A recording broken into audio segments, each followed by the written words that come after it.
Mic on. What's the deal, chat? W motherfucking notification gang.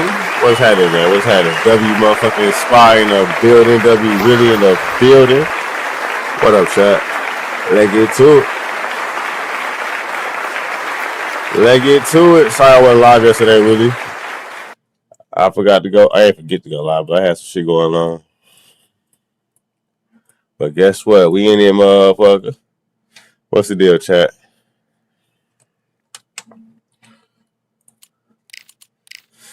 Get these squabbles out the way. Everybody smash the like button on YouTube, chat. If I watch it on YouTube, please hit that like button. Let's go crazy.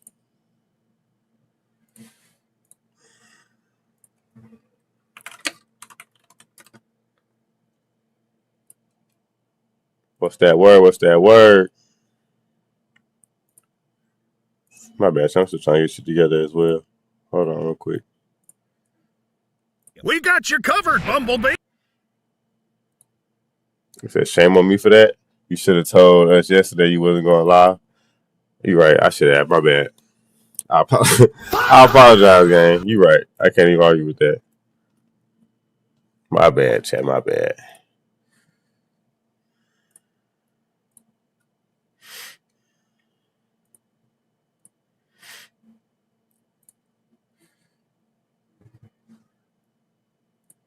Hold on, chat. Hold on. I'm still trying to get this shit together. Said shame on me. Crazy, bro. Crazy. I apologize, guys. I hope you can forgive me. But we here now. We here. We lit.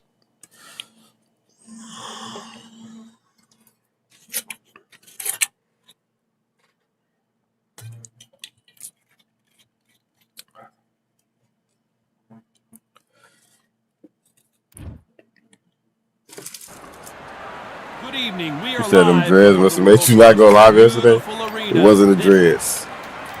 Deontay Wilder, bronze bomber, only 216 pounds, but one of the biggest hitters in heavyweight history. It was not the dreads, bro. This is Muhammad Ali, coming off that stunner he predicted. Muhammad Ali. This bout is scheduled for 8 rounds of Usually you don't need a weather report for a boxing match, but we certainly do today as we fight under the sun. Todd. It's all right. You said I forgive you, but not your dreads or my bonnet. What the hell my bonnet did to you? We waited a long time, and now we've Nigga, I got this forgive fight. you, but not your dreads or your bonnet. It's crazy.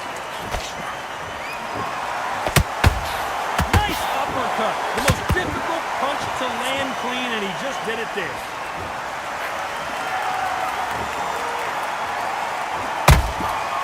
Catch and shoot. Every time he throws a punch, a receipt is coming right back. Which one of these athletes is going to say, I can't take it anymore? What's the deal, Cam? W Cam in the motherfucker in the building. Interested in winning What you got going on, he gang? just wants to win the fight, and he's not going to do it on the scorecard, Johnny. He needs a KO. Sluggers just want to mow you down. They want to walk straight through you. What you got going on, buddy? You've got to be fit for this one. Punch, counter punch.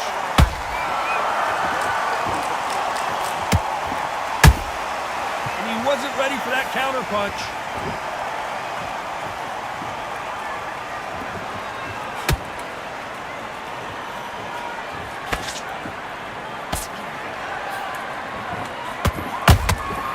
Beautiful counter shot.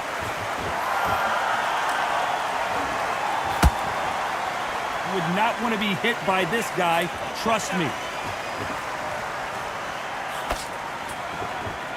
Not a lot of punch output. Thought there might be more action here.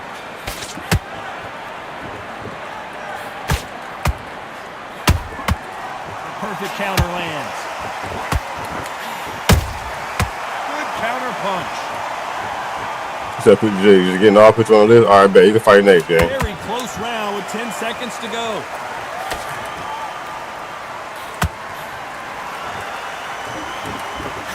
Woo!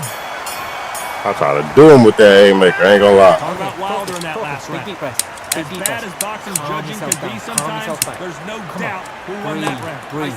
That was a terrible round, that is. Come on, Flip. Like that round. Good round. You feel good? Just keep him on the end of it. Come on, switch on. Get your boxing back together and go out there and put it back on him. That's it. On to the second round. Last round, complete domination. Let's see what we have in store for us here. Todd, my motto is, if it's not broken, why change it? An excellent last round, everything works. Wait for the reaction. Until then, keep doing what you've just been doing because you've won that hands down.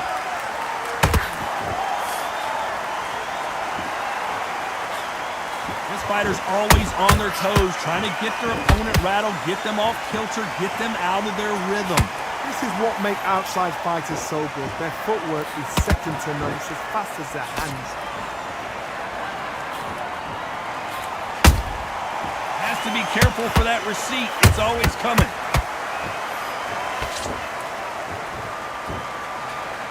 We wanted action, and they are giving us action. Just missed with that jab. That counter punch caught him clean. Well done with that counter shot.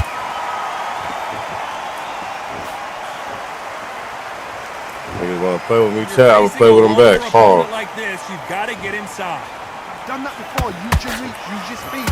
Frustrate the opponent. Make them make a mistake. Perfect counter shot. Niggas want to play with me, Chad. I will play with their ass back. There's a counter shot.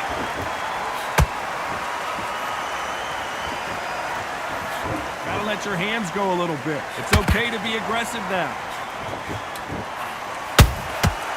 Counter punching. Despite what the judges' scorecards read, there are no losers in this one.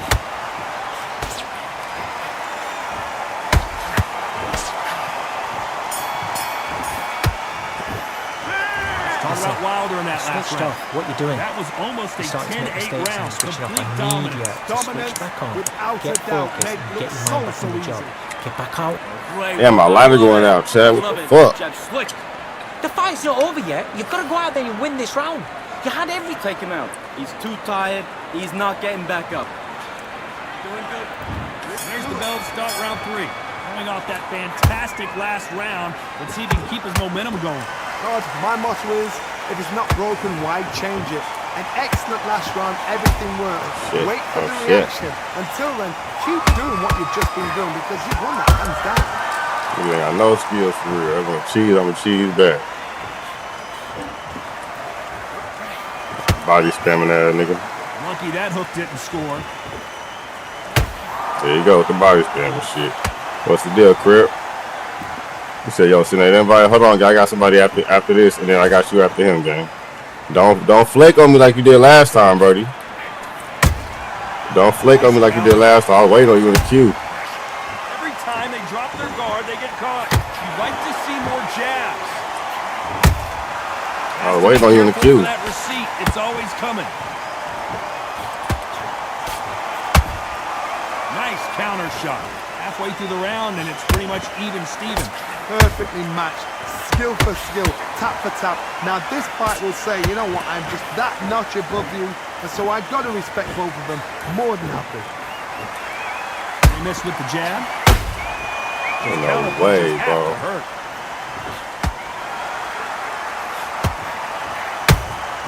They exchange punches.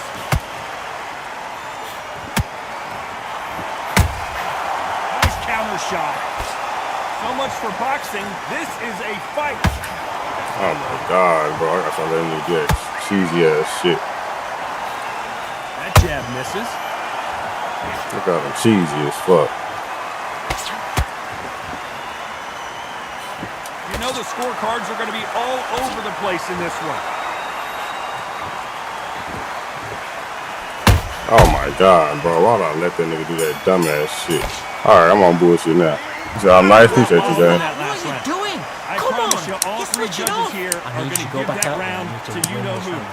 Don't get complacent. Why would I let him do that dumbass shit? Cheesy ass niggas. Relax. Relax. Thank you. Go back and win the round. Here's the bell for round 4. Coming off that great round, let's see if they can build on momentum here. Todd, my motto is, if it's not broken, why change it? Yeah, An boy. Now I'm excellent gonna cheese you last round, even more. everything works. Because you Wait want to do for it on the purpose? reaction. Until then, I'm gonna cheese you even more, nigga. Don't worry. because you've won that hands down. How about that? Don't time motherfucking counter? word, nigga. Cheese the shit out Just your got ass. countered. You can't make Come on. a mistake at the heavyweight level and not expect to be punished for it. Body spamming, bitch. Body spamming, bitch. He scores with the counter. So looking like a good fight. Cheesy ass nigga. It's a good fight because I'll make it a good Generally fight. speaking, you don't These watch niggas can't cheese heavyweights me to without see a getting boxing whooped on. match. You want to see a fist fight. Now you've got two fighters that are absolutely shattered. What gets you through? Willpower. Calm, because if you panic, you get desperate. If you get desperate, you make mistakes. If you make mistakes, you get knocked out.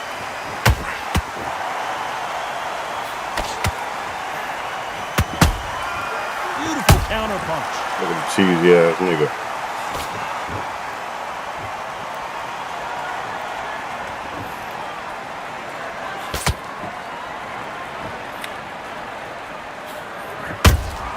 Nigga don't know nothing, chat. Nigga don't know nothing. With that jab. You sound sticking him though, yeah, cause he don't know shit. He just a cheeser.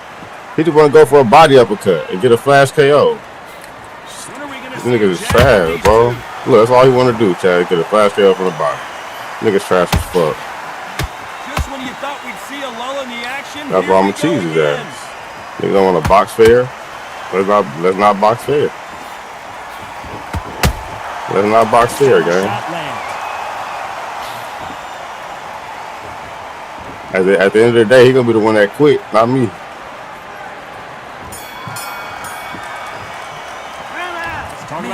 What's the deal, butter? W butter in the building, W Tyrone in the building.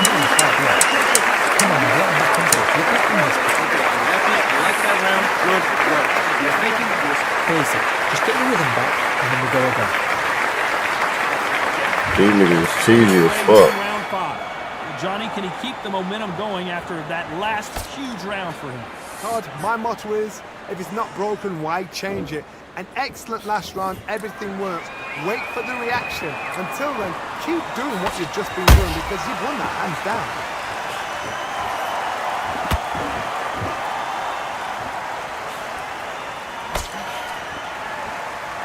One punch could end this fight for either of these two heavyweights. I've seen some aggressive fighters like this, and they are a nightmare. If you are not fit, that is the worst place to be, having second thoughts in the ring.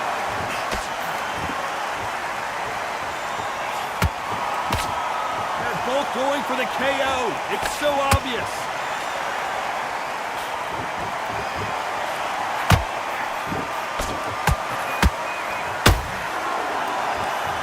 Punch himself out though. We're at the halfway point of this round, and both of these fighters have had their moments. Still could go either way. Skill for skill, tap for tap. She's like a match made in heaven.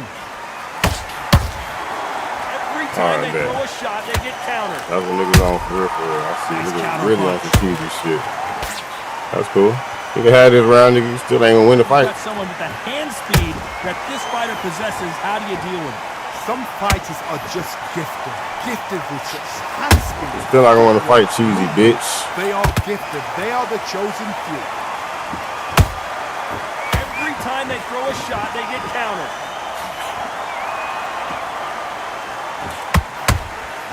Catch and shoot. Has to be careful for that. This round's still up for grabs with just 10 seconds to go.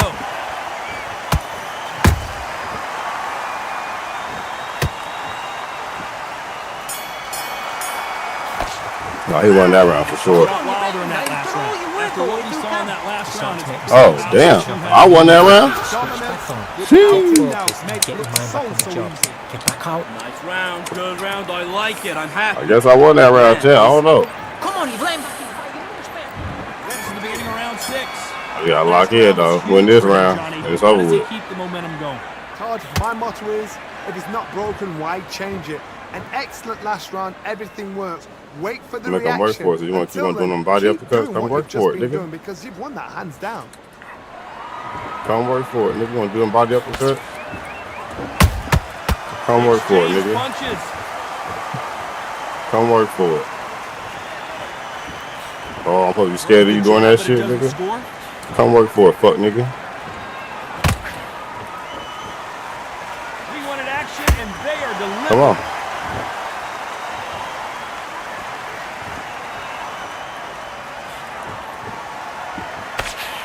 Sorry, bitch. Sorry, bitch. Looking for the knockouts here, and that's what we expect from heavyweights.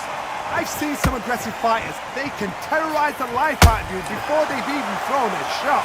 The strength they have, the speed they have, and that knockout punch, they want to punch through you. They don't want to punch you. They want to punch straight through you. So you've got to be careful. And they figure out the combination to this safe. They're so close, so close. How can you separate them? It's going to be a hard night tonight for the judges.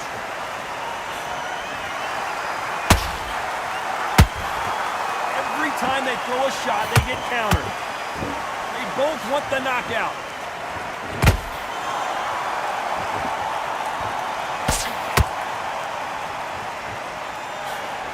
The straight right just misses. Nice counter shot. Just misses with that jab. A very competitive round with 10 seconds left.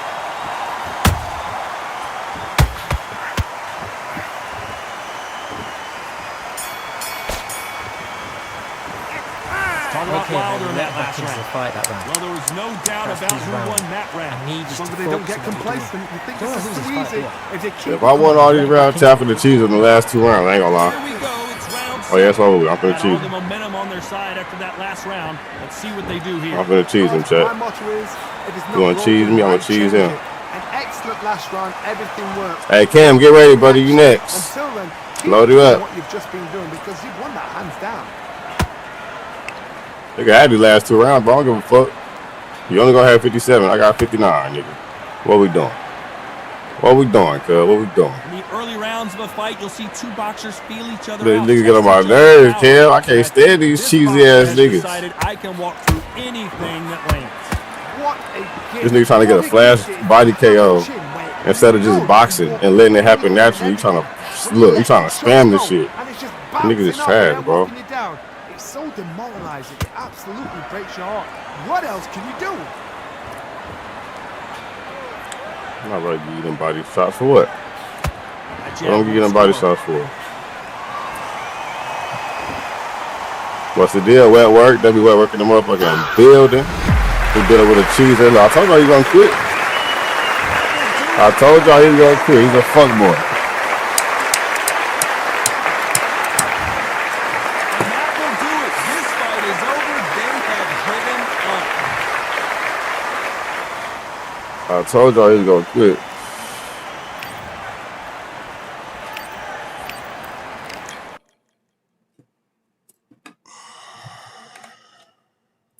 Let's see what his name was, chat.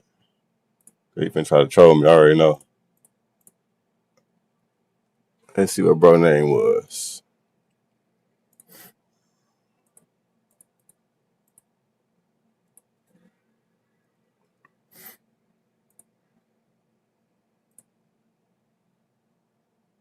That nigga name was what? Cold-blooded? Trash. Trash. That nigga name was Cold-blooded, chat. Cheeser.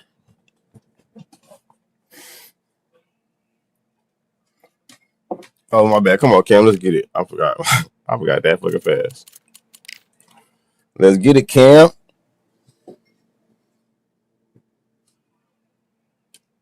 He said, I've been playing at the lightweight class, and I swear they cheese is worse, especially the American runners. Hell yeah, gang. I can't stand that shit. That's why I don't fight in those low weight classes.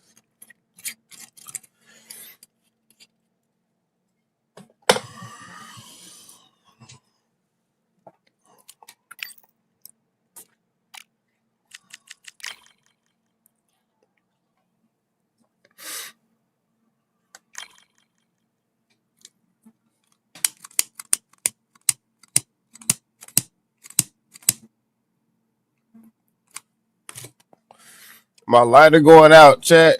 No. I hate that shit so much. Everybody smash that like button, chat. Get the likes up. W5 likes. I appreciate all the love. If y'all haven't hit that like button yet, please do. 2 likes away from 7 likes, chat.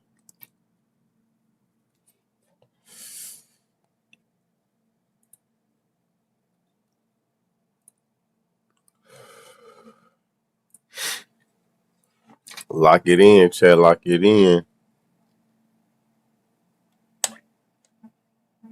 He said the servers and netcode can't keep up with the quick reactions. Facts.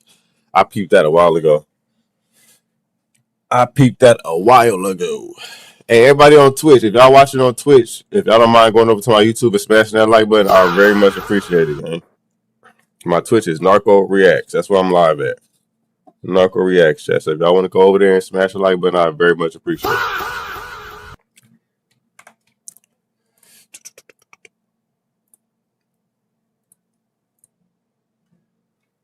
We got that Tyson Fury. Boy got Tyson Fury.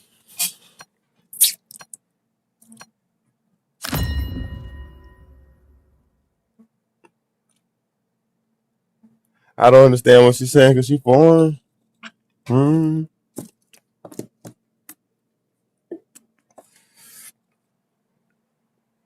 Somebody once told me the world was I watched the Shrek the other day, gang. I ain't gonna lie. Seats have been sold. So that's the 09 Fury you was telling me about? Yeah, I ain't got that one. And next to me for the broadcast, the one only because of reaching the height. You tried to give me this. Yeah, I don't got that Fury, gang. No way I was gonna miss this. It's time for our tale of the tape. And the shape of an L on her One of the forehead. hardest punchers in heavyweight history. She was looking His kind of knockout dumb with a percentage finger is and off a the thumb. chart.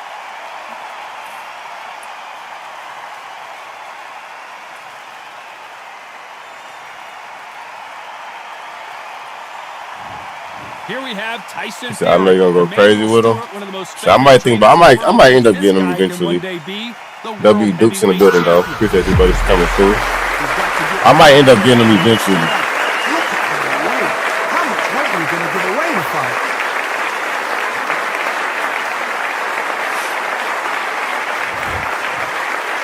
This bout is scheduled for 8 rounds of boxing. In the red corner, an Olympic bronze medalist from Tuscaloosa, Alabama, a hard-hitting, sensational knockout artist, and a WBC heavyweight champion of the world, the bronze bomber, Deontay Wilder. Fighting out of the blue corner, introducing the big heavyweight undefeated in his campaign with a record of 8 wins, no losses, with 7 wins coming by way of knockout. At just 20 years of age, here is the young, undefeated heavyweight hopeful known as the Gypsy King, Tyson Fury. They'll be fighting under the lights tonight. What a unique environment as we get set for this high-energy showdown. It's cooled down a little. All right, Cam, lock in, buddy. Many said this fight would never happen, and yet here it is, and here we go. Woo, shit. What's the deal, man? What you got going on, gang? W Mill in the building. I knew your ass was the police, though. He said, FBI, open up.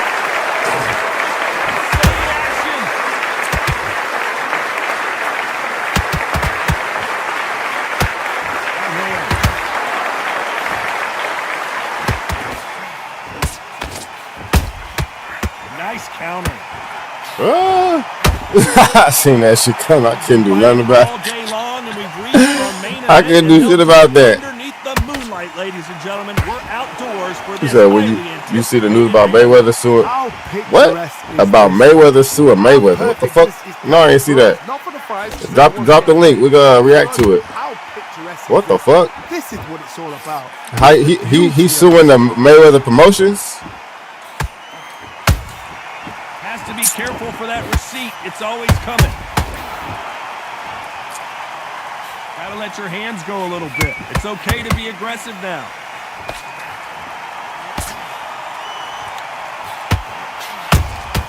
Big exchange punches. Defense is not an option for these two. Tyson Fury just got rocked. Do you believe this? He said, he said Showtime. Okay. I'm like, what the fuck? How the fuck Mayweather suing Mayweather? I think that will look even more dramatic in slow motion. That's funny as hell. To see that again. No, I ain't see that. 1, 2, 3, 4, 5. Give me your fuck. I thought you meant he was suing like TMT. The money team, you know what I'm saying? We will I don't fight know. on. Not sure about this one. With a look at his corner, look at the instructions. They're telling him to calm down. Said Tyson Fury looks to have long reach. Yeah, that's why I'll stand my ass away from that nigga. That nigga reach long as shit. You just need to make your way back to the corner. Somehow get to the end of the round. And this is a you-hit holder right there. And Tyson Fury Come just here, got Cam. clipped. The Come here, big Cam. fella might be in Oh big my God. trouble. Motherfucker.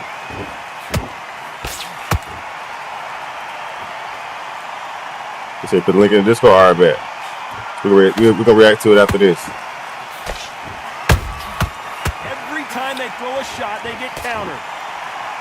Do you believe what we are seeing?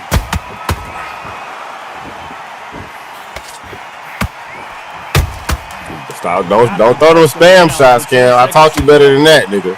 Don't throw them double shots. That's what get you knocked out. That shit right there, that double shit like that, don't do that, nigga. I'ma catch your ass.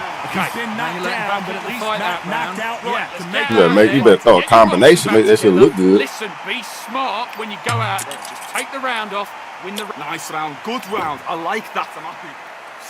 And there's the bell to start round 2.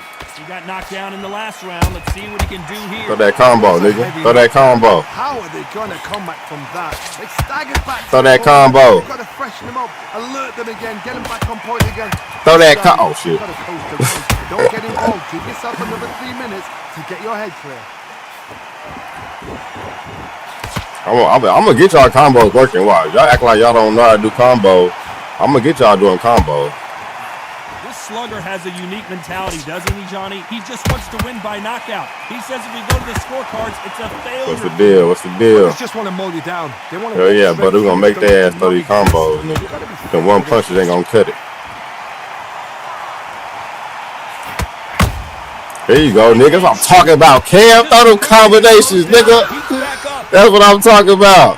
That's what I want to see, nigga. Them combos. Make that shit look good. So much for boxing. This is a fist fight. Who's the hardest heavyweight to fight while this Like so far? They both got their swords. Or They're what slinging it. character that average Those counter punches have to hurt. more a hard time? Tyson Fury? And no, Klitschko. I had to go with Klitschko. That nigga Klitschko got a chin on him, gang. I ain't gonna lie. I hit that nigga 100 times. That nigga's gonna look at me and be like, that's it? I'm like, bro, what the fuck? He threw a punch and just got countered. There's a counter shot. This counter puncher is going to wait for you to move first, and then will strike like a snake. Keep an eye on this guy. They have got great ring IQ. Counter punches are Yeah, Klitschko is a motherfucking monster, bro.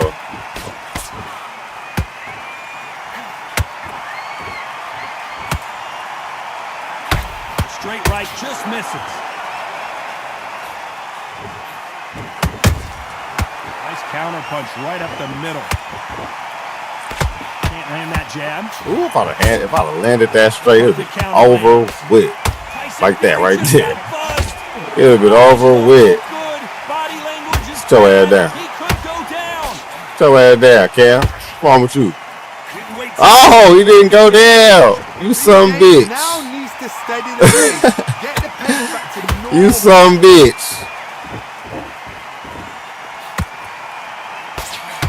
Sorry, you leaking in a second. Something gonna happen. This round's still up for grabs with just 10 seconds to go. Good combo. Good combo. Oh, and Ooh, lucky I did that bullshit. Tyson Fury, one of the great heavyweight champions. Talk about Wilder in that last round. That's It's a no terrible secret round. who has That the is. advantage after that. Everybody smash that like button if y'all watch on YouTube channel. Get the likes up. W likes already. I appreciate all of the love. W6 likes. If y'all watch on YouTube, y'all haven't hit that like button yet, please do, gang. Got to go out there and win. But don't forget the jab and don't get carried away. Think about the defense on the end. Now it's a tougher fight. He's got to be confident.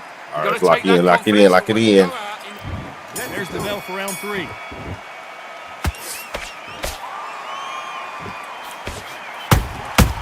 Well done with that counter shot.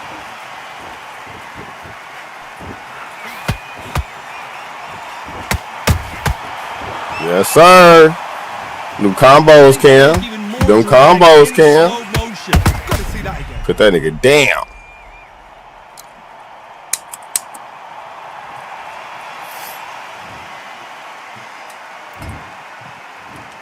One, two, three, 4, 5. I'm out of liquor. My motherfucking lighter going out. It's all bad, chat. It's all bad. May have to intervene here because this fighter won't stay down. He's up, but for how long? Look at him. On the heels. Look at, there's nothing there. There's no defense. The eyes are glazed. It just takes one more clear shot. A clean one. Then he's out of there.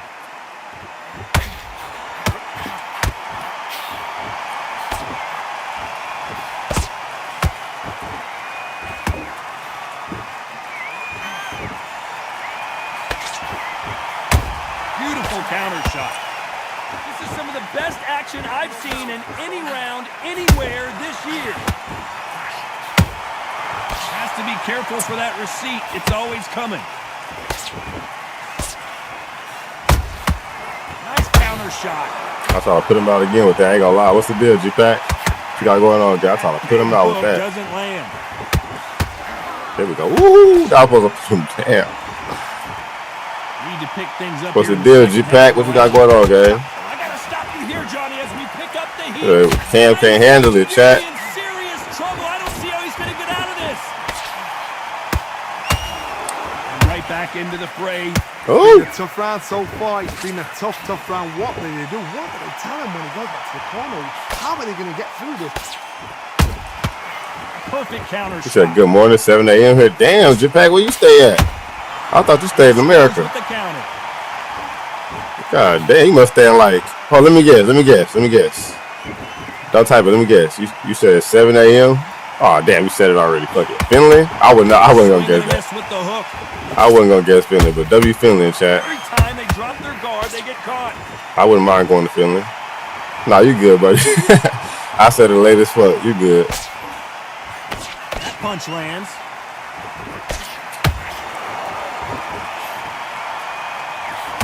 Solid punch. That counter punch caught him clean. Punch, counter punch. It looks like he's going to survive the round here, but just barely.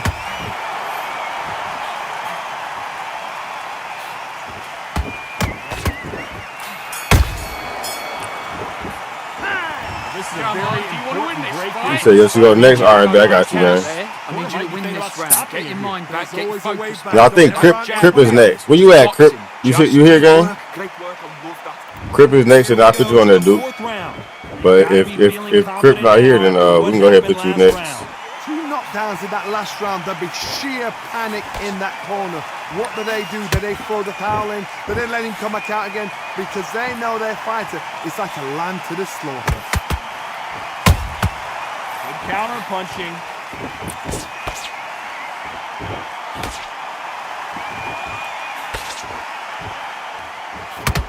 There's nothing quite like good a big uppercut. I thought you was going for the heavyweight body. fight. Everything can change with one That was a punch. good uppercut. Work the body, frustrate them, take the mind off the chin, take the mind off protection, everything around that. Work the body, use tactics. Sometimes it's all right to actually outbox a fight and beat them on points. Someone tell these two that they can be defensive for a minute if they want to.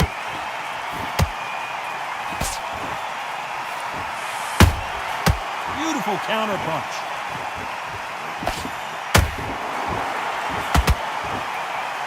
one of these athletes is going to be the first to get rocked. Every time he throws a punch, a receipt is coming right back. How about that time counter shot?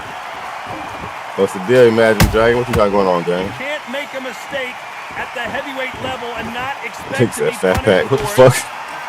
Yeah, they call the homie Fat Pack. That's crazy. That hand speed and footwork, they look like middleweights.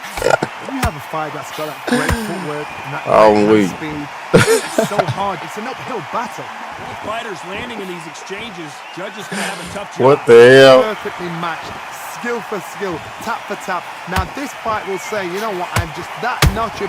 Whoa, hold on a second, Johnny. Oh, and Tyson Fury just got rocked.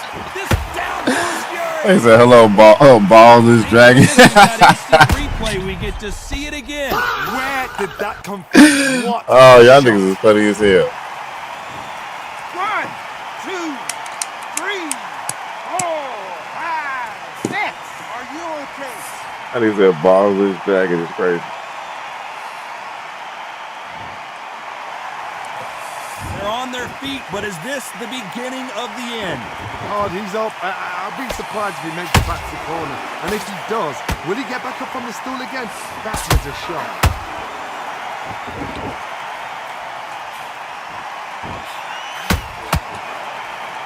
Woo, shit. Right, just misses. Yeah, nigga, stop playing with me, Cam. Stop playing with me, Cam. You know what the fuck I'm gonna do to your ass. Come on. Oh, shit. Yeah. What a knockout headshot. Let's watch it again. And they knew it when they threw it. Shot from the gods. The reaction time after this, chat. We doing a reaction. Lock in, chat. 1, 2, 3, 4. You said Deontay fighting in 3 months. We're gonna definitely tune in. 7. To this day, we're gonna definitely tune in, buddy. What's the deal, Lamont? W. Lamont in the building. What you got going on, buddy?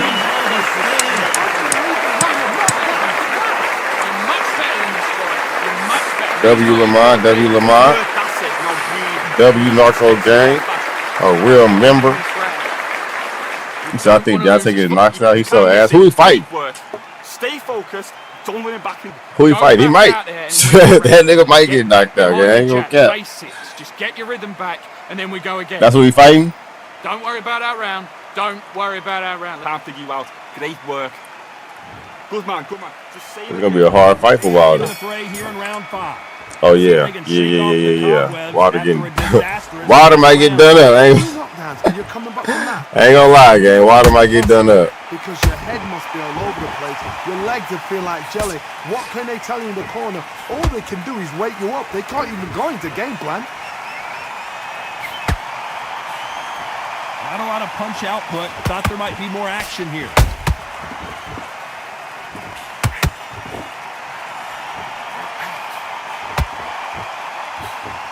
Missing with that jab. How the fuck am I missing? As you know, there's a fine line between being aggressive and being too aggressive. I've seen some of... There you go. There you go. There you go. Yeah, it's gonna be a hard fight for him, imagine. I ain't gonna lie. I don't care who you are. It's over. GG. Like that, Get him out of here. And I've got to see that again. Where did that come from? Get him out of here. Come on, Cameron. What you got going?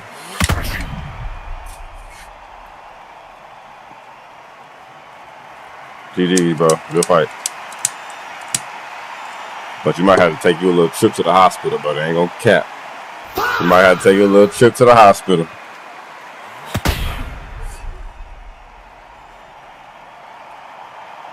She was looking kinda dumb with her finger and her thumb in the shape of an L or a forehead.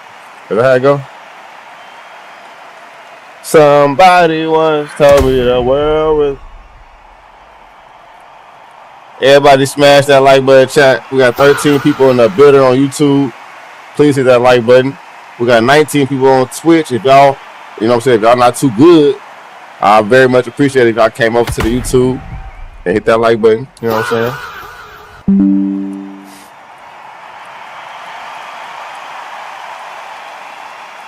Where that nigga where Cam go? He just disappeared.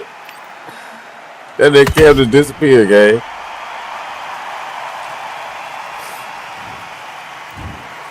People would have GG's. predicted it, but we've got a knockout victory. Oh, what a shot!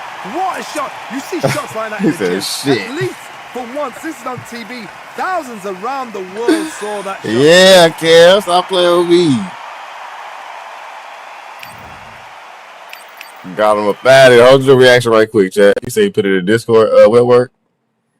Reaction time, chat. Everybody lock in. Everybody lock in, chat.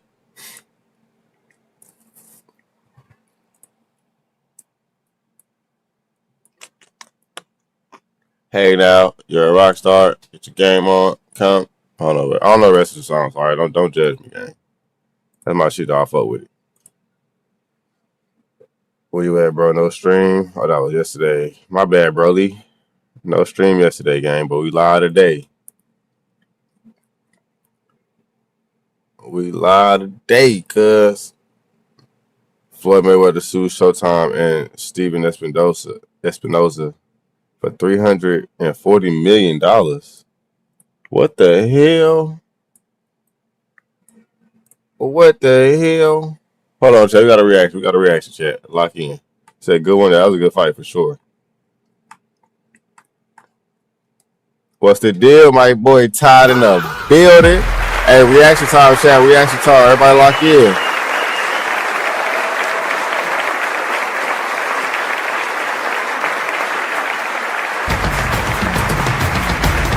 What's the deal, gang? What you on? Yo, some crazy news in the world of boxing. Floyd Mayweather Jr.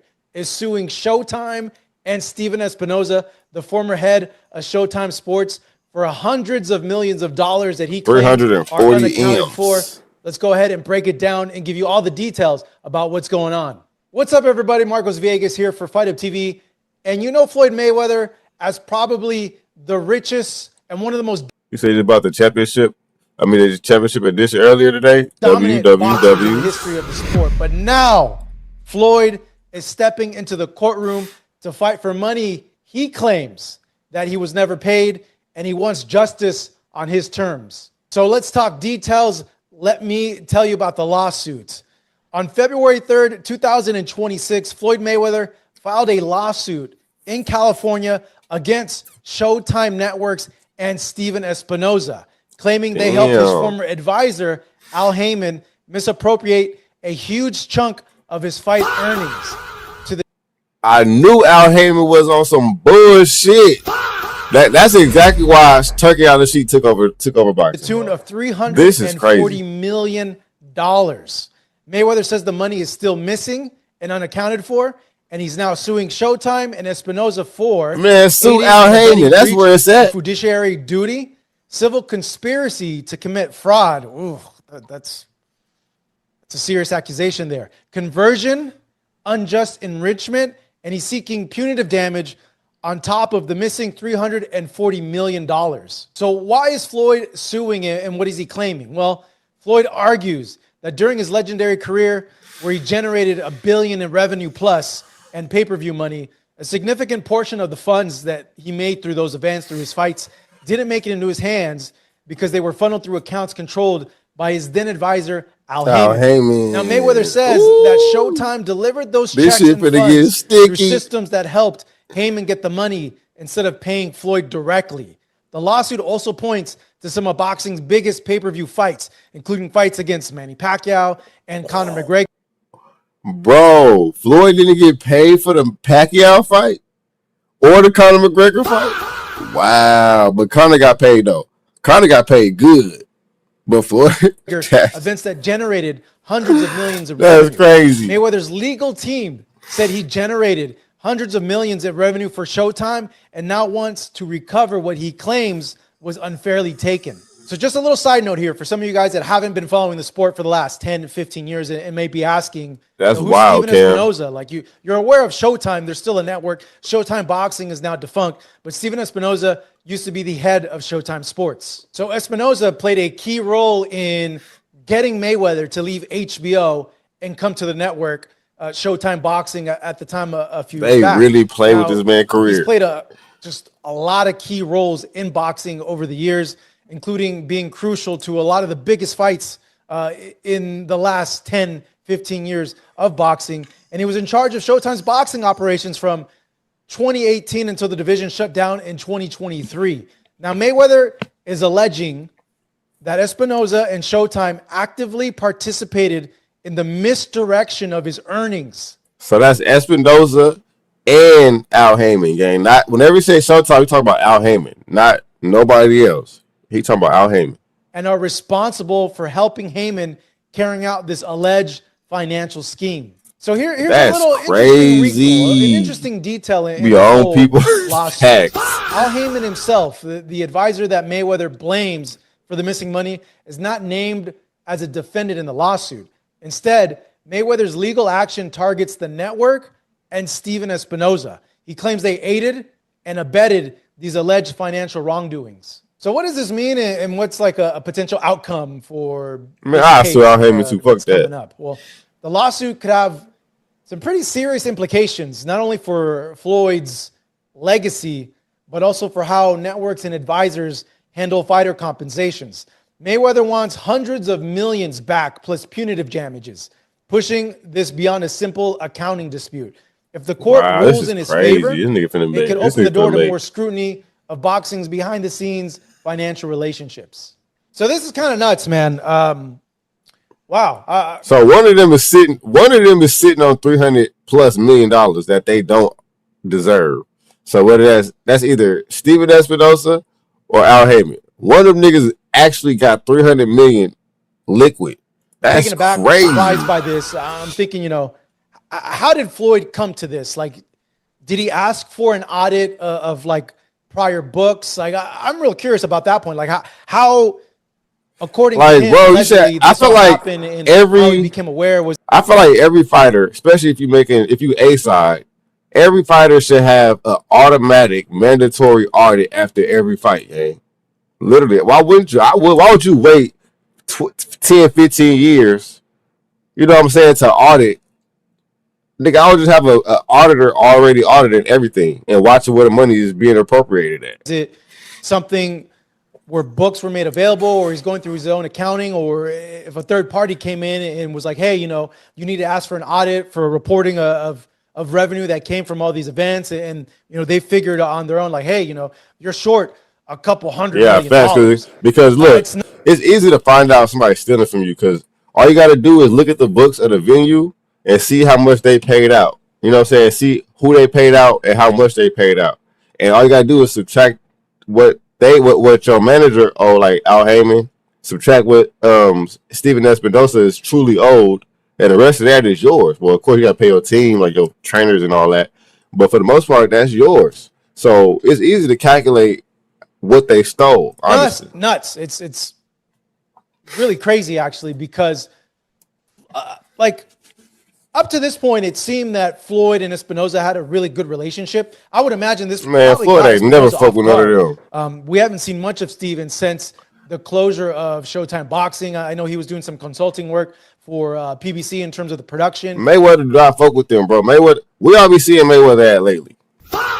Let's be real. Who y'all be seeing Mayweather with? Terrence Bud Crawford, bro. If Mayweather is fucking with Terrence Bud Crawford, of course Steven Espinoza and Al Heyman not gonna fuck with that. They've been trying to pit this nigga Crawford on the other side of the street for the last 20 years. You know what I'm saying? So you going to go fuck with Crawford? You training Crawford? You training Steve? Not Steve. You training Shakur Stevenson? What happened to the PBC fighters? You know what I'm saying? So Al Heyman feels type of way. Espinoza feels type of way. I'm not saying I would too, but I understand. Those shows that they have on Amazon Prime. But I wouldn't steal no money from naming him on the lawsuit. Wow, and not naming Heyman. That's another interesting thing, because you would think Heyman, as the advisor, the manager, would be, this is just me thinking, like, somehow would be involved with it. No, or I don't know how the exchanging of money was going, but all this is pretty nuts. Ridiculous. To be honest. It shouldn't even be a thing. Like, Mayweather should be more responsible with his money, bro. Like, what the hell? You supposed to be Money Bay, You on a jet with $3 million in cash, got that shit spread around the jet. You know what I'm saying? But you missing 300 million. Kind of shocking in a way, surprising. Ain't no fucking way, coming bro. out, but certainly we're going to keep you abreast of all the details that come Ain't no from this fucking way. case in the following week. So go ahead and make sure to keep it right here on Fight Hub. Make sure to like and subscribe, and let me know, man. What do you guys think about this news of Floyd suing Showtime and Steven gonna win. Espinoza for hundreds of millions of dollars over, I guess, misappropriation of funds and everything else that I stated earlier in the video? Give me your take about the precedent it could potentially send, if you feel that Floyd is in the right or in the wrong, and really what implications you feel this could have in the world of boxing. With that being said, keep it right here to Fight Up TV for more developments on this story and other stories in the world. All right, Jay, for the pull up this Mayweather right quick. On this jet with all this money on. The nigga on the jet with all this money, gang. But you missing Floyd Mayweather counts $1 million. Like, come on, gang. You missing 300 million. And you out here doing all this flexing and shit. What's going on with bro? All right, chat. Any more reaction right now? If not, then go ahead and drop them in the Discord. We'll react to them later on.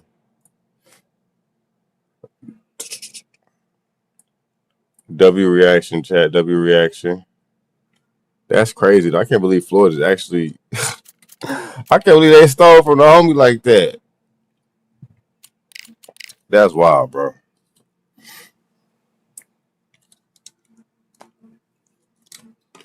I knew Al Heyman couldn't be trusted.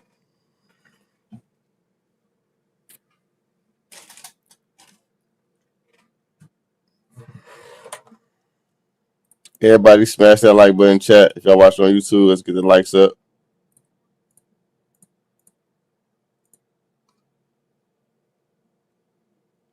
You said big nose motherfucker like that. Hell no. I can't believe they did him like that. What the fuck? That nigga Floyd made them niggas so much bread, gang. And they gonna steal from a nigga like that? They must thought he was stupid.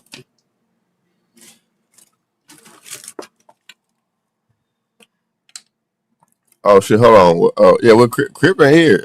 Duke, where you at, gang? You still here, Dukes? Let me know, brother. I'll give you a squabble. Man, that nigga Crip on bullshit, gang. That nigga is not trying to squabble. All right, Duke, I got you after this. It's already joining, so I can't quit. Matter of fact, I could do this, though. One of them first. I'm for the F4 quit, chat. And I ain't never in my life. You see how easy that shit is? The F4 quit. That shit closed the whole app. That's crazy. All right, let's get it, Dukes. Load it up.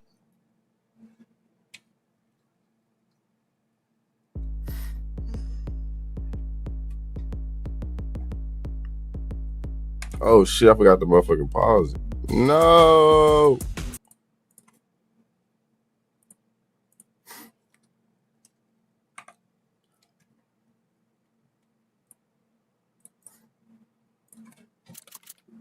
All right, let's get it, Dukes. Load it up. I'll be right back, chat.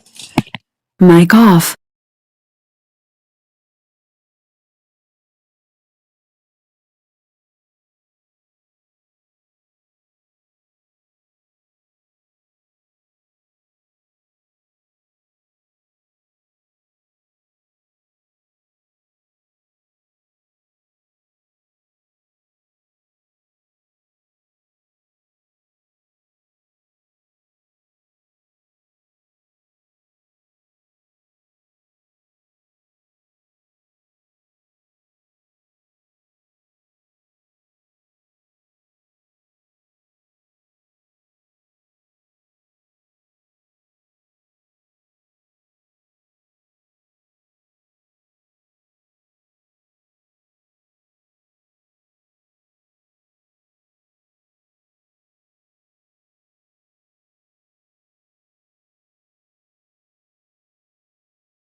Mic on.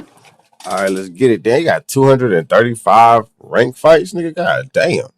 You got, well, your record is 235 wins, 235 losses. God damn, what's the deal, Broadway? W Broadway to build it.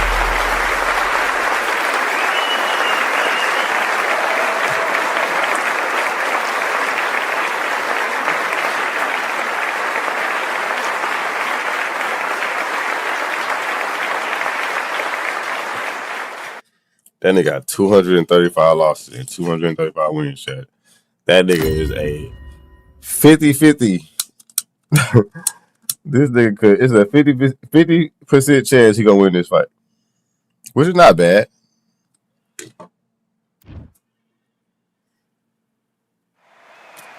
I'm Todd Grisham. Welcome to the one and only Empire Fight Camp. And next to me for the broadcast, the one and only Johnny Nelson. I feel like a fraud. How have I got these ringside seats? Time for our tale. The Braun. Here we have Tyson. Here we have Tyson Fury. This bout is... They'll be fighting under the lights. Let's get it, Duke. Let's see what you got, buddy. We're expecting an all-action slugfest.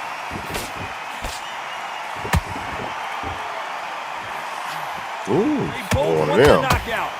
Ooh, one of them. Okay. Counter. I can deal with that. Nice counter shot.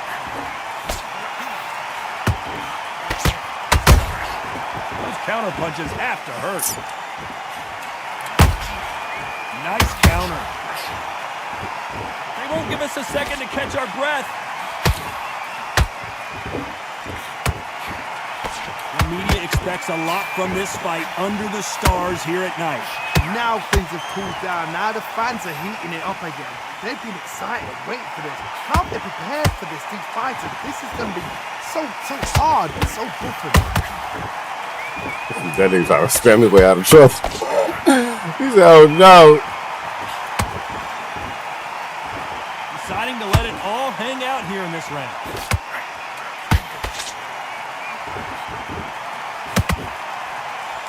Incredible firepower from... Did you see Ooh, that? he did too much. Tyson Fury just Oh, shit, I got fucked up. clipped. Oh, I hit him. The big fella might be in That big ghost trouble. push shit saved me just now. Somehow weathered the storm. Oh, come here, It's been nigga. a tough round so far. It's been a tough round. What do they do? What do they tell him when he goes back to the corner? How are they going to get through this? Halfway through the round, and it's pretty much even Steven.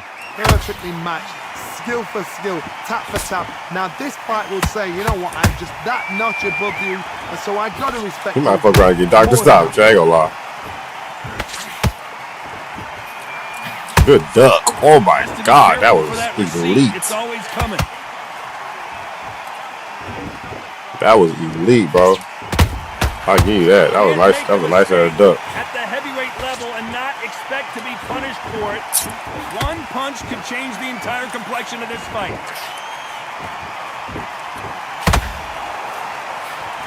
This fighter told us yesterday, if he doesn't win by knockout, he doesn't consider it a real victory. That's the mentality he has. How you deal with a slugger, you've got to use brain over brawn. Boom in a match, Hey. pop, jab, move. Get them angry.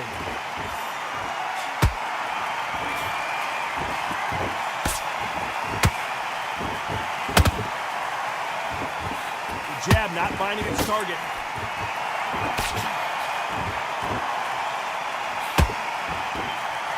Just when you think they're going to have a lull in the action, we get it heated back up. Every time they drop their guard, they get caught. Very close round with 10 seconds to go.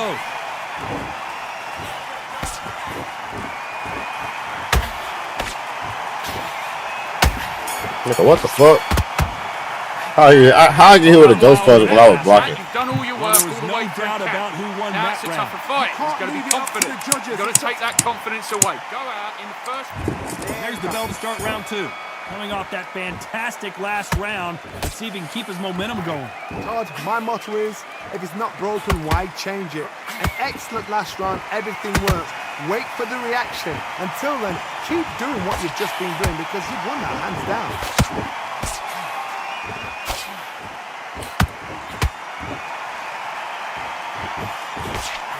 Nope, that uppercut does not score. When you're fighting a counterpuncher, the feint can be such a good weapon. Pretend you're going to punch, make the counterpuncher throw a punch, and then you counter them.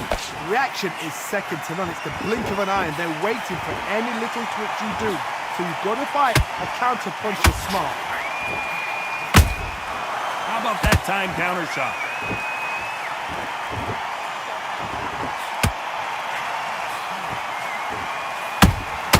That counter shot lands. And he wasn't ready for that counter punch. Good counter punch. I don't think it's going to be a boxing match. This is going to be a fight.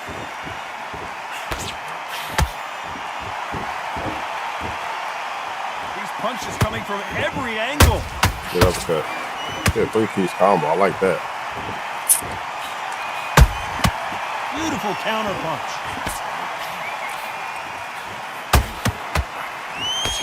This has been a very competitive round between these two.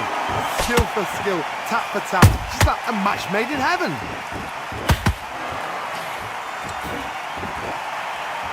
When you're fighting a massive heavyweight like this, you can't go toe-to-toe. Is that good boxing? Is that body shot? Use angles. You've got to be like Oliver Twist, be a pickpocket, I got you, buddy. in and out, don't stand there and be so obvious.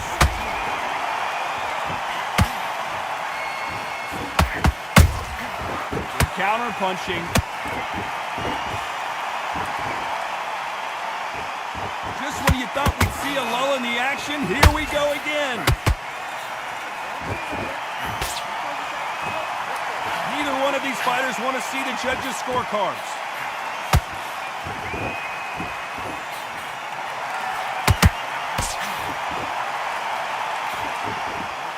Just misses with that jab. So hit the body. I'm trying to, bro. You keep on catching me with that bullshit right there. Keep catching me with that shit.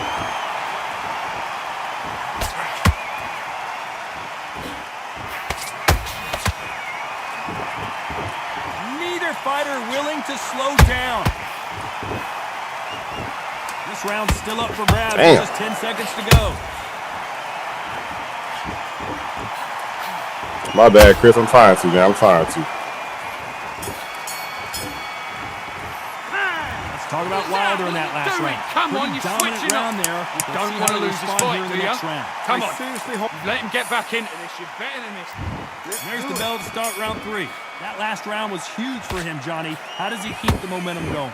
Todd, my motto is, if it's not broken, why change it?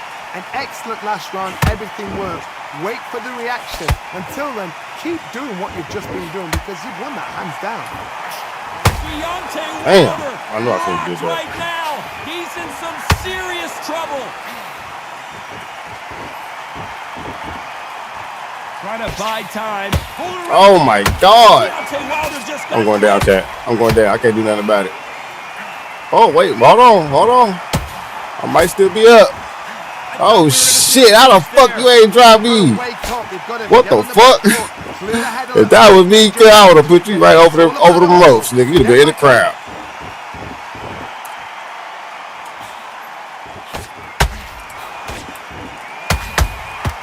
They exchange punches.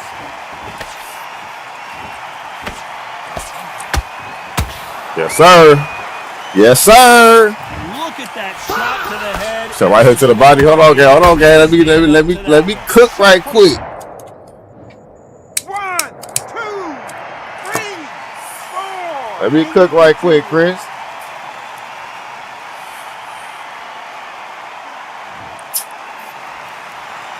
Hold it right there. Tyson Fury just got rocked. Do you believe this? Damn it.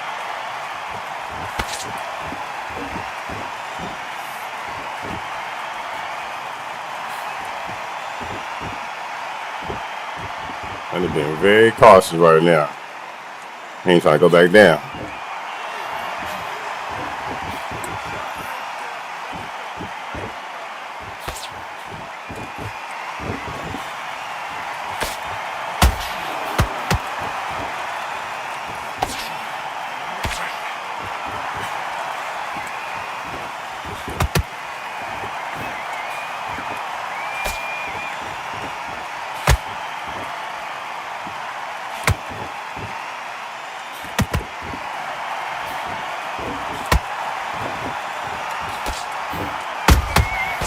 perfect counter lands.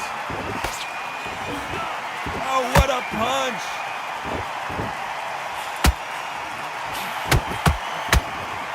You'd like to see more jabs. You want to box out of energy. That's how the energy, nigga. Well done with that counter shot. Catch and shoot.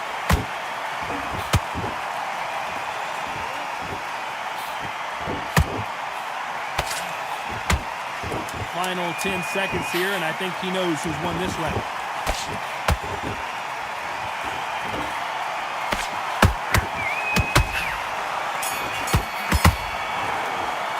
Good squabbles, good squabbles. You let him back into the fight that round. After I being need dropped you twice switch in that back last on. round. Get focused. Get your mind back on the job.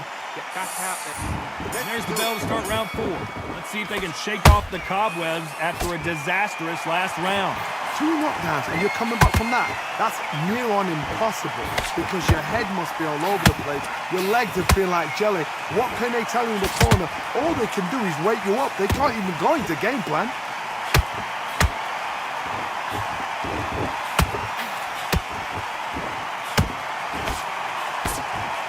These are heavyweights, but I tell you what, that hand speed and footwork, they look like middleweights. Now you've got 2 fighters that are absolutely shattered. That jab killing them, Chet. Willpower, calm, because if you panic, you get desperate. If you get desperate, That you jab make killing mistakes. them. If you make mistakes, you get knocked out.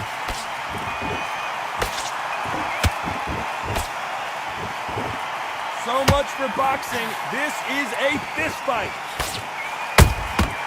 Every time he throws a punch, a receipt is coming right back.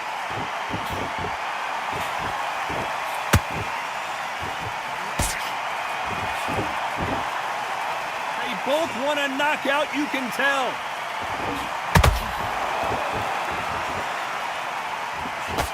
What do you think of what we've seen so far from these 2 boxers, Johnny? You've got to be courageous when you get in there with someone that's bigger, stronger, and faster. You've just got to use brain.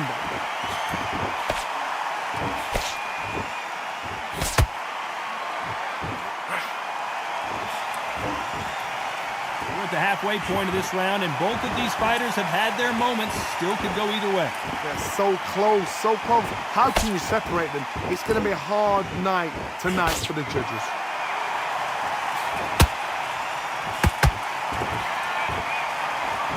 Can't score with that jab. That jab killing them, Chet. Man, that was nice.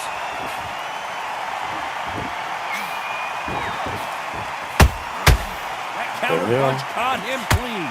That one lands.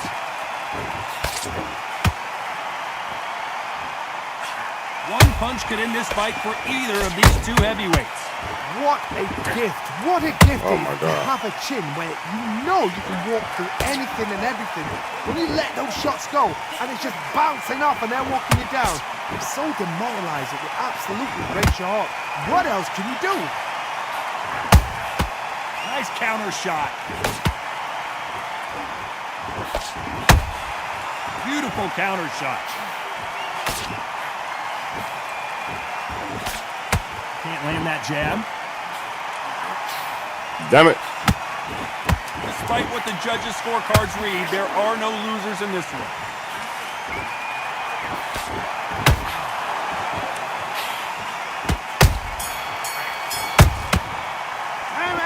Mate, what are you doing? Come on, switch on, switch on. Shit, right hook to the body. I got you. You got complacent. The fight's not up. Here's the bell to start round 5. Last round, complete domination. Let's see what we have in store for us here. Todd, my motto is, if it's not broken, why change it? An excellent last round, everything works. Wait for the reaction. Until then, keep doing what you've just been doing because you've won that hands down.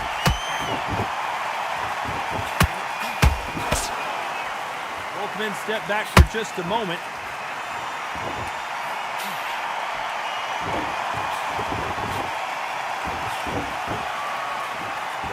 They hit like heavyweights, but they move like middleweights.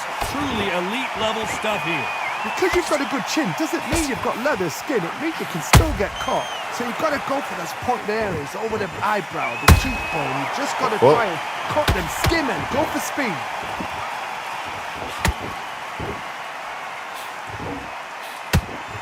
Not a lot of punch output. Thought there might be more action here.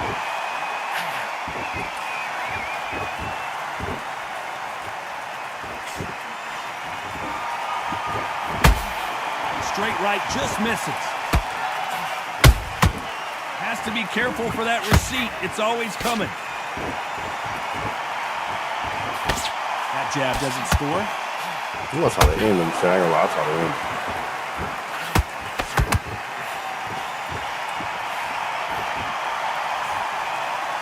This has been a very competitive round as we reach the midway point.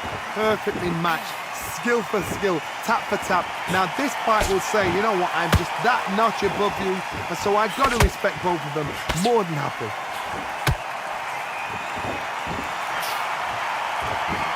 There's nothing quite like a big heavyweight fight. Everything can change with one punch.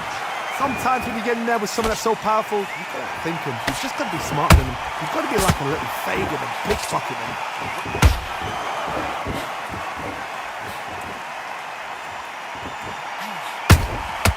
He scores with the counter. They block the left there. Every time they throw a shot, they get countered. It's all offense, all the time.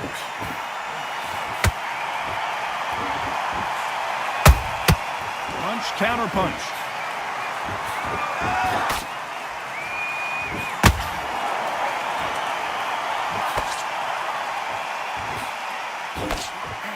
Big shots from both of these fighters. Got to be careful, though. A very competitive round with 10 seconds left.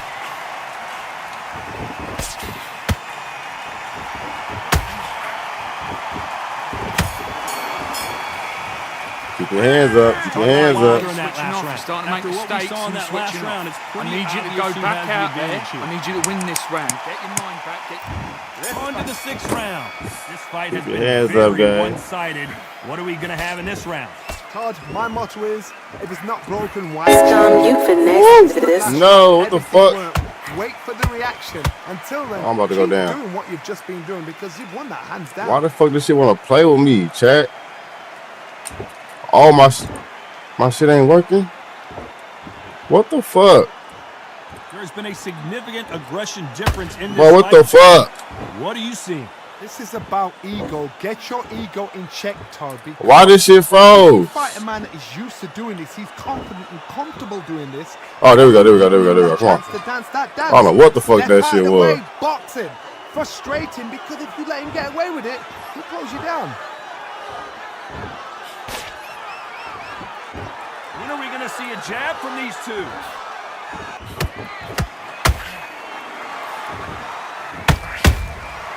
Perfect counter shot. Said, damn, yeah, that's some bullshit, man. A lot of that was trying to fuck me over. Not a lot of punch This output. game trying to Thought fuck there might me be more over. action here.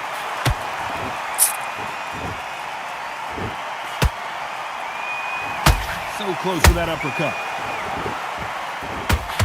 Man, he fucking me up right now. I ain't gonna lie to that. Nice counter punch right up the middle.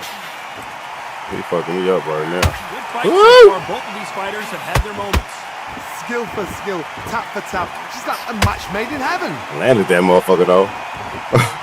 Landed that motherfucker though. The old adage is no matter how much speed you've got, timing beats speed. Having so much speed, what happens to your opponent is you get cut to ribbons, and that's where the referee has to jump in and stop the fight. And you know this is going to happen, so you rush your work. You think, I've got to get him inside close round.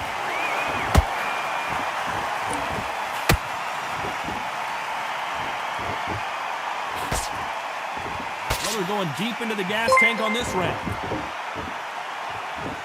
Christopher Ramirez, and welcome to W follow, brother. W follow us.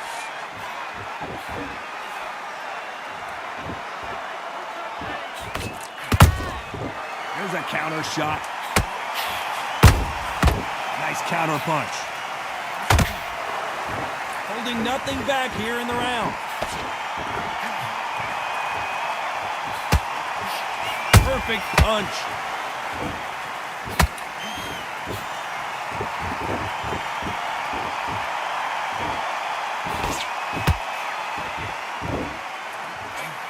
You know the scorecards are going to be all over the place in this one.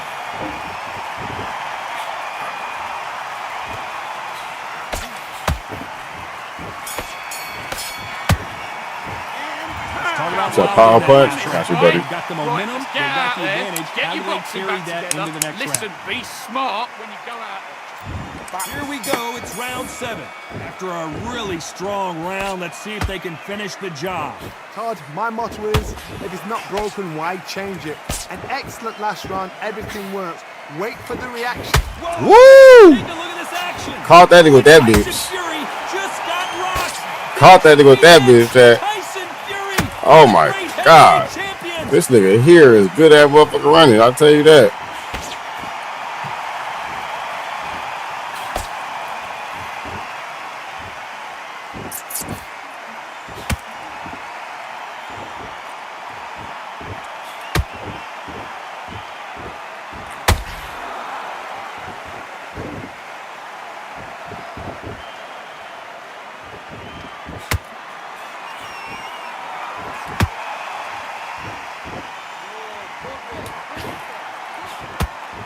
I'm so glad he moved that soft ass punch. Nice counter Nigga. punch right up the middle.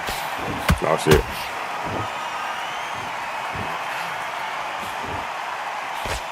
They better start respecting each other's punching power. Stamina is so important for these two fighters because it allows them to use their skills throughout the match. It can all come down to who's in better shape. Midway through the fight, if you are tired, this can be the loneliest place in the world. If you cheated, now they're going to find out. Tough to be a judge in this fight as both fighters have had their big moments. They're so close, so close. How can you separate them? It's going to be a hard night tonight for the judges.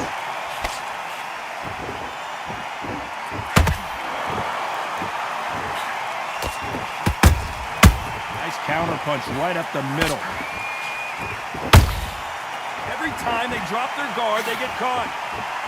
Gotta let your hands go a little bit. It's okay to be aggressive now.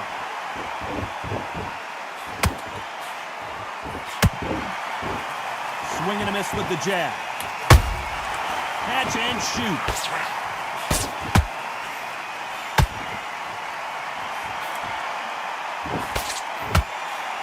Those counter punches have to hurt. They are not going to let this one go to the judges. You sorry, you just link with me on Facebook, W Broadway. Just misses with that jab. I'm gonna follow you back, buddy. Yes, sir. That's what I'm talking about, chat. That is a massive knockdown. Let's take another look. A shot from the gods took. It's on Facebook. 1, 2, 3, 4. You still want to fight?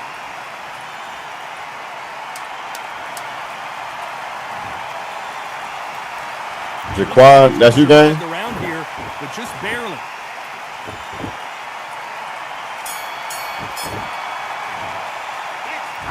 What are you 1 minute doing? between You switched rounds. up This fighter completely. wished Get it your was mind 10 back minutes on the after job. being That's dropped a terrible twice round, that in the is. last round. Get There's out there always and a way. switch on. Get this boxing back together.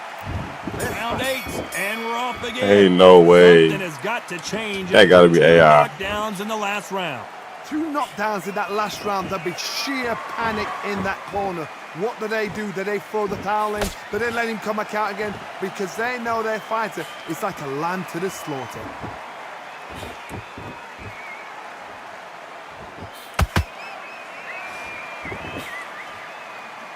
Well, just a couple rounds left, Johnny. What's your assessment so far?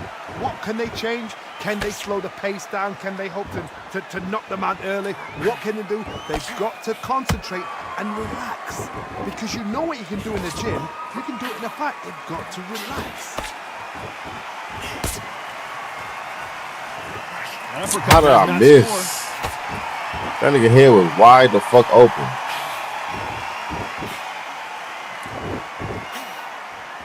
Straight right, just misses.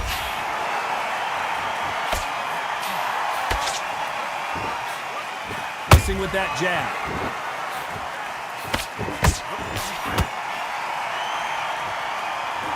The bronze bomber goes down. That's bogus shit. Look at that shot to the head, and there's no way they were going to stand That's up to bogus that one. shit, chat. 1, 2, 3, 4. Are you okay?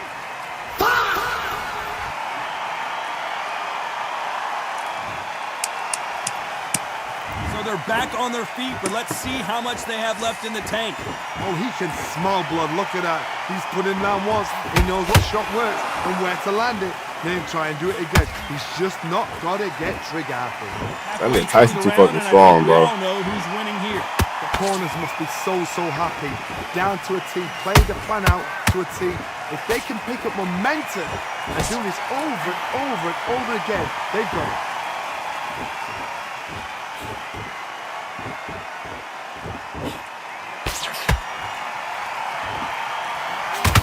Well, Johnny, has anything surprised you here as we enter the final frames of this bout? This could be really intimidating, Todd. If you know somebody's got the punch power, someone's got the speed, it can be intimidating. It just depends on how confident you are as a fighter.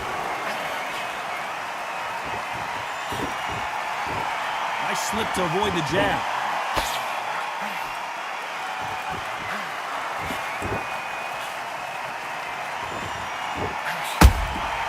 And he scores with the counter. The only fear you have with this fighter. Oh my fucking god, bro! This fucking flash KO bullshit. Cue up the replay machine. I have got to see This that stupid again. ass flash KO bullshit, man. GG's. Let's run it back, bro. God damn.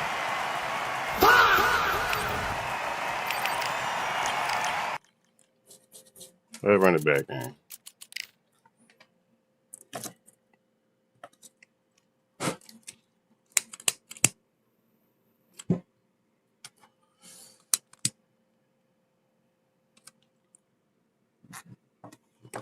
You said I lost against a 50-50 player? I mean, shit. It's 50-50, nigga. Where you at, buddy?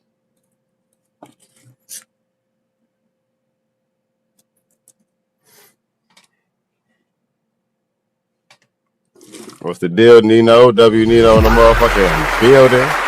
What's the deal, big dog?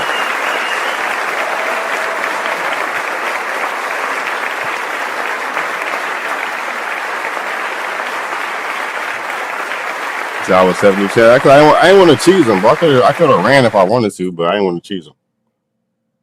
You know what I'm saying? I ain't got no beef with bro. Give him a fair chance. You know, even though, you know what I'm saying, undisputed not fair in general.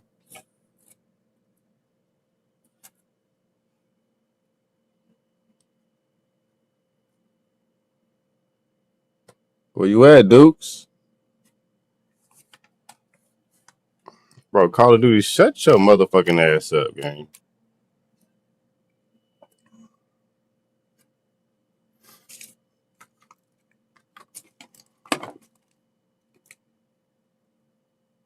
Where you at, buddy? Better run that back. You said this game is actually unplayable, low key. I mean, I won't say unplayable, but it's trash. It's right there in front of you, buddy. The code is up.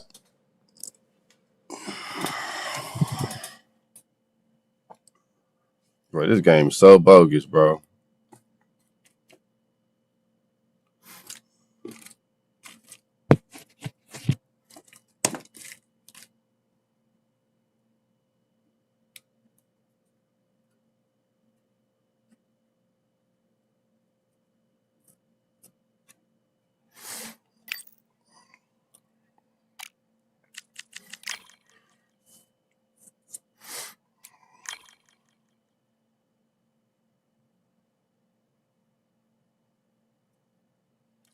Darn on. Who let me do that? Never head up. Nigga have to snake me probably. Everybody smash the like button on YouTube. If y'all watching on YouTube, chat, get the likes up. W motherfucking likes already.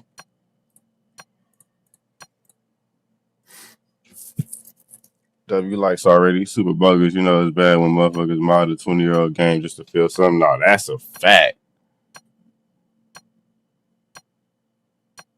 Call of Duty. Why are you trolling? You saying they bogus for making us pay for fighters on a broken game? Might as well stay selling. Nah. Nah, that's funny as hell.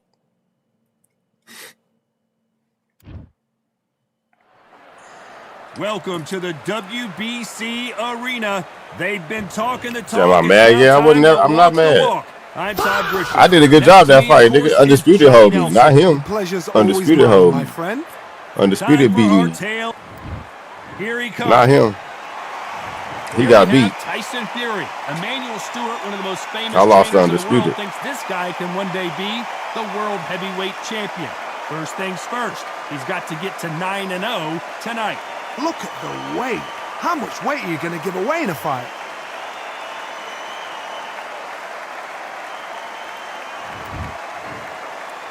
This bout is scheduled for 8 rounds of boxing.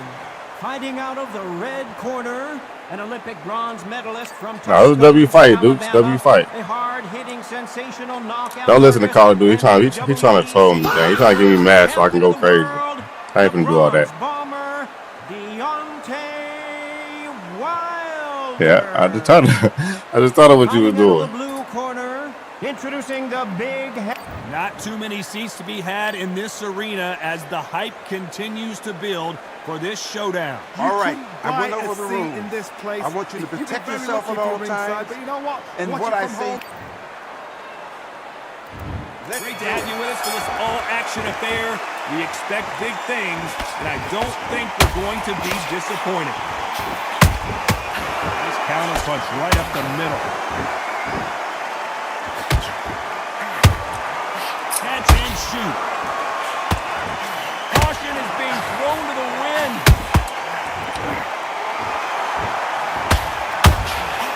Nice counter shot. Nice counter shot. So much for boxing. This is a fight.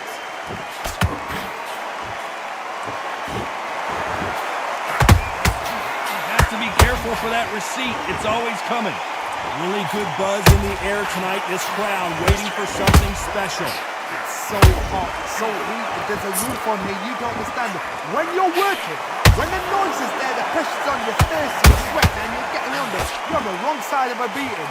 Whoa, Johnny, out of nowhere. Look at this. Deontay Wilder rocked right now. He's in some serious trouble.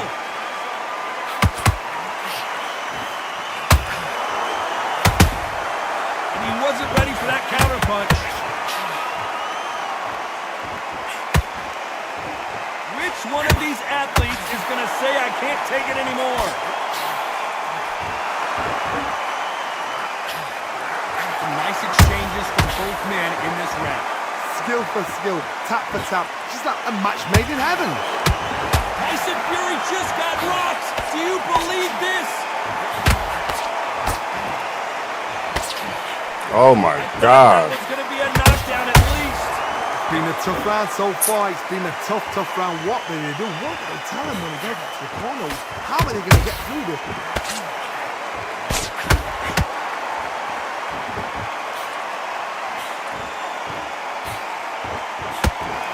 Knockout or bust for both of these fighters.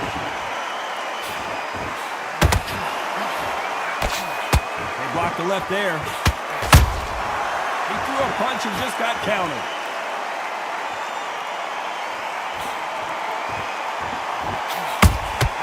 Beautiful counter shot.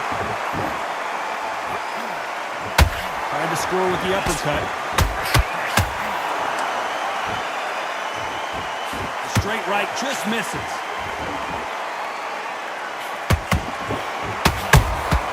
How about that time counter shot? And Tyson Fury just got clipped. The big fella might be in big trouble. Down goes Fury. And you can see here his face basically melts into his glove, and down he goes.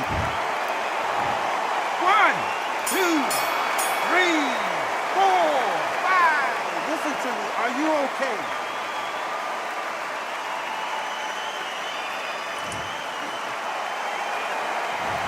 Come Let's on, see you how better the game game plan. You've done all your work all the way through camp. There's the bell for round 2. Let's see how he bounces back here after getting dropped in the last round. Oh, listen to me. If I knock somebody down like that round, you know this round coming out? He's getting everything. Oh my goodness, Johnny! Tyson Fury just got buzzed. His eyes don't look good. Body language is bad. He could go down. Why did I do that? And it appears they're out of trouble, at least for now. But that just goes to show you one clean punch changes everything. Defense, defense, defense is everything because they got shot once. They know they can get caught again. Oh my God! This shit is pissing me off. Blocking and stopping and shooting.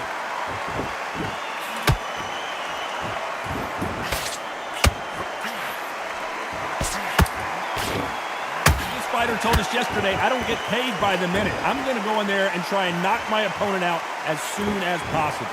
With sluggers, you cannot let them get into a rhythm because this is how they train. This is how they prepare for a fight. This is what they'll do all night. Do not dance their dance. You've got to use speed. Straight right just misses.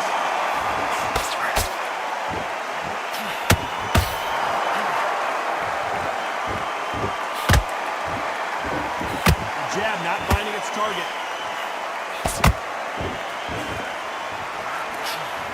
This fighter's completely content to sit back and let you make the first move. That's where they thrive. They have got great ring IQ. Counter punches are the best. Very competitive round here so far. Perfectly matched. Skill for skill. Tap for tap. Now this fight will say, you know what, I'm just that notch above you. And so I've got to respect both of them more than nothing.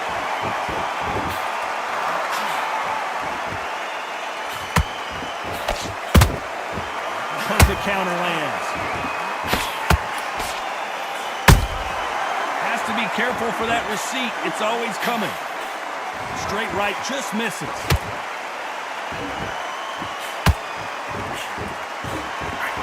No rest for the weary.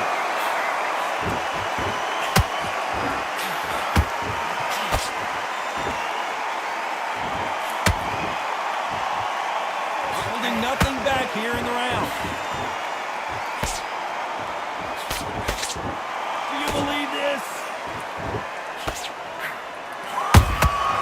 Bro, what the Every time they fuck? touch your guard, they get caught. This shit is stupid, bro. Whatever the fuck that is, I hate that shit. They exchange punches.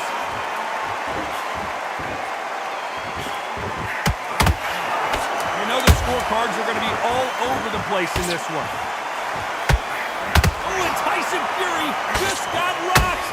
This could be it. Tyson Fury, one of the great heavyweight champions. Talk about Wilder in that last round. What are you doing? As bad as I need to go back out there. I need you to win. Here we go in round 3. Who's going to land the first big shot?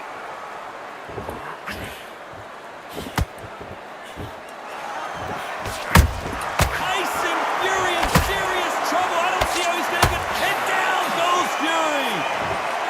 As you can see here, a picture-perfect punch did the trick. I've got to see. 1, 2, 3, 4, 5. Are you all right?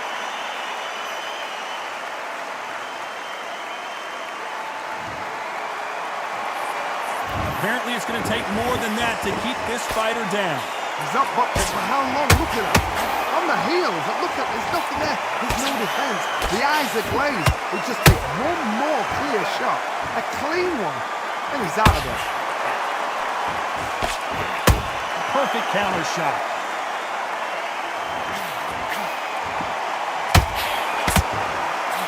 And Deontay Wilder just got clipped.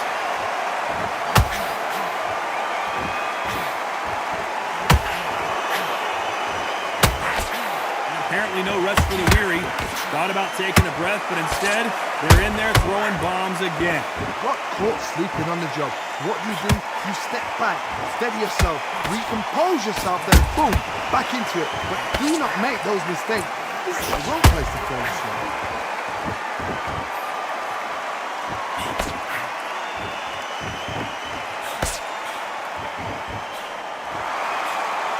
They got to pick things up halfway through the round here. Not the best start, but you know what? The cornermen now, it's down to them doing their job. But get through the round, regroup, like freshen up, boom, different tactics.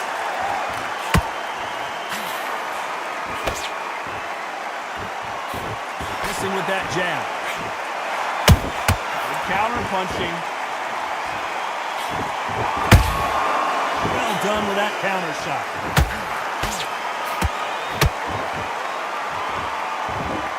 Nice exchange here from both men.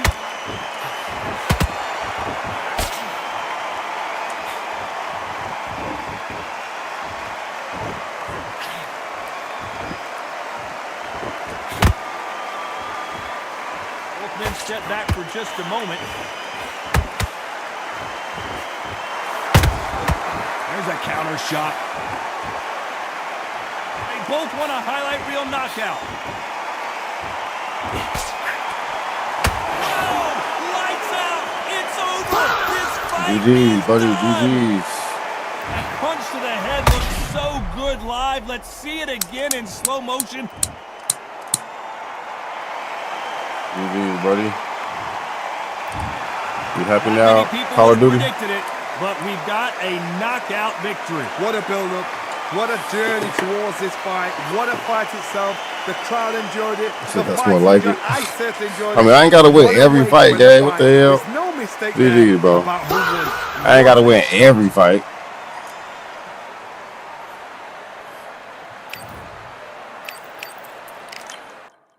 I like to make some fights, you know what I'm saying, interesting.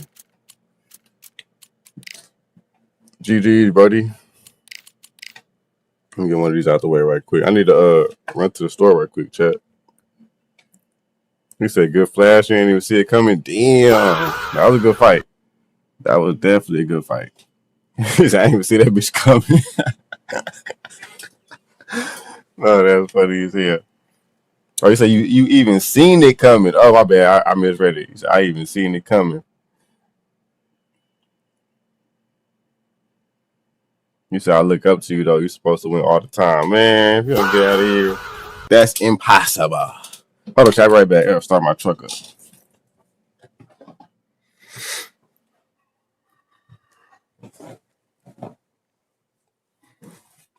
Mic off.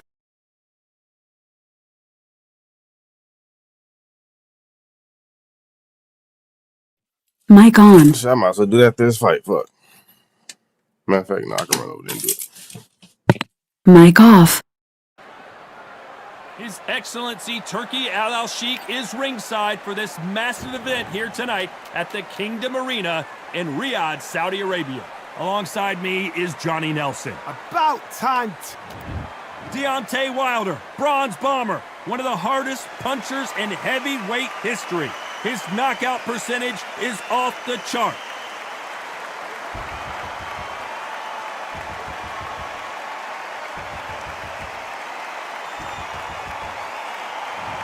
The gentleman of boxing, Floyd. This bout is scheduled for 8 rounds of boxing.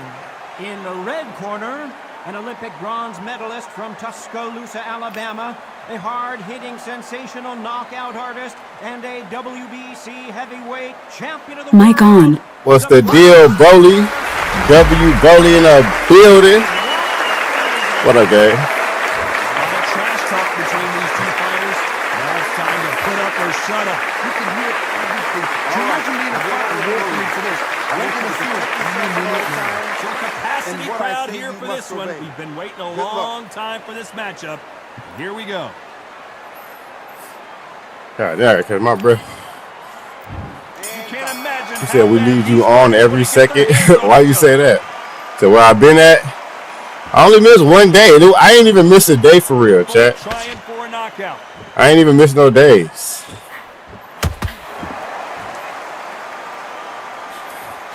I just didn't stream at the same time as I usually stream at. Time he throws a punch, a receipt is coming right back. It's all offense all the time.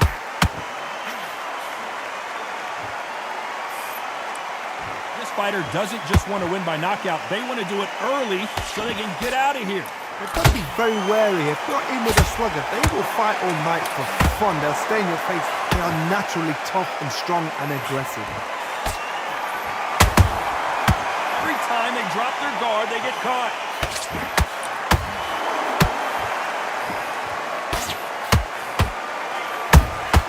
There's a counter shot. Is that legend? Appreciate it, buddy. Willing to back down. Perfectly matched.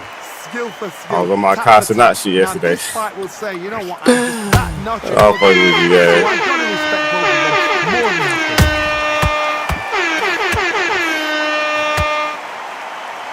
Both men step back for just a moment. Perfect counter shot.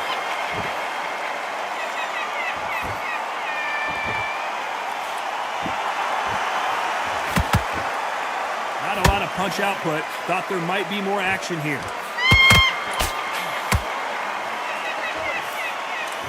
One punch could change the entire complexion of this fight. You say you've been testing the quick glitch? What the fuck? They fixed it? What do you mean they fixed it? For grabs with just 10 seconds to go. Like in the middle of the fight?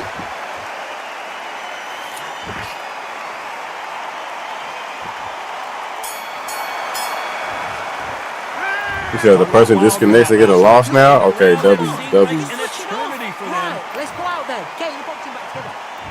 Here we go for round two. He said, thank God, nah, Last round, fat. something has got to change. This is one of those He situations. said, but you probably won't get the win. You've got to What? get out there again. That's bogus. Smart, Why? Be sharp.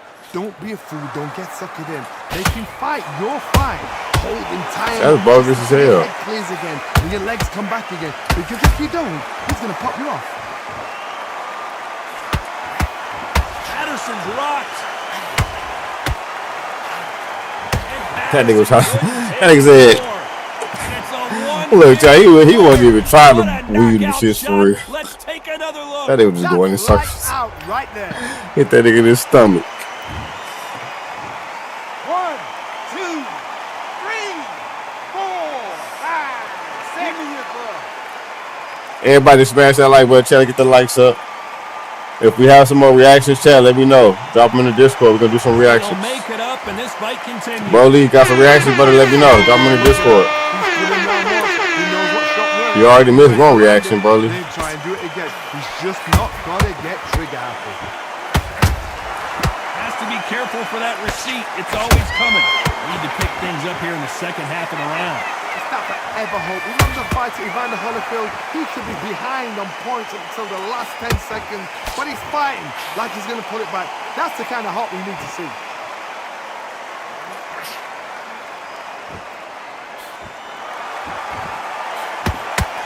Typical outside fighter, as you know, focuses on defense, stick and move, stick and move. If you want to corner an outside fighter, make them fight off the wall because they don't want to. I enjoyed the stream. To be honest, appreciate you, buddy. I enjoy y'all. Pin him down. Throw a blanket on him. Oh my God! Oh my God!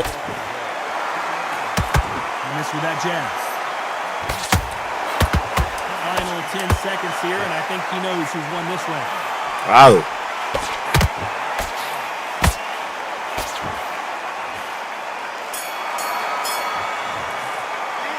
What a huge momentum swing. Big deep breath. Big deep breath. Here we go in round three. Who's going to land the first big shot? Couldn't finish him off in the last round. Let's see what this has in store for us. What a heavy knockdown. How are they going to come back from that? They staggered back to the corner. They've got to freshen them up, alert them again, get them back on point. You said, I realize boxing YouTubers are all race biased. Oh, what do you mean they race biased? Like, if they're Mexican, they going for the Mexican fighter. If they're black, they're going for the black fighter.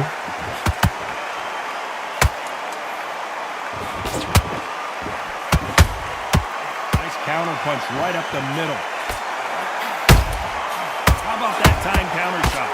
The straight right just misses. Let me put this nigga on his ass. He think he's doing something, chat. Put this nigga on his Every time they ass. throw a shot, they get countered. Catch and shoot.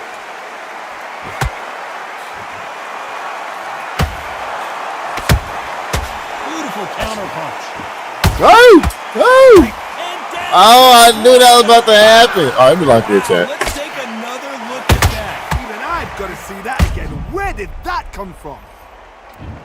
He said white people root for any fighter near them. No, that's funny as hell. 4,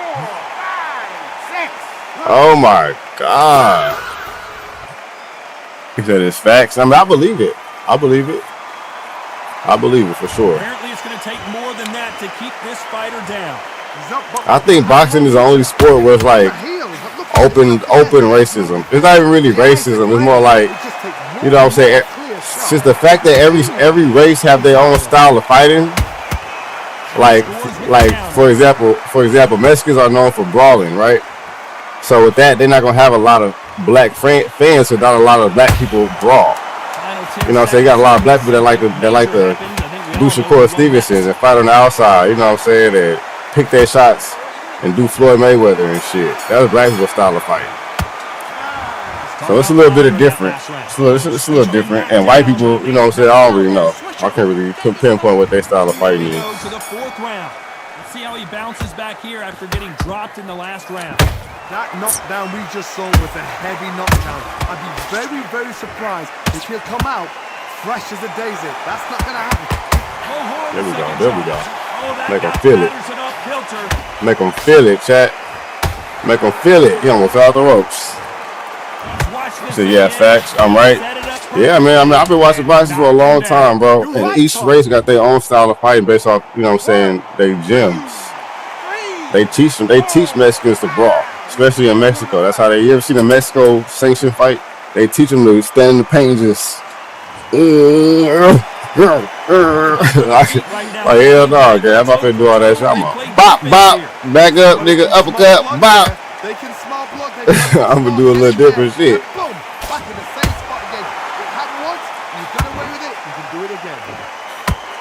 So I don't really think it's real racism. I just think it's based off of that styles of fighting. You gotta pick things up halfway through the round here. So you're right about that. It's insane. You don't want the cornerman now. It's time for them doing their job.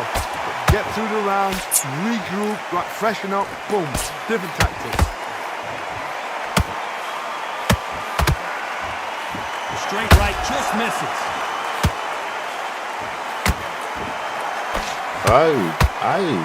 Incredible work rate. Love that combo. I love that combo. That's my favorite one right there. I hit a nigga in his stomach, trying to catch me back. That nigga with a mean two-piece. We're gonna see the finish there. Got caught sleeping on the job. What do? You step back, steady yourself, recompose yourself, then boom, back into it. But do not make those mistakes. Come on, cuz. You know my combos is deadly. Just barely. You know my combos is deadly, nigga. You know my combos is deadly. What's the deal? Ricky the motherfucking building. Shit, nah, this game is good career mode wise. No, that's a fact. I fuck with it. For me personally, yeah, I fuck with it. Ricky Anthony in the motherfucking building.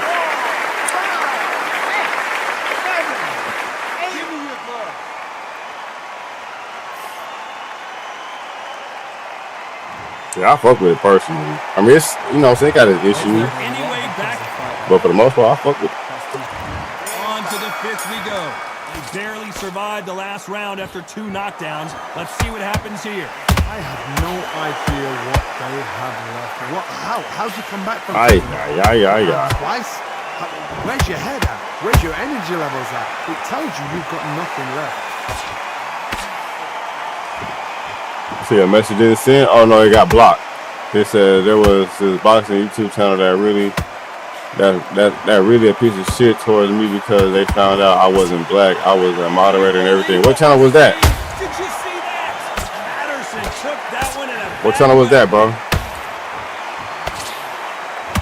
Patterson goes down. Wow, that seemed to be the punch he was looking for. Let's watch it again. Shot from the gods, they say. A shot from the gods.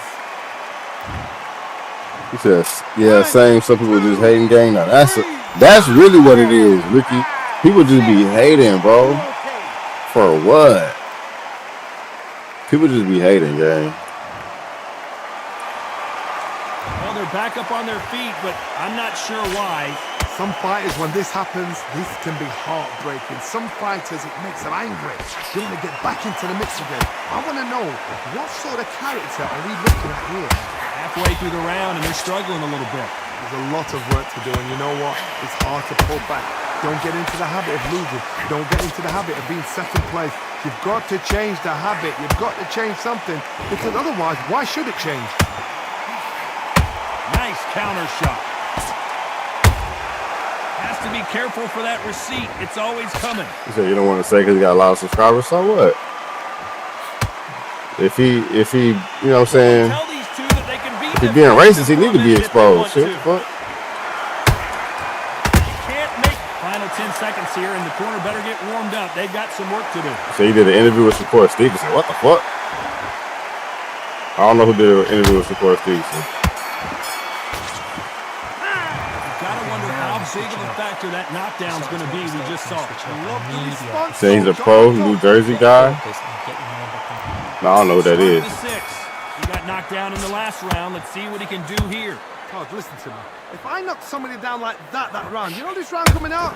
He's getting everything, full barrel, because I know his leg is gone. So this, you watch what's going to happen. If he doesn't, I'll be very, very surprised. You say he says my guy a lot? Nigga, I don't know who that is. The build up to this fight, Johnny, a boxing channel. Listen, I don't care if it's round 1 or round 12.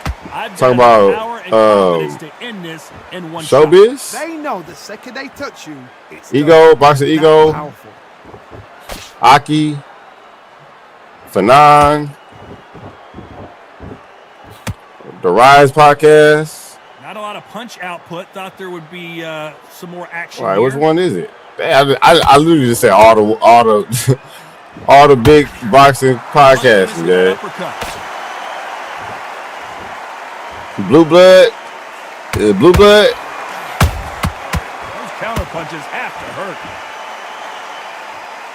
It ain't boxing Ego. It ain't so big. Damn. W follow, buddy. W follow. They exchange punches. He needs to be careful not to punch himself out.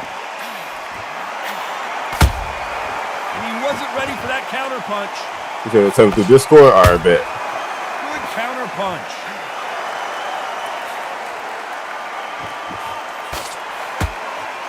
And so far, the offense has been better than the defense. Beautiful counter shots. So we would say all opinions, and then I saw him. Some of the favorite fighters are runners. Like who? Who his favorite fighters? I can tell you if he bullshit about who his favorite fighters is. Let's talk about Wilder in that last round. Switched off completely. Talk about a one back on the job. And there's the bell for round 7. Coming off that fantastic last round, let's see if he can keep his momentum going. Todd, my motto is, if it's not broken, why change it? An excellent last round, everything works. Wait for the reaction. Until then, keep doing what you've just been doing, because you've won that hands down.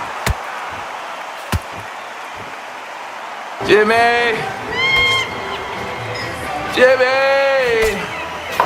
They hit like heavyweights, but they move like middleweights. Truly elite level stuff here. It's the one who draws first blood, Todd. That's what you've got to look at. If you've hit and you know you're in there with a banger, you've got to be on it. We want to tease. We want to talk me. I'm gonna talk your ass back, fuck boy. What you got going? Big shots from both of these fighters. Trying to make them quit, chat. You want to play? What's the deal, y'all? W brother, y'all in the building. Bro, if you go gossip. Nah, for real. If you go gossip, nigga. If you gonna say it. What's up, bro? I'm trying to end his shit.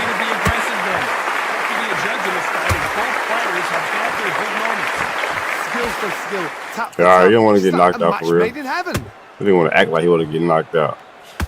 You don't want to get knocked out for real, nigga. Is he gonna punch yeah. No these niggas is trash, chat. His favorite fighter, Shakur, hey, anyone from Jersey. I don't care about it though. I unsubscribed from the dude. Okay. He said channel dying anyways. Damn. That's crazy. Who is it, gang? You ain't even drop it in the Discord.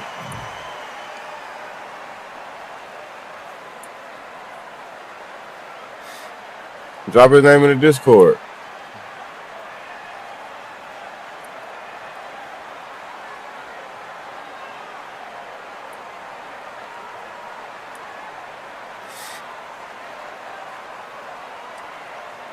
Said Brody playing Duck Duck Goose with who is it, Brody?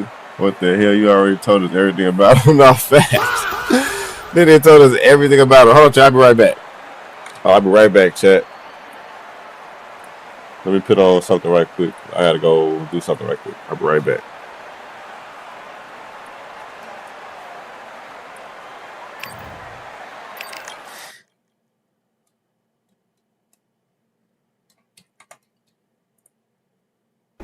Wow. I'm gonna put this on right quick, chat, until I get back. I'm gonna handle something right quick. Roy Jones Jr. I'm hanging out with my man Andre Ward. All right, chat, right back. Two Hall of Famers are bringing Mic on a off. show called a Hall of Game. A show where we discuss boxing, sports, life, and entertainment from our view. How much better than that can you get? Me and Roy don't always agree, but one thing you will get is a Hall of Fame worth the game. What's up? Welcome back to another episode of the Hall of Game. Yes, I know I'm not where I normally am. I'm on the road. Normally Roy Jones is on the road and I'm at home. He's at home and I'm on the road. I'm still in Las Vegas.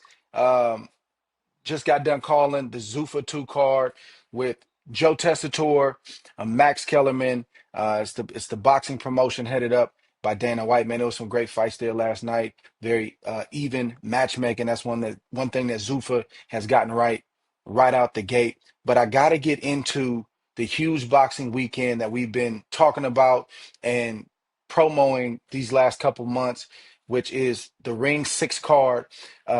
This past weekend, January 31st, Madison Square Garden, a sold out Madison Square Garden between Shakur Stevenson, Teofimo Lopez. On the co-feature, we had the return of Keyshawn Davis. Keyshawn Davis has been gone. And you know, when you don't fight, people, they whisper, but they're not really talking about you like they once were. And he was in there against a formidable contender, Jermaine Ortiz. He's the type of guy that if you're not right, and if you didn't prepare properly, or if there's any holes in your game, he's going to push you to that point where he's going to show it. That was a great co-feature. We're going to get into that. And also on the undercard, Bruce Shushu Carrington versus Carlos Castro, or AKA Shoe York City, as he likes to say. This is his first title fight in the featherweight division, the WBC title. Man, great fight. Shushu got tested in that fight. We're going to get into that as well. And Xander Zayas, man, I hate that Xander and Shakur fought on the same night. You want all the eyeballs to be watching one card if possible.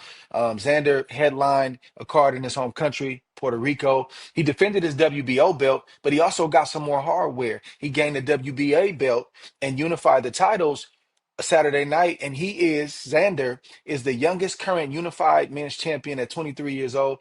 Man, these boys, they doing a lot of great things younger and younger and younger. The last thing we're going to get into is I saw something at Madison Square Garden that I had never seen before in all my years of boxing. You know, I like to tell people, man, there's nothing I ain't seen in the boxing ring. It's nothing no style, no antics, no nothing on the business side. Man, I seen a man in a heavyweight fight. And in the middle of the fight, got hit with an uppercut. Man, hairpiece came off, Roy, in the middle of the fight. Jarrell Miller had hello. Man had a hairpiece in the ring and got lifted off the top of his head in the middle of the fight, early in the fight. And he had to fight the rest of the fight with a little ring of hair around his head. Brother, never seen nothing like that in my life. We're going to talk about that as well. But I want to get into, I'm going to start with Shushu Carrington on the undercard. Bruce Shushu Carrington. He's a Brooklyn native. This is a homecoming fight. This is a dream come true for you to fight at home, but to have your first world title at home. I had a similar situation. It's exciting, but it's a lot of pressure. It's one thing to be in a foreign place, another state or another country, right? That's a different level of pressure to perform and want to win. But when you at home, and all week long, do you got tickets? Do you got tickets? Hey, man, can we get in the back with you? Do you got a credential? All that type of stuff is happening because most of the time, family and friends don't understand that this is a party for y'all. This is an event for y'all. This is a war for me. So while y'all trying to figure out how you going to get my third cousin in While y'all gonna figure out how y'all trying to get my third cousin into the fight or get him in the back of the locker room at the press conference. I can't do nothing but think about war and trying to figure out how I'm gonna pull this off. Shushu went in there, Roy, and he got tested. He said that was the first time that he's ever been hurt in a fight, a real fight. It was some rough moments in there, and I don't dislike that for him. You can get a false sense of yourself going in there and blowing a guy out in 2, 3 rounds, raising that belt on your shoulders, and you start to think that most nights are gonna be like this. Shushu had to really get it out the mud. He had to really dig into that bag of intangibles. He had to really show that he can weather the storm. He got visibly hurt, and Carlos Castro did what he was supposed to do. He jumped on Shushu. He weathered that storm well, and it didn't discourage Shushu. As soon as his head cleared, he sort of changed the game plan and stopped moving as much, started making some better decisions defensively, and then he started letting them hands go to get that knockout. Roy, what did you see from Shushu? What did you like from that fight? I loved everything I saw from Shushu. The fact that he was able to weather that storm during a big fight like that, that says a lot because in your hometown, like you said, there's always a lot of extra pressure, a lot of added pressure. Now, to his defense, you also had a Keyshawn Davis coming after you, and you had a main event with Teofimo Lopez and the Yeah. young man. So with that being Yeah, said, Shakur, yeah. Teofimo Shakur Stevenson, yeah. yeah, it was pressure on you, but it wasn't as much that could be because I'm sure when you did it, you probably was the main event, right? Hmm. Exactly. So when you're the main event, it's a little bit more pressure, but that pressure still is there. It's just that he had a few other people on the undercard to catch it if something didn't go right. But to me, I thought Shushu probably fought the one of the better fights of the night too, because it was entertaining. It was back and forth. He got hurt, then he came back, survived that, and then took the guy with a 5-punch combination. That said a Bang, lot. bang, bang, bang, bang. That was good stuff. You understand me? So Shushu definitely game I respect. I love the fact that he was able to put on a performance like that for his New York home, for his hometown fans. And I thought Shushu just did a great job. Yeah. Yeah, Shushu, the rest of the guys on the car, and then Shakur Stevenson and Teofimo. Man, they brought out Spike Lee, man. Spike Lee, shout out to Spike Lee, man. Spike Lee was out there early. I was out there for the undercard because I knew it was gonna be a great card.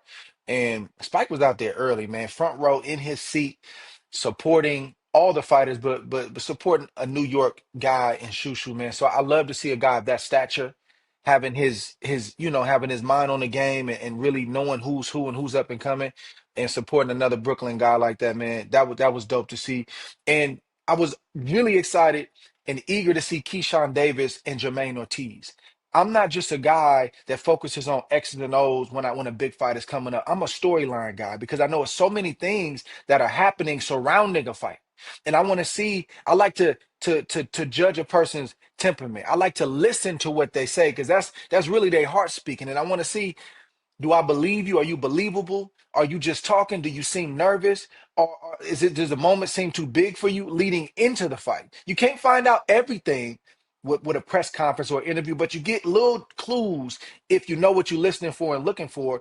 And I've been watching Keyshawn to see how are you going to respond to this adversity that you've been facing. And in many respects, and he's admitted it, that came by his own hands. You had a lot of motion, you had a lot of momentum, and then it abruptly stopped.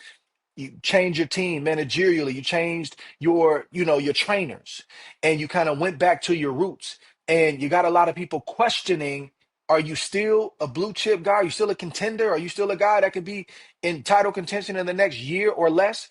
And it was against a solid dude, Jermaine Ortiz, who had never been stopped. And Jermaine has fought good competition. He's fought some elite guys. He's come up short, but he's always fought hard. He's never been stopped. I thought Keyshawn looked really, really good early on in that fight. He looked very poised. And Jermaine was fighting a fight that you typically don't see him fight. Jermaine is known for being very physical, very rough, and he's going to make it dirty if he has to. He was laying back. And it looked like he was allowing Keyshawn to take some ground and get established, but then Ortiz flipped the script and changed the game plan. He started to get into his normal bag of roughhousing and making things dirty. And I said, man, I like that. I was telling Shakur, I was in the locker room watching. I said, I like what he did right there because he went away, let you get comfortable, and then he said, no, here I am. I'm going to be the guy that you actually thought you was going to be fighting, but I'm not going to do it in the first round. You saw Keyshawn have to make some adjustments too. And I love when, whether you're in title contention or a prospect, you got to make some adjustments. How deep is your bag? How quick can you process? How quick can you make adjustments? Do your boxing brain work, or do you need a coach feeding you instructions every second of every round? You saw Keyshawn have to make adjustments, do some different stuff because Jermaine Ortiz changed up his game plan. And all of a sudden, you start seeing the power and the precision. It's not just power, it's power and precision from Keyshawn Davis. Those are some of his greatest strengths is the power, but the ability to get that shot in at the right spot. He did that in the 11th with a body shot. He did it again in the 12th to end the show. Great performance for him. And it was one of the performances that basically tells the boxing community and those in your weight class and around your weight class, I'm back. It wasn't a performance that screams I'm back, but it definitely said I'm back. I've heard all the whispers and I'm here. What you think about that performance of Keyshawn against Jermaine Ortiz? Thought it was an excellent performance. And I don't think he really said I'm back. He said I'm different and I'm back because y'all couldn't stop Mm, Ortiz. mm. I did. So I'm different and I'm back. You understand me? So I think he Right. made two statements at one time. You understand me? Because nobody else has stopped Ortiz. You understand me? That's the first time he's ever been stopped. That means you do that, you're doing something different. And you're doing it after this long layoff. So he's saying a whole lot in that one performance. That was also a brilliant performance. Why I rank it so high too is because it was three great performances that night, but they all had different things to them. I love the fact that Shushu went through the adversity, but I also like the fact that Keyshawn was able to change up when it came time for him to change up. Yet he still kept that same pressure on. You understand me? The guy saw right away that he couldn't outbox him, so the guy changed up and tried to come at him a little bit. He took that too and kept fighting the same way. Then when the guy tried it, that was everything he had. Then Keyshawn immediately started going back to that body. That says also a lot, but for a guy with 14 fights, he remembered to go to the body, and that's really what became the demise of the guy. So it's like when you find a young guy that's willing to go to the body like that, even late in a fight, that's top level stuff. That's high class stuff. So he is different. He is at that next level. Shout out Jermaine Ortiz. He's always going to be tough. He's always going to stay in there as long as he can. But it's a lot of heat you got to deal with those kind of body shots. I mean, they were well placed body shots. I mean, Yep. well placed body shots, right on the money. And those are two things that seem so common and that are talked about so much, but are the most neglected in the sport of boxing. And if a fighter, y'all fighters, listen to me at every level, not just young fighters, if you can make your jab your lead hand, whether you're right handed or whether you're left handed, make your lead hand great. What does that mean? That means start to use it more. Learn when to use it, how to probe with it, when to use a power jab, when to use a flicking jab, how to come behind the jab. And for all you power punchers, man, make your jab great so you can hide your greatest gift, which is your power. Because even an average fighter, if you telegraph and tip him off on what you're going to do, he can either get out of the way, block it, or take the shot. A fighter takes the shot a lot better when they see it coming down the pipe. Get your jab great. And the second thing is what we just talked about.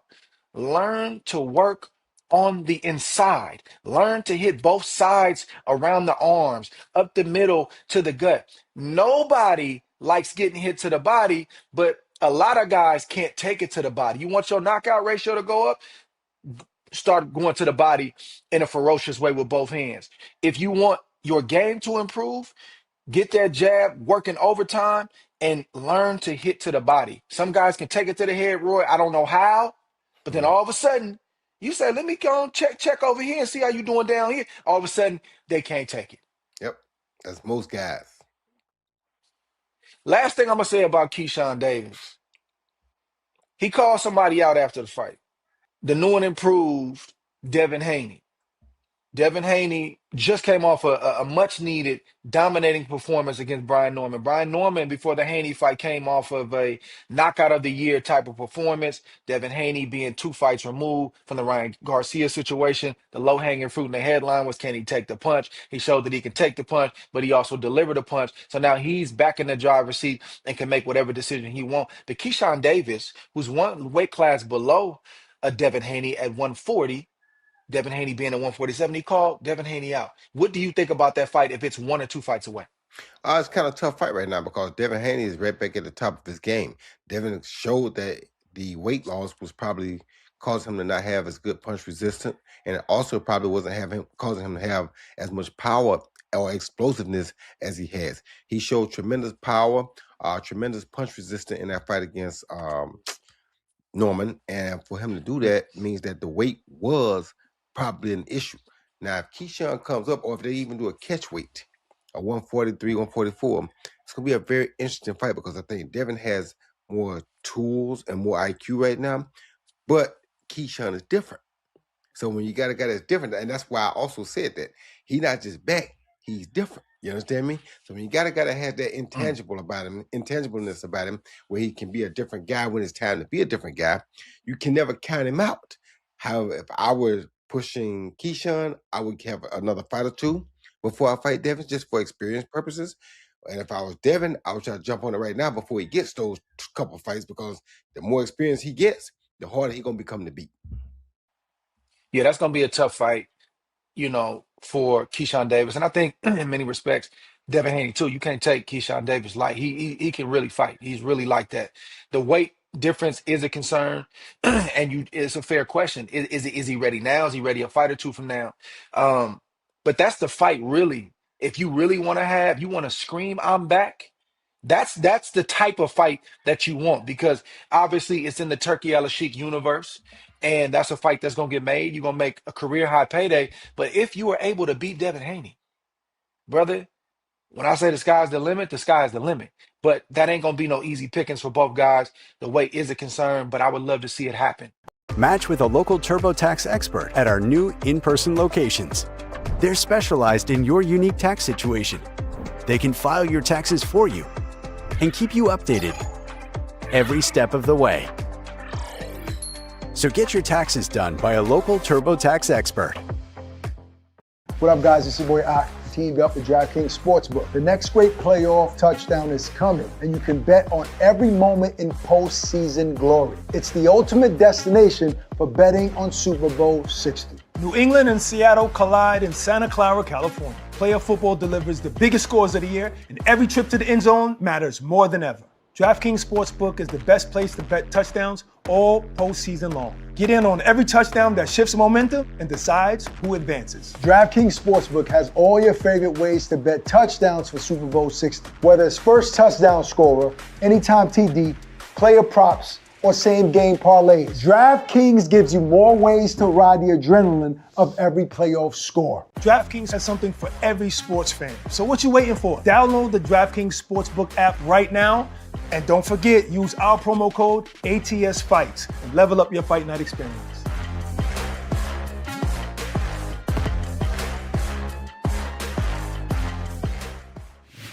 But before we get to the main event, we got to talk about this Jarrell Miller situation. I ain't even talking about the fights. I ain't talking about no punches that were thrown in the fight. It's something else happened in the fight that got my attention way more than any punches that were thrown in that fight. It was the undercard fight between Jarrell Miller and Kingsley eBay. Right? We thought it was just another heavyweight fight with two guys trying to elevate and try to get themselves in position for a title shot. And all of a sudden, man, I'm in the back locker room with Shakur, and I see Jarrell Miller's hair all of a sudden just lift off the top of his head after he got hit with an uppercut. I didn't believe it. I'm like I saw it, but I didn't believe what I saw because I had never seen that before. I've been in boxing over 2 decades, long time. Never seen nothing like that happen in a gym or in a real fight. I don't know what to say about that. Like, some of my stuff getting a little thin up here too. I'm trying to figure it out. I'm trying to, you know what I'm saying? I'm trying to work it out. So I understand. Ain't no indictment because you losing your hair, you lost your hair. But brother, who thought it was a good idea to put that on your head before this fight? They didn't tell you that it could possibly get knocked off? Was it glue under there? What happened? Like, what was the plan with that? Because I think a fighter going in there with a bald head is a good look. You know what I'm saying? You got the baldy. Hey, man, I'm here for business. And I'm going to do the toupee thing or whatever they want to call it after the fight. When I get the win, I can go on vacation, have my hair, get my lineup, do what I gotta do, brother. I'm not mad at you. But man, and and the brother fought another 8 rounds. I think that happened in the second round. Brother fought another 8 rounds with 98% of his hair gone. He had like 2% going around the edges right there. Don't know why that stayed on, but 2% around the edges after the toupee flew in out the ring and hit the floor. And it went viral while the fight was going on. I don't think nobody else focused on another punch that was thrown at that point. And I'm gonna say this: if I'm the coach of Jarrell Miller, we done, brother. That's it.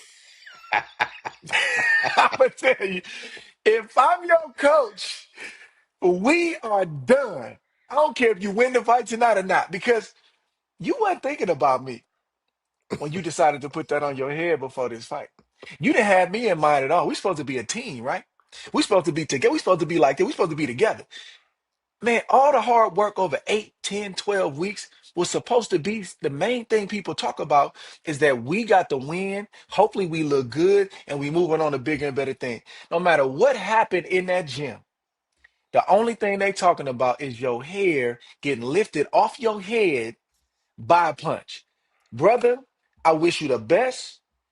I love you. I'm praying for you. But I can't work with you because you wasn't thinking about me when you said yes to putting that on your head. And I got to think about that. You wasn't thinking about me. So I'm going to either send you a text, I'm going to call you and say, man, respect. I wish you nothing but the best, but I Mic got to on. go. We back, chat. Yeah, What I miss? What I miss, bro? What they was talking about? I had to go do something right quick, Broly. Keyshawn would have been knocking. What I miss, gang? We back, chat. We back. W motherfucking reaction. You know, I didn't react to it. What's the deal? Rip for the win. My boy Rip in our building. Did y'all still want to watch that or what? I just cut it off. Did y'all want to finish that or what? Let me know if y'all want to finish that. I'll let y'all finish it. You said I was telling you about history. You got a reaction? All right, drop it in Discord, buddy. Drop it in the Discord.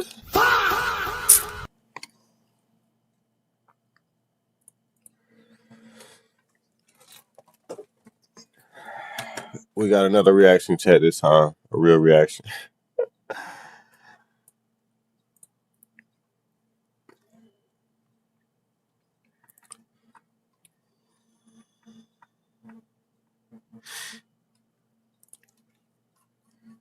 Where's that, buddy? I don't see no reaction in the Discord. If y'all want to follow my Discord chat, I'm going to give y'all opportunity right now.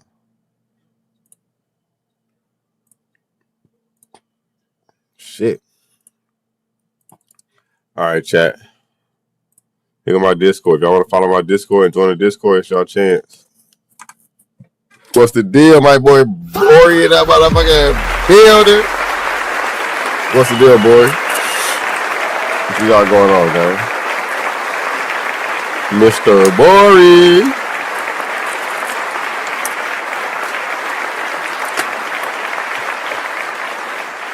You said it was good, boy. Ain't got shit going. What's the deal, Rip? And we out here catching the phase. You know how we do. You know how we do, gang. We go crazy. Y'all see my homegirl chat? She was trying to flex some bread. Watch. This girl get on my fucking nerves. Shout out to my homegirl. But she always trying to flex some shit. How you press play? But she pretty. My homegirl pretty as hell, I ain't gonna lie. Baby, all I want for Christmas. Said that OG Manny Pacquiao is money. Shout out Shelly, chat. Shout out Shelly. She funny as hell, bro. Damn, what the fuck happened to her? Oh. I was trying to figure out what the fuck happened to her lip this whole time. said just a highlight? All right, bet. You dropped it already? All right, got you. Manny Pacquiao. All right, lock in, chat. Lock in, chat. Oh, shit, hold on. Put the chat over here so I can see. Can't see what y'all saying, cuz. There you go. There we go. There we go. So I'm waiting to Undisputed download. Ends. Huh? Oh, the download ends just got it. Okay, W Bory. Welcome to the Undisputed community. Manny Pacquiao highlights, chat. Back in the day, they had black and white. Why does shit look like he fought with Joe Jackson? What the fuck? Why look like he fight with Jack Johnson?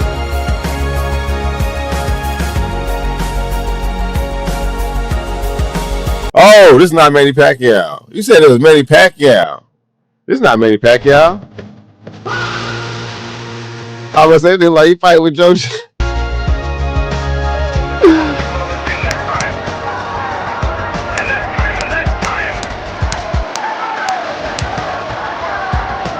Oh, the original Manny Pacquiao. The name was Pancho Villa.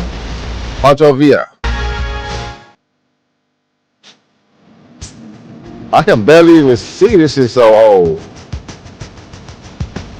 What the hell? Imagine playing a video game like this, gang. Like, what?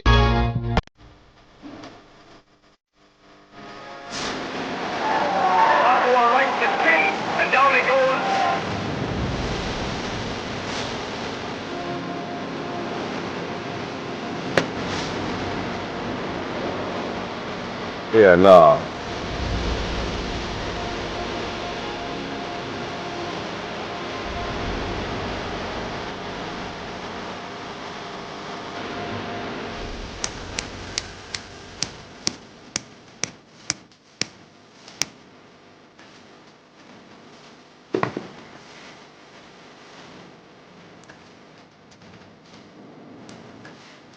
Come on, Manny. Again, Mr. Pacquiao. Mr. Pancho Pacquiao.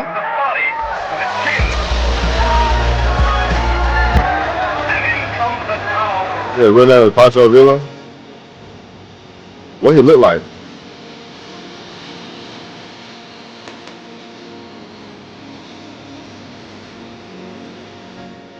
Yeah, what the hell? This him right here? Pancho's really turning it on. That nigga like he was in the military. That can't be him. This can't be him, gang. That's not him. So he's stealing somebody else's name. His name is Pancho Villa. Look at his name at the bottom, bro. His name is that. What the hell is his real name? Oh, so he stole somebody's name? That's bogus. Nigga flyweight. Boy, nigga, a motherfucking piece of wind would blow that nigga away. A wind gust would blow that nigga away. He flyweight. Nah, he do look like Manny Pacquiao. Look, I ain't gonna cap. He little as shit though. Manny Pacquiao probably would beat his ass. Yeah, Manny Pacquiao would do him dirty.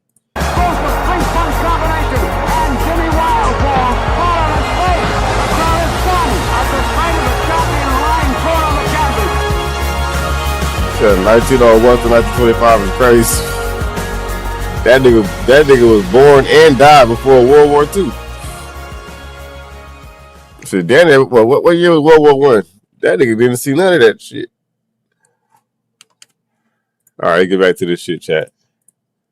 Let's get back to the sheets.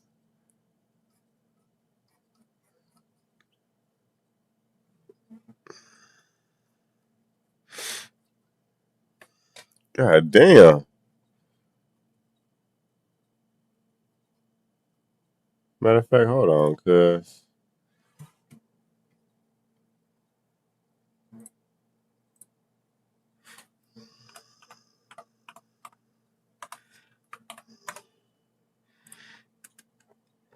He said, but his record is 90 wins and 4 losses at 23. Oh no, that's fire. That's fire.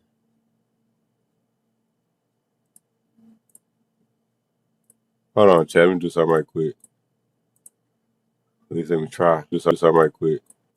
Shut your ass up, Narco.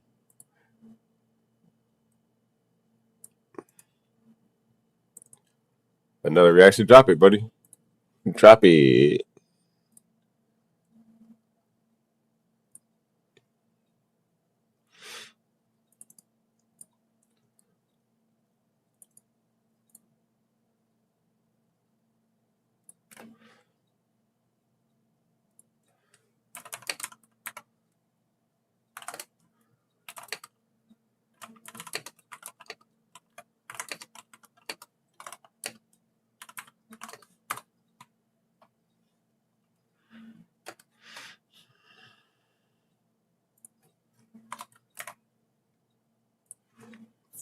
You dropped it already, bro?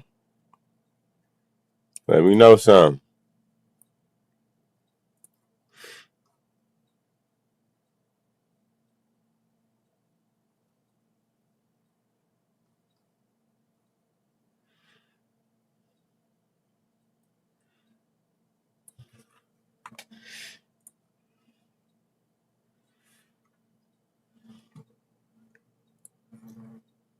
All right, we got the Dempsey versus Jack Johnson reaction. Skipping the box. Let's do it. Dempsey versus Jack Johnson, chat.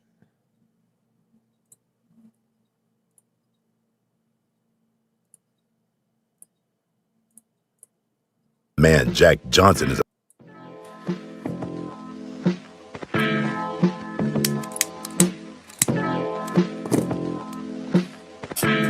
Sam Langford. Now I know that is. Once marketed as the man Jack Johnson is afraid to meet. And in an interview, Jack Dempsey confessed he was the only man who struck fear into his heart. The plight of a dark-skinned fighter in the early years of the 20th century was often an unfulfilling career. Frightening, nigga. I gotta fight a nigga. I'm sorry, I can't say that shit out loud. That's crazy. And Sam Langford. Is that TOS? I'm sorry. Fighter. I'm not saying that again. Possibly I think the only fighter throughout boxing's rich history. That was AI. Truly served no purpose. And it is a tragedy that a pugilist of his caliber has become largely forgotten, and even more so, that he was seldomly honored in his own time. Rainy Day Boxing brings you Sam Langford, a boxing legend. Sam Langford was possibly the greatest fighter who ever lived. Here was a man who weighed anywhere from 145 to 160 pounds, and within a short time, very few heavyweights would risk their undefeated record or risk the title against him. He could call a round better than Ali. One time he comes out for a round, and I don't know if it's second or third, and he touches gloves, and the opponent says, now, why they got this nigga looking like that, bro? This is real Jim Crow era, gang. I ain't gonna lie. This ain't blackface, but this is blackface, bro. This is not how this nigga look. They is crazy, chat. Look how they got Jack Johnson face looking like a straight gorilla. That's bogus. This nigga look like Aristotle and shit. You got this nigga looking like a European god. This nigga looking like a damn jungle monkey. They bogus. Sam was born in 1886 in the Canadian province of Nova Scotia.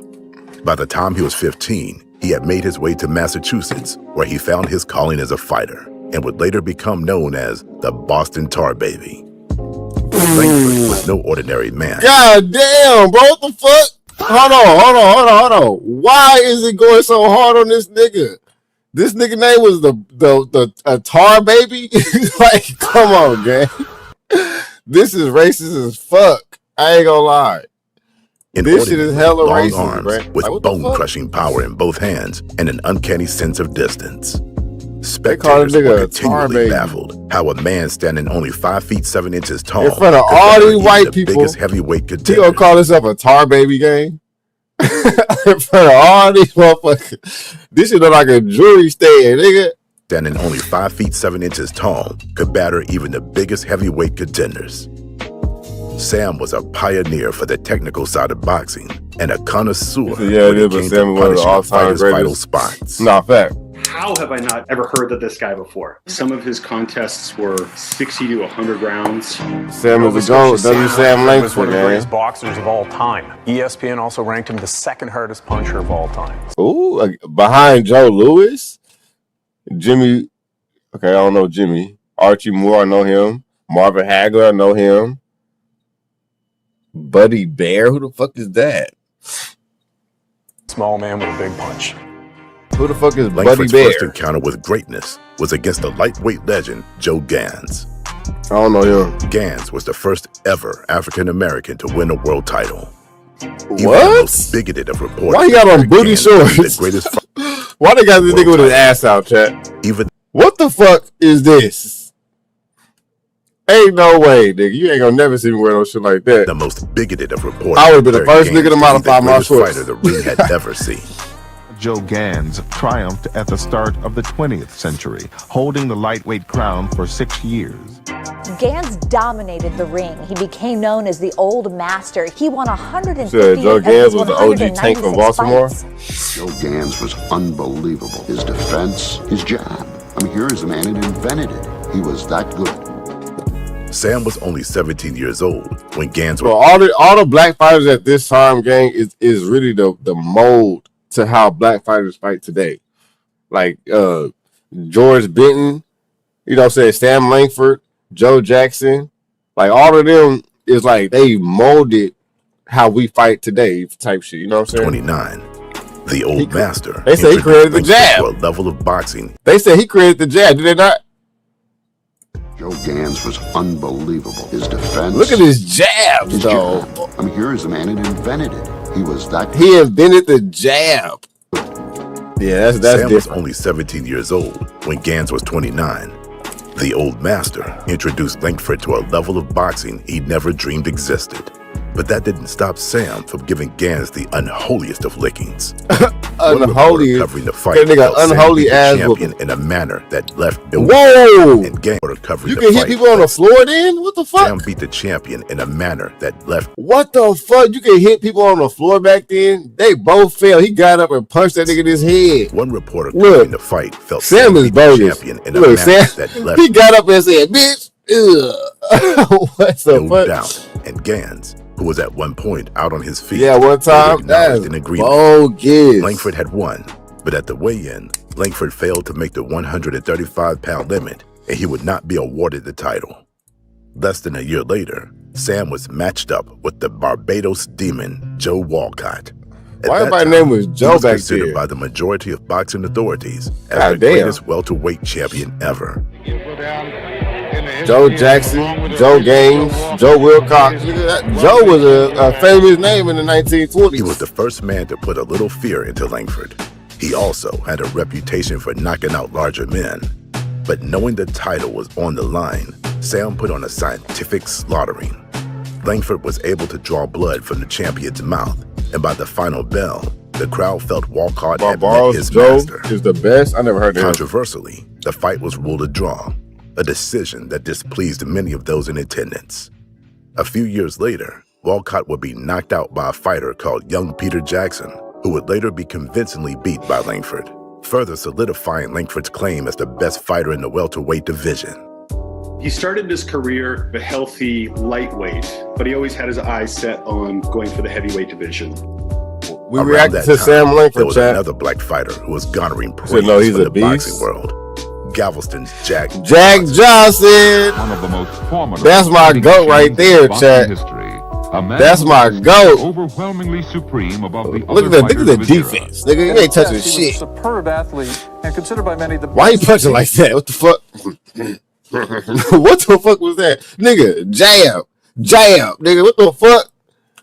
That nigga is windmilling. Best. He was a superb That athlete. nigga a professional windmiller. Best defensive fighter in the I sport. ain't never seen no Johnson shit like was that in my destined life. to become the heavyweight world champion, and Sam wanted to be the man to derail Jack and better his own reputation. 28-year-old Johnson, who stood at 6 foot 1 inches, had 30 pounds on the 20-year-old Langford. Regardless of their admiration for Langford, Bro, I would even hate to his live in fans this didn't time believe frame, bro. Like, bro, Like, we all play funny games with this shit, gang. But I would hate to live in this time. Look at these niggas, bro. The wrong look, and I'm hanging from a fucking tree. The wrong look. If I look at a white girl the wrong way, nigga, it's over. Bro, I would not want to live in the 1920s, gang. On distance. I mean, I already date white girls, you know what I'm saying? I mean, I don't got nothing against them. Just the white girls don't like me, for real. Mouth. In the sixth, but nigga, Jack drove a right uppercut into Sam's chin and sent him crashing to the canvas. Again in the eighth, a left hook directly to Langford's mouth put him right back on the mat. But Sam got up and was also able to demonstrate his finesse as he cleanly landed a right to Johnson's jaw after fainting to the body. Come on, Jack. In the ninth, Langford landed a left hook to Johnson's midsection that caused him to drop his guard and gasp for breath. The fight went the distance, both men bloodied and bruised. There was no doubt in the spectators' minds that Johnson was the victor. But little Sam won the heart of the crowd, and he was the man they cheered for. Most fighters would have slunk back down a division after such a loss, but Sam was still eager to mix it up with the big boys. One heavyweight brawler named Fireman Jim Flynn agreed to meet Langford. Jim Flynn. Flynn made some derogatory remarks towards Sam in the build-up to the fight. But Langford... Damn, we called a nigga off. Imagine the fucking press conferences back then, gang. Oh my God. Nigga, them bitches would be fucking... The press conferences in the 1920s for boxing will be legendary. Gang. I ain't gonna cap. With these types of comments. But they can't play that shit on TV. They can't play that shit on TV. I'm sure there's a lot of racist shit being said. That Flynn was receiving when he said, "This is going to be the shortest fight you ever did see." Moments into the first round, Sam feinted with a right, then swiftly brought up a left uppercut that jarred Fireman Jim's jaw with such force that it was heard throughout all the... See what they call Joe Louis? What they call Joe Louis? All right, matter of fact, I don't even want to know. Flynn fell. I don't even want to know, gang. He was muttering inaudible gibberish for 5 minutes before he started to make sense again. Almost 10 years later, Jim Flynn would knock out a young Jack Dempsey in the very first round. Not Jack in the first round. Jack Dempsey. Sam's reason for fighting heavyweights was because the fighters in his own weight class, the middleweight division, weren't so eager to taste the tremendous power he possessed. Langford had to actively convince others to fight him, to the point where the press labeled him Beggar Sam. Beggar Sam is crazy. Well, shit, I am Tar Baby. You know what the fuck? Might as well be called Beggar Sam too. Known as the Michigan Assassin was the champion at the time, with an impeccable record. He said Mexican. The Michigan Assassin. Oh, they said Mexican Assassin. At the time, with an impeccable record of 46 knockouts out of his 49 wins, is most remembered for the time he dropped heavyweight champion Jack Johnson. Oh, he dropped, man, get the fuck out of here, bro. Heavyweight champion. Get the fuck out of here. That shit looked fake as hell. Jack Johnson. I know. Come on, Jack. I got you, gang. You see all the people in the crowd, nigga, you wasn't trying to get whooped on after this fight. So I feel you, gang. Sometimes you gotta take a dive, nigga. Sometimes you gotta take a dive to not die. Like, let's be real, gang. He was already headed down. Johnson is down. He was a terrific right to the jaw. Man. Stanley Ketchel was one of the all-time great middleweights, and he was a great fighter and a hungry fighter and a street fighter kind of a guy. To get a shot at Ketchel's that shit title, ugly as fuck. Langford first had to agree to meet him in a 6-round that shit ugly as fuck, fight for little money. I'm gonna get Sam you. wasn't happy about it. I'm gonna get you. It was probably his only shot at getting a legitimate We're gonna fight. get your ass on. When the champion tried his famous Ketchel shift move to set up a knockout blow, he quickly discovered Langford's defensive prowess as he was They're not even close enough. They're not even fighting like that in the ring. So why is he taking pictures like this? Y'all not even fighting like that. Now they did fight like that way before his though. I ain't gonna cap. Punch to land. Sam made it a fast-paced fight, but made sure Ketchel had an even amount of success. Langford was told not to hurt Stanley Ketchel, and Ketchel, midway through the fight, decided... You heard that? Fast-paced fight, but made sure Ketchel had an even amount of success. Langford was told not to hurt... You heard that, chat? Langford was told what? Stanley Ketchel. Even amount of success. Langford was told not to hurt Stanley Ketchel. Man, get the fuck out. I would have put that nigga in the dirt. And then I would got put in the dirt. Ain't no way. Ketchel, midway through the fight, decided to try and knock out Sam Langford. Langford, in the course of defending himself, just brutalized Stanley Ketchel, but held I back. told y'all, gang. They taking dives. Look, you gotta understand. Back in these days, the mob was heavily into boxing, bro. And if a black dude beat up an Italian or a white boy, I'm talking about after the fight, you got lynches, you had riots, you had people with pitchforks and all of that. They'll come to your house, burn a cross on your shit, nigga, all that shit, man. That be like, I don't want to deal with that shit. Ketchel deserved the victory. I don't want to deal with that shit, man. But since the vast majority of punches didn't land, the other members of the crowd didn't see how he possibly could have won. The contest definitely entertained enough to warrant a rematch. Unfortunately, Sam never got his big money fight, as later that year, Ketchel was murdered on his farm by hired help. Damn. By 1910, Sam's main aspiration was to win the heavyweight He must have did something that they ain't right. Now the champion, and had a disdain for Langford. Fought Jack Johnson once before Johnson became champion, and Johnson wouldn't face him again. Just as Jack Johnson had chased Tommy Burns around the world. Nobody knows that Sam Langford chased Johnson around the world for a shot and kept chasing him. And when he finally cornered Johnson, Johnson's answer, drawing the color line, was, Sam, nobody wants to watch two black men fight for the heavyweight championship. That's a fact. That's a fact. Jack had once agreed on paper to give until Sam like rematch, 30 years later. Reneged on his obligation. European fight fans, bitter over Johnson's avoidance of Langford, declared Sam to be the world's true champion. Jack Johnson wanted easy matches. Look at this team. What the fuck? That the most deserving black challenger of the day, Sam Langford, would be forced to box in the shadows with little hope for a title shot. Instead, Langford fought other black boxers over and over.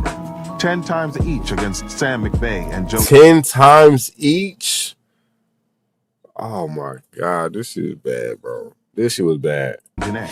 Langford no longer had 10 any issues times dealing each. with heavyweights, and the fact that Sam could stop former Johnson opponents in a quicker and more impressive fashion only solidified the idea that he was the most deserving So champion. he ain't gotta go to the neutral corner, chat. This shit is dude, that nigga just stood there like that nigga didn't even have to go to the neutral corner. Solidified the idea that he was the most deserving challenger. At one point, Langford's team offered up Johnson's prerequisite amount of $10,000 to fight Uncle him, Sam. but the looming Johnson-Jeffries mega fight shut down any negotiations. In 1912, Langford's hope of a rematch was finally extinguished when Johnson was charged with violating the Mann Act and would spend the rest of his time as champion in exile. The Mann Act? How? Finding willing American opponents to face him was a serious problem for What's Sam. the deal, Two-Tone? What's the deal, Two-Tone? We said, yo, bro, fight. Yeah, we can fight, guy. I might have somebody ahead of you, but we can fight. Langford went on to compete all over the world, with many fighters refusing to get in the ring with him. Some because he was black, and others just because they W2-Tone in the building. You said I did my rematch. But this time you hop in my lobby, I ain't gonna lie. Seems like you're only good on the left side. What? They got playing this shit for 4 years, nigga. 5 years. What? Come on, gang. Don't say that. Don't say that. I'm on PC, bro. I'm on PC, gang. I mean, I've been doing this shit for years, nigga. You think I'm for 5 years? I only played on one side. So yeah, the Mann Act was racist, and he got pardoned like 100 years after. God damn. By Trump, I think Trump. Different era in so many ways. W Record motherfucking keeping Trump. wasn't very good, but apparently he was in 200 to 600 fights.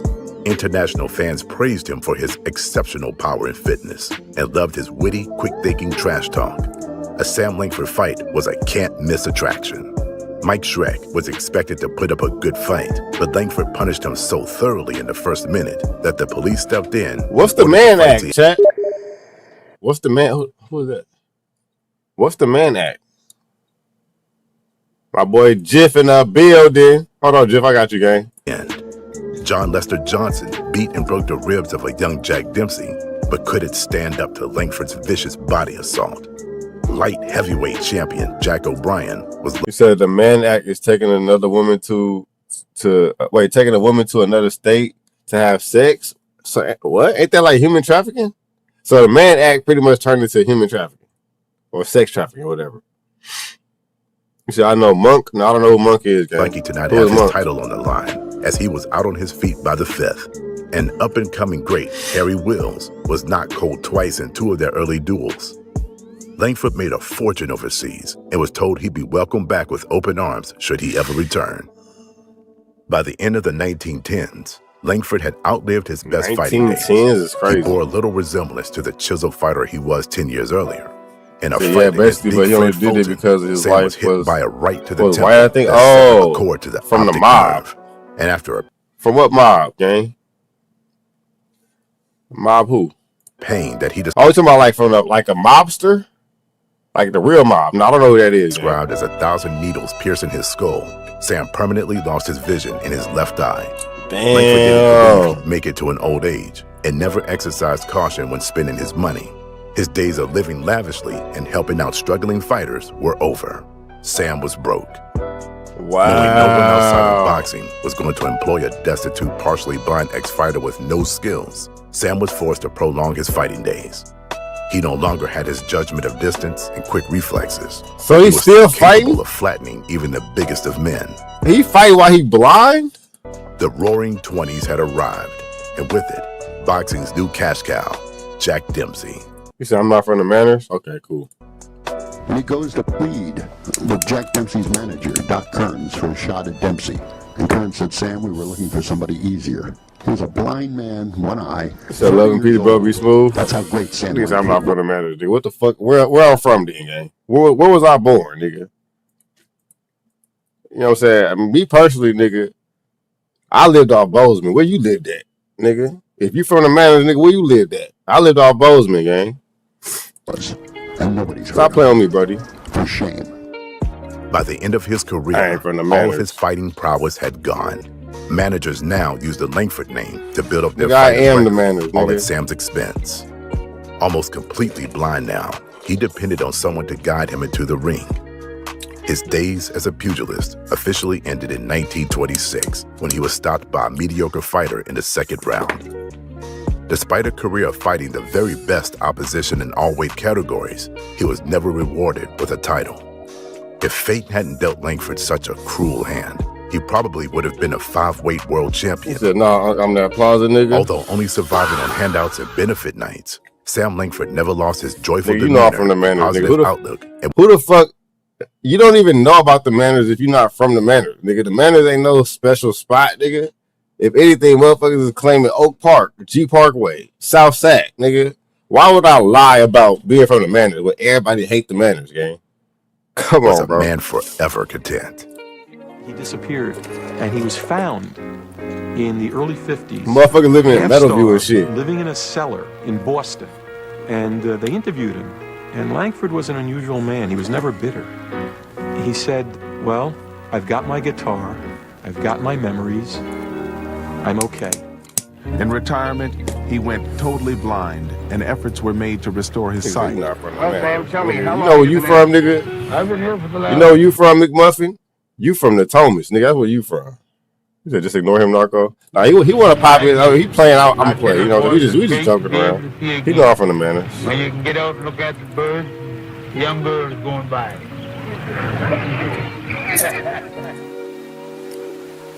If you enjoyed this video, Damn, my bad, Kill Shot. I don't know why that share it shit with blocking your friends shit. and subscribe. What Kill Shot say? He used to take hoes everywhere so that... Damn, for real? So he wasn't... No, not trafficking. It was just women he was dating. I mean, that's considered trafficking, though. That's considered trafficking. If you go to another country, if you're from America, right, and you go to another country and you pay for a female to go somewhere else, like if I go to Europe and then I meet a girl, right, we talk, we chilling, we like each other, we start dating, and then I fly her back out to the United States and I have sex with her, that's considered sex trafficking.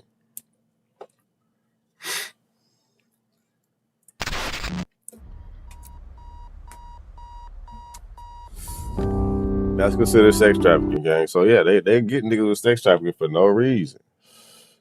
No reason at all. Shakur Stevens should break down TFM's victory. Damn, I'm not gonna watch this whole. This is an hour long. Crazy, insane. I'm here with the champion at 140 now. Yeah, I know you just playing Big Muffin. I know you. It's another reaction. Yeah, drop it, gang. Drop it. Stevenson. And 135. And 135. Excuse me. Yeah, we good. We good. Yeah, Lucas record face. Say, nigga, don't forget. And 135. And Look at his face. Excuse me. Yeah, we good. We good. Come on, man. What's good, my guy? Don't disrespect me like that, good, nigga. I'm good. We talked about this moment for a while, right? Like on camera, off camera, we've had conversations where you've always said, like, I want the big What's the deal? Champ, W champ in a motherfucking building. What you got going on, Brody? Like processing the whole moment? Honestly, I'm gonna be honest. It kind of felt regular. Like it felt like. Since you got off, W motherfucking working man. Here, like I arrived, but like I knew this day was gonna come. When the moment happened, I wasn't nervous. I just was ready, and it was like nobody could stop what I was gonna do that night, and it didn't matter if it was T.O. Bud Crawford. Say it. I ain't even gonna put no names. Say it. That nigga was about to fuck up. That nigga about to say Bud Crawford. I ain't gonna lie. That got in front of me that night. Yeah.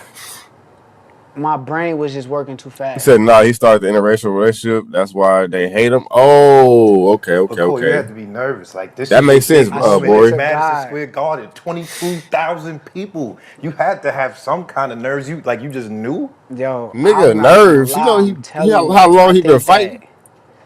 Nerves. Just my entire life of like preparing for these. Exactly. Have been like getting me ready for this, but it's like. I remember having butterflies and stuff in fights back in the day when I was younger. Okay. Like you talking amateurs? Amateurs. When I fought in the Olympics, yeah, butterflies was going through my body. Butterflies. I remember an out-of-body experience when I fought Valdez. Like, I fought him, but, like, I couldn't remember how it went. It just was like everything was flowing. With this fight, it felt like I was in the ring about to spar. Yeah, like that calm, that it just felt like you. That's a good feeling right there. Ain't gonna lie, that's a good feeling. Wow.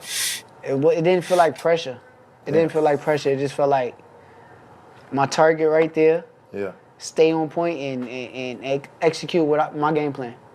Now, like I said, this is Madison Square Garden, right? You sold out Madison Square Garden, you and T.O. So I was super nervous my first fight. I threw up after. You the kid from Newark is across the street. I'll be nervous too. My first fight, I ain't gonna cap. I'll be nervous. The extra magnitude, the fact that it was at the Garden, or was it like the Garden? The same kind of deal. It felt like I'm a superstar. Yeah. It just felt like this is where I'm meant to be. Like I told people, like I've been running from superstardom for like years and years, but like now it's just like, okay. Embrace it, bro. Okay. Embrace it, and like, if you I fought a southpaw my first fight too. Ooh, like, man. I know that shit was tough. My moment. What you mean by that? I fought a southpaw my first fight. I think you've told me that before. Like It was a black dude, champ. I'm like, what exactly were you running? It's a reaction posted. I got you, brother. Knew who you are, but what's the running part? It's so much stuff within being a superstar to where like your private life is like. You want to keep your private life, but like people, you walk outside, people want pictures. Bro, I wouldn't give a fuck. Bro, people really take advantage or really just don't understand the blessing they got, bro. I would not care if I was famous, bro. I would take as many pictures as possible, bro. I would love the fact that I could walk outside and everybody want to be around me, bro. That's a beautiful feeling. I don't give a fuck about no privacy, nigga. I done had privacy my whole life. And it's like you can't even be a normal person. Yeah. And like that's what comes with being a superstar. My first time fighting a boxer was bare knuckle. It was horrible. He was a boxer that was a street that we street fought. Like I said, embrace it. Oh yeah, you got your ass whooped. This is who I am. This is what God put me in this position for. He said he was bobbing and weaving with a guard up. Oh, you couldn't get in there. Embrace it and enjoy it. I thought one thing was interesting. You said, I think that might have been in the ring where you said, Keyshawn called you before the fight and y'all prayed together. Facts. And the fact that you said that made it feel like that was like a moment for you or something. Can you break that down? What was that? Why was that something that was so important for you? It was crazy, right? All right, so I'm going to explain it. I wake up, I start to drink my coffee. Now I'm like, should I drink coffee today or should I not? It's fight day. Yeah. You probably don't even need a coffee. Just chill. I'm not even drinking my shit. He called me early in the morning. He like, you had your coffee He said, yet? hell yeah, That's brother the got first whooped. thing he said. I How swear to to talk God. to Like he bro. know you, like he just know, He like said you had your He coffee. said, but I ended up learning I said, boxing you at had your coffee 15. yet? He said, Hell yeah. yeah, that's how you I look. said, bet. That ass whooping taught you something, huh, brother? He like, let me go ahead and figure some shit I'm out. about to finish 'Cause I mine ain't now. finna get my ass whooped like So this. then he got to talking. He was like, how you feeling and stuff? I'm like, shit, That I feel nigga good. said, I'm bro. like, how you feel? He like, shit, I feel good and I'm ready too. Then he like, can you go somewhere Oh private? shit. I'm like, all right, I got you. I went somewhere private. Then he was like, I just want to pray with you, bro. Let's pray together. And he got up there and He said, bro, he definitely got his he ass said a whooped. prayer for like 5-6 minutes long of it, like just saying like, protect us in the ring, protect us tonight. And I ain't gonna never get lost into a the street whole fight for prayer. real, chat. I had multiple street fights. I ain't never lost one. The only fight I ever lost, chat, he said, if I fought now, what you mean if you fought now? I'm confused. The only time I ever lost a fight, chat, when I got jumped by 6 niggas, bro. I got jumped. Well, really, it was 6 Mexicans and one like Colombian. He looked black, but he was Colombian type shit. So yeah, they Cause I don't even got to, but they was it was mad. big for me that my They're brother like, nigga, you called me from where? I had during just came from California too. I had my Dickie suit on, all type of shit. Them niggas said, you from where? Niggas caught my ass walking home, nigga. 6 night that niggas was popped big for out, both of nigga. us, and Squabble up. put that prayers in our heart and in our soul. And when I went in the ring, every time you see me get in the ring, I go on my knee and I pray So I for lost because I me was and my 14 opponent to fighting make guys it like back safely 5'8" in school. to Damn, our big family. dog So shit. yeah, that was He big said, for me. That was a big I'll moment. probably get a You mentioned it knockout. on the I mic, so I believe said, it. okay, that had to actually play a role in, you know what I'm saying, kind of how you felt, I guess. It may have, and that's probably why I'm telling you, like, I did not feel no nerves. Like I'm walking out, everything was just normal. Everything was just like, okay. All right, so hold on. We gonna get into the fight for sure, but let me just break down the night because it was a crazy night overall. Not just your fight. The whole night was crazy. Yeah. Let me start with Big So Baby. now His you top came 5'8", off the roof. fighting Was six missing. foot niggas, huh? Was you too locked in to see that, or did you see that like on the TV? He said everybody you follow is bigger than you. He said, but I ain't no hoe. phone before the Shit. fight? That's why Champ is the champ, nigga. After he fought, they replayed it and they showed That's him why Champ taking is it the off. champ. I never seen the dude knock it off until way later, but it was cool. Yeah, I seen it. You know, that turned up the whole crowd though. Like I'm in the mix. I'm in there. As soon as he did that, everybody was like, you know what I'm saying? It turned up the energy. Knocked that nigga whole scalp off. That's just entertainment. So it was a good little entertainment for the fans. Knocked that and nigga stuff. toupee off his head. Shushu did his thing. Yeah, you know for what I mean? Shushu Knocked out. Carrington. I thought Shout he out put a lot of Shushu. energy Shout too. It out felt like Darrell Miller. the whole night Shout out kept Shakur. leading Shout out up to Keyshawn. to a moment. It was like a great night. Did you see his fight? I caught some of it. Yeah, I caught some of it. So he had a rivalry in The school. parts that I Shit, seen, everybody I wants to seen rival him me in kind of get school. hurt. I ain't gonna lie, I And then had I wanna multiple say, rivalry games. He kind of fought back, and then I seen him stop the dude and hit him with like a nice combination. So Y'all saw the fight. Y'all saw the fight I put on yesterday or day for yesterday, huh? Y'all saw me fight in high school. Some of it, I didn't get to see the entire fight. Yeah. And then obviously Keyshawn, right? Like So I'm in 7th grade. Just got filled with a raise. You told And me it took you until told me you near said, the yo, end Key of the one 8th one. grade This to is fight him. years ago when we was talking about this, and I was like, I mean, he good, but I don't know. And I feel like he's shown constantly that. Matter of fact, where's Zach at, Chad? That nigga Zach owe me a sub. That nigga scammed me, Chad. That nigga said, I bet you a sub that you ain't got no fight on YouTube. I showed him my fight on YouTube, and now he disappeared. You say you missed the fight, V. You gotta show it again.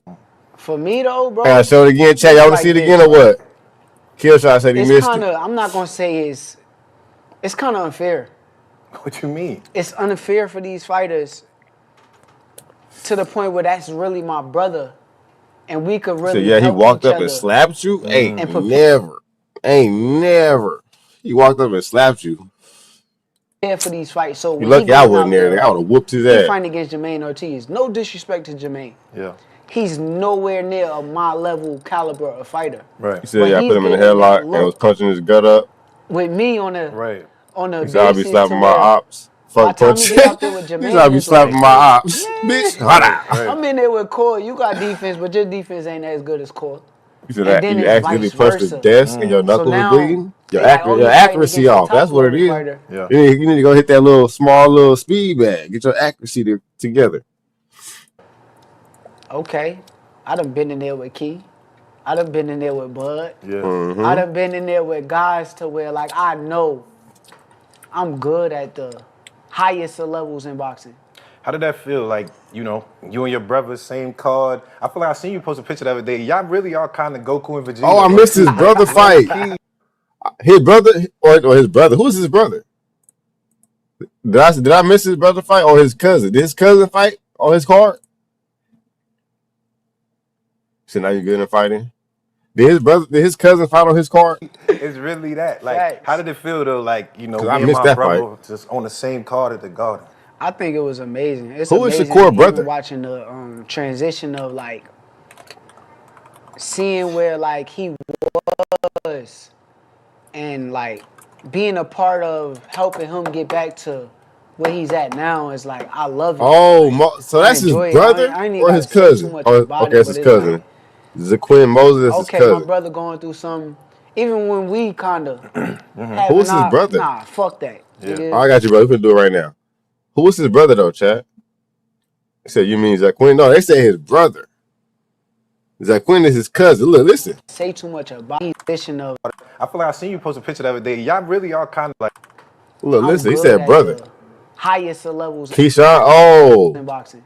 How did that feel? Like, you know, you and your brother, same card. I feel like I seen you Talking post a about picture the other day. Keyshawn. Y'all really are Okay. kind of Goku and Vegeta, low key. Like, low key is really that. Like, how did it feel though? Like, you know, me and my brother just on the same card at the Garden. I think it was amazing. It's amazing even watching the transition of, like, seeing where, like, he was and, like, being a part of helping him get back to where he's at now is, like, I love it. Like, So, that's not his brother. Yeah, I don't know why he said that, but he probably just talking about it just because they're so close. I gotta say too much about it, but it's like, okay, my brother going through some. Oh, he even just says it? when we Okay. kind of having He said brother, brother. fuck that. Nigga. Come on, we getting past that, and now it's your turn, and I'm not gonna allow and sit back and allow you to even waste that talent that you got. Cause I've been told, Key, for years, bro, you could be one of the Oh yeah, best. you talking about Keyshawn? He just said it right there. All you gotta do is just boom, Lock in. discipline. You know, with both of y'all being the best, they always gonna want it. And They I know gotta you, come with it. You know they always gonna They want gotta to see come it with it. though. You know everybody always Hey, gonna want to see it. We get to see it. I want to see it too. I need to see We a get to sparring see or it. something. You talking about Keyshawn and Shakur fighting? He said Zaquin Moses is someone that would be like 70-1. Now, why the fuck you just throw a 1 in Come there? watch. Yeah, that was for sure. Like, you just gonna get a nigga lost for what? Your fight, bro. Cool. I ain't gonna lie. You ain't think it was gonna be that easy. You ain't think that. No way you thought that. He said Camille Morton might get his revenge. No way you thought Zaquin that. beat No Moses or something in the I'm gonna amateurs? tell you now, bro. They both In my pros now, business, nigga.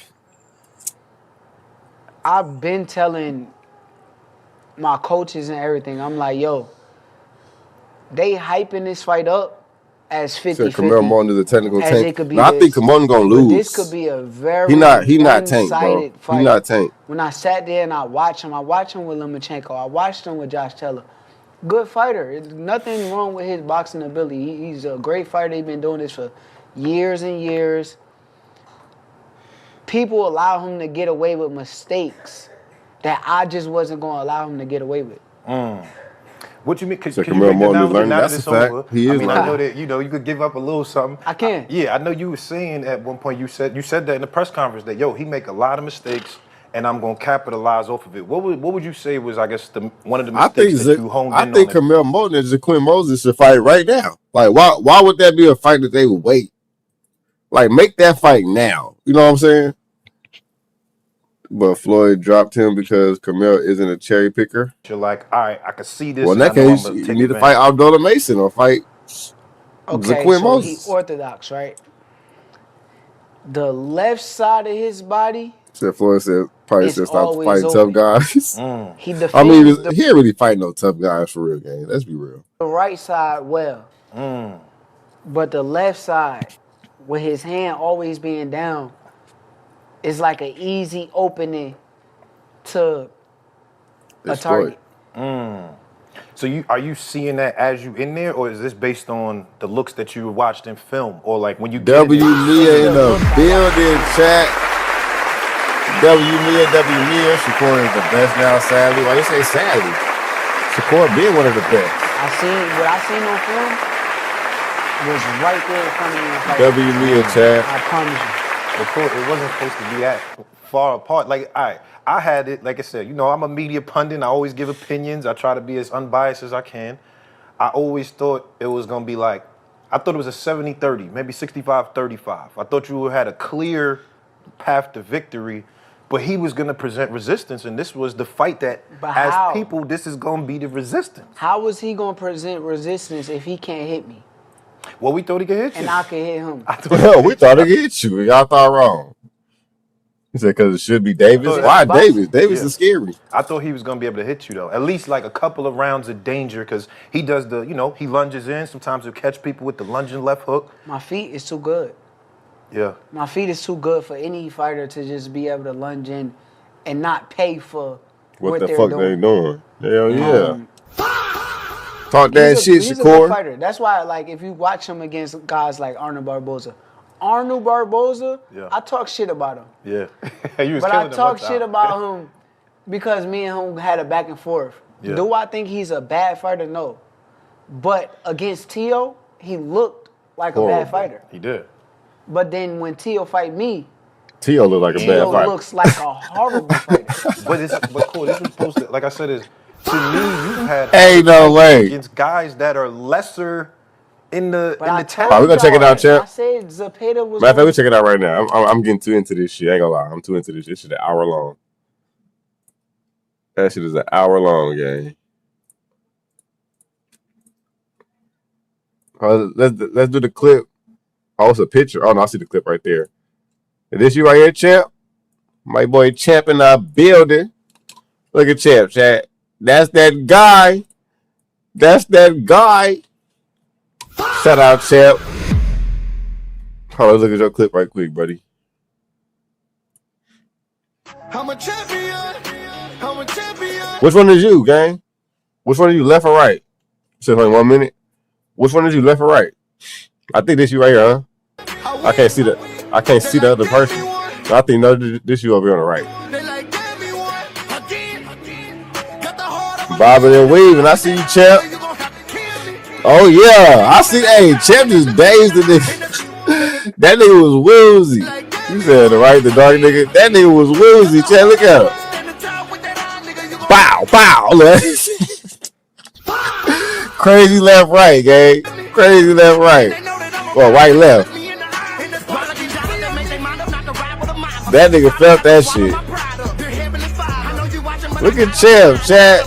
Doing this shit. Damn, I just got demonetized. I know I did. I would not listen to that music.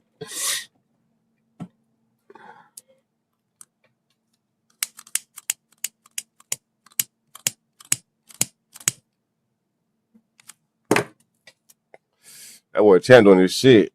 Hell yeah. Nice motherfucking combos. No, Champ like that for real. I ain't gonna cap. Hey, Killshot, you still here, gang? I'm gonna show you the fight after this. You still here, Killshot? Let me know.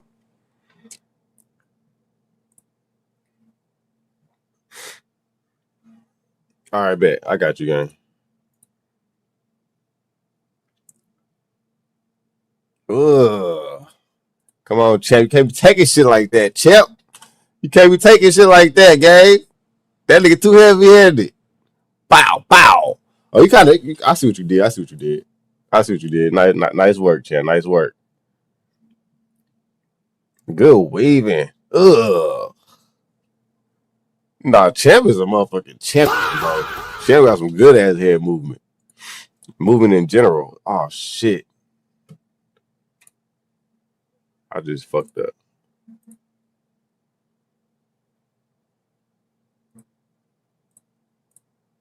Fuck. All right, we good. All right, that's it. All right, bet. W motherfucking fight, chat. No, you good, chat. Appreciate you. That was some good content right there. And that's real, like that's somebody we actually know, chat. So the reaction next. Oh, hold on. Let me show Killshot the fight right quick, and then we're gonna do it. Let me show Killshot my fight on YouTube. He didn't see it when I posted it yesterday. Well, when I showed it yesterday. Or the day before yesterday.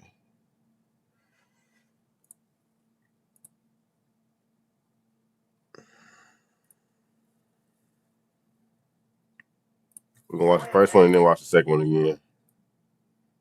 I'm sorry I'm making y'all watch it again. Those that watched it, I'm sorry I'm making y'all watch it again, chat.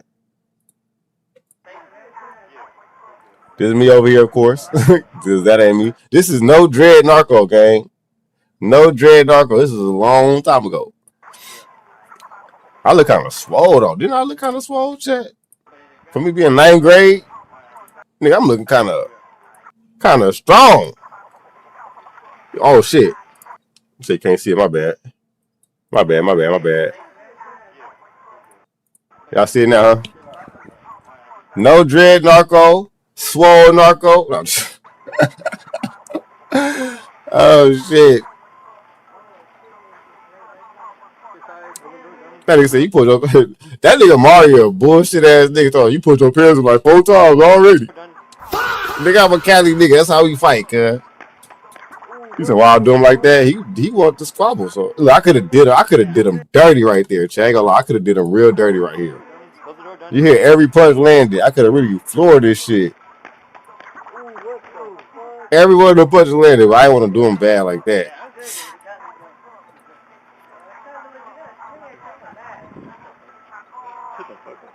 What the way, Louis, bitch? You hear every one of those punches landed. I ain't missed nothing for real. I probably missed maybe one punch this whole time. Uppercut landed. That was a smooth ass uppercut, gang. I was doing that shit undisputed. A smooth little uppercut. Eesh. You said I'm a bully? I'm a bully, Yerdo. W Yerdo on the building, chat. How I'm a bully? The nigga want to fight me. Look what the fuck. The fuck was that? Nigga couldn't hit me for shit. You said you got a nice uppercut on you, dog. Appreciate you, Brody. Hold your ground, nigga. I hate that I punched like that though. I couldn't catch the nigga was. I couldn't catch him, so I hated that I did this shit. Like I'll never do that shit again. Say like he don't want to fight. He wanted to fight. Like I said, that killed me. That killed my fingers. My hands was done after that. After this uppercut, my hands was done, nigga. Wow, nigga, nigga, it was over with. My shit was super numb. You said you fighting in the wrong stance for one. Hey, I was in high school, bro. I was in 9th grade to be exact. Fresh from out of middle school. I look big as fuck to be a 9th grader though. No, I wasn't in 9th grade. I lied. I wasn't in 9th grade. I was in 10th grade.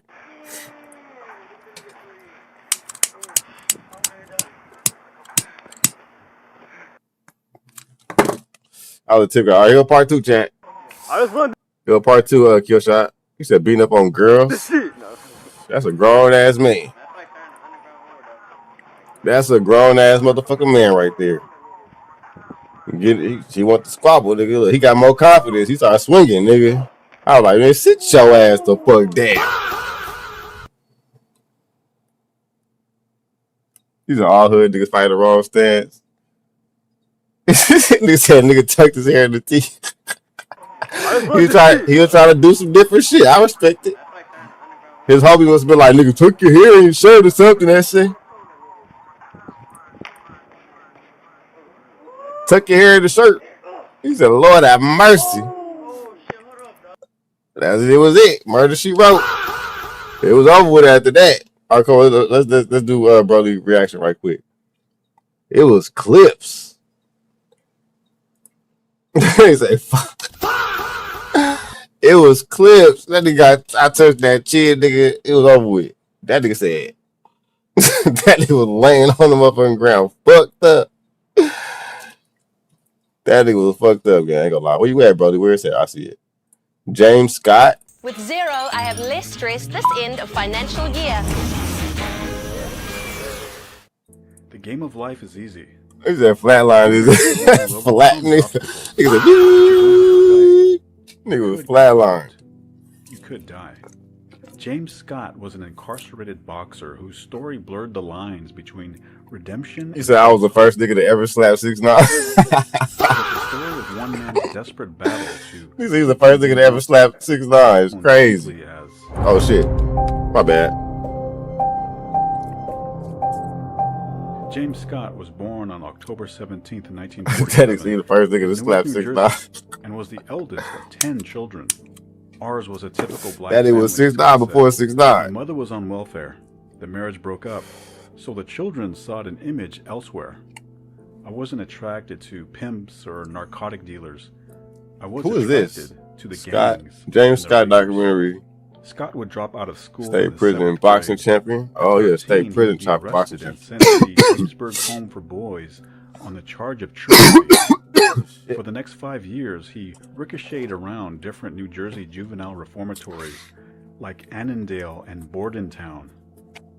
These Is it too low, Chad? had boxing It sounds low. programs. Oh, it is Sport low. Became something Scott could focus on. I've never been in prison before, and I was forced to do what anybody else had to do to survive. Did you actually learn how to fight in prison? Yes. What circumstances? When? Okay, I got my first pair of gloves when I was 10 years old. I was on the streets, my uncle gave them to me.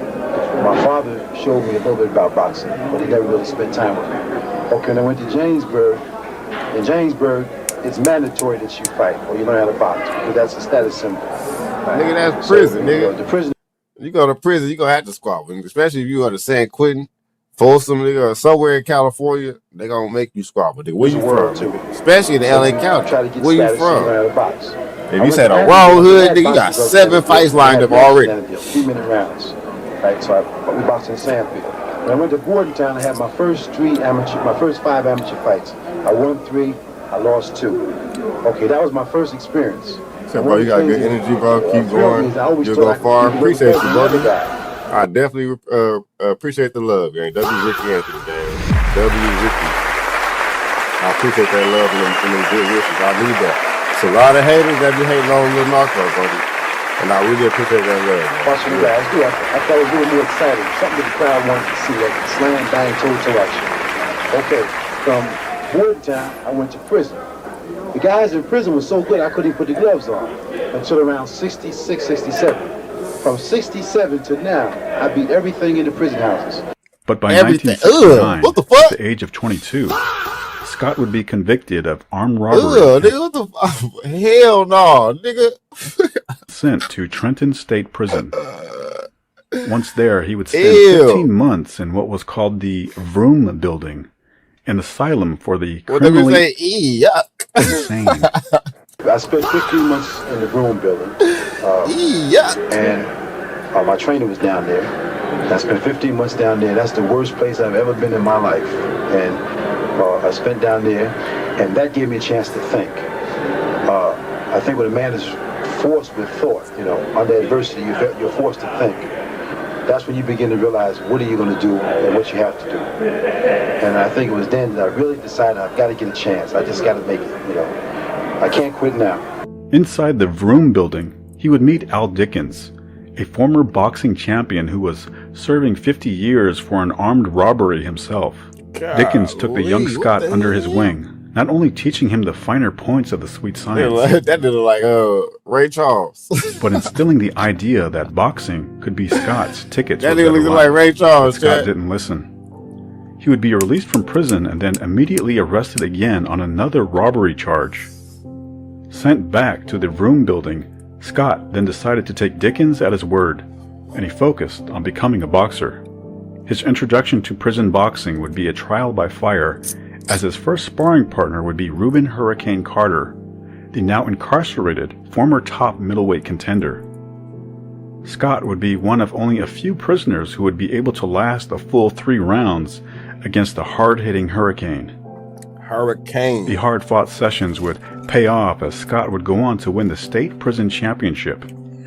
His reputation grew to the point where prospective challengers in the prison system would turn down fights against him. By 1974, Scott would be paroled, and he set his sights on becoming a professional prizefighter. Scott called numerous fight managers and promoters around the country. That's a good Finally, training. a Miami architect named Murray Gabby took a chance on him. His brother Dan had political influence in New Jersey, and the two were able to get Scott paroled out of state to Florida.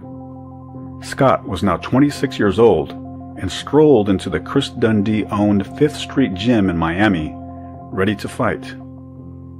Dr. Ferdy Pacheco, a gym regular, said that Scott wasn't dressed like a fighter, coming in with basketball shoes and cut-off denims. Nigga out on some Jordan. But once he got into the ring, he knocked out a heavyweight who was a contender at the time, and Scott instantly became the talk of the gym. Scott would turn professional in 1974, defeating capable fighters like Ray Anderson and Jesse Burnett. By February of 1975, Wait, he went 1 year as a pro. Wait, he fought in the ring with some basketball shoes on? Ain't no way. He was 10-0 with 5 knockouts and 1 draw. Bro fought in But as the one writer ring described it, with some Scott basketball felt double shoes. parked in the world, always boiling over with fear he was being taken advantage of and cheated. He was rude and confrontational to everyone outside the media. I'm weak. Ain't Scott no way. himself admitted as much, saying, "In prison, you get 1 spoon that you keep with you in your cell, and you take it to and from meals. Yeah, that's a Lots fact. of times in Miami Beach, I'd automatically pick up a spoon in a restaurant and put it in my pocket. And then I'd see the look on the waitress's face. In her mind, they're all the same. All thieves."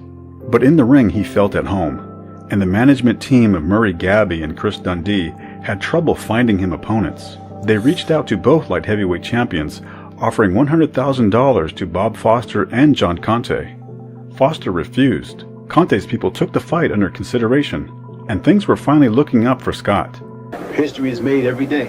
There's always new incidents arising, and this is unique. A couple of years ago, this would have been unthought of. So now, the possibilities of a prisoner getting a chance is according to his ability. I don't think that to look at the fact that he's in prison, maybe it's bad for the public image, but I think that what will shine is that his good deeds outweigh his bad deeds. All you're supposed to see is the title. The guy has won. He's a good fighter. The only people like Cosell and maybe you were, well, years ago you were in prison. What caused you? That's not important. What we're doing now. Like you got a lot of people that have done a lot of things, and made a lot of mistakes, and we don't always bring up what you did in the past. After only a year out of prison, he had earned over $15,000 through boxing. He now had his own apartment, That's some good a money. girlfriend, and a new blue Chevrolet. But Scott couldn't resist the call of his old neighborhood. He began driving back to Newark, New Jersey. It was a parole violation, and Murray Gabby, his benefactor, warned him not to do so. Gabby would then get a call that Scott was arrested for robbing a drug dealer and Bro, killing why his everybody accomplice. going to jail for the dumbest shit? These black fighters make us look bad. Man, what the hell? Scott would deny the charges, but his These car niggas was going to jail spotted for at the the scene Mann Act, with a dead body being robbery, thrown out of the armed passenger robbery. side of his vehicle. The body was Right, nigga. identified as a Just drug dealer box. named Everett Russ. Bullet holes and blood were found in Scott's car. Scott would claim that he only loaned the car out. There would be a hung jury on the murder charge, but they weren't convinced he was innocent of the robbery that netted only $238. Now a multiple violent offender, That was Scott crazy. would be sentenced to 30 to 40 years. He would And went to enter New jail, start Jersey's whooping most feet. notorious maximum security correctional facility, Rahway State Prison, and be Rahway. locked into a 5-by-9-foot cell. His story should have ended there, but for Bob Hatrack. Hatrack was a rehab-minded prison warden. He had grown up poor and had his own dreams of being a professional baseball player end when he lost 4 fingers in an industrial accident. Hatrack approached Scott with the idea of developing a boxing program, a program which he wanted Scott to lead. It may be the most real job training that we can offer to, I think, a significant percentage of our population, the youngster from the ghetto areas who grows up wanting to be the Willie Mays, the Muhammad Ali, and who has all the ability in the world. The boxer would take him up on his offer.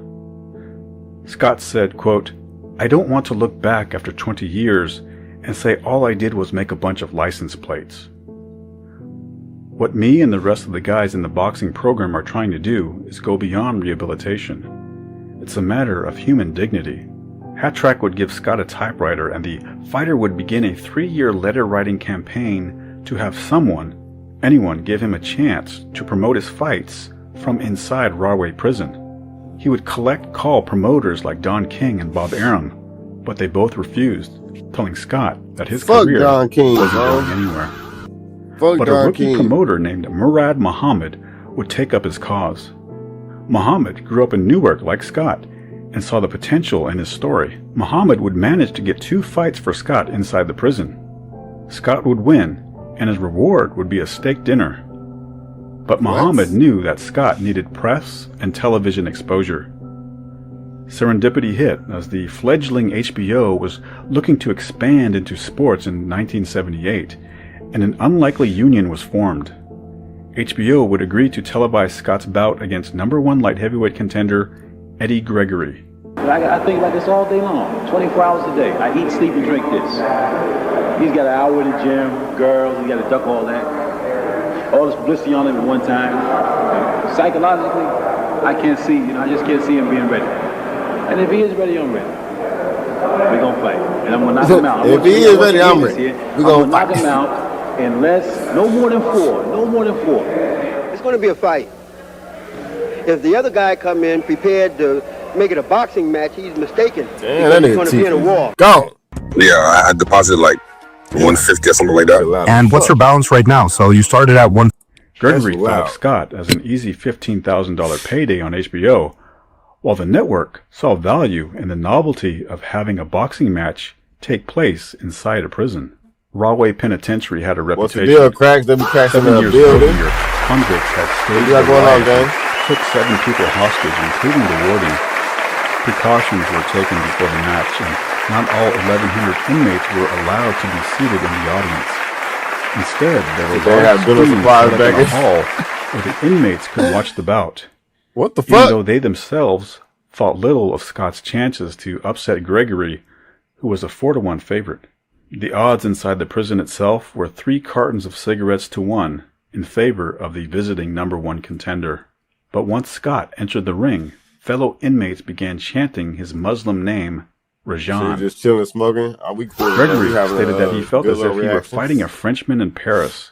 Dr. Ferdy Pacheco, who had befriended Scott at the 5th Street gym, gave the convict his final instructions before the fight. He told Scott, "Don't try to think out there. Fight by instinct. You're an animal caged up in here, and you want to get out. So Go out we looking and at? fight like an animal. Looking at James Scott. Snarl like an animal. Climb all over him like James an animal." Scott, gang.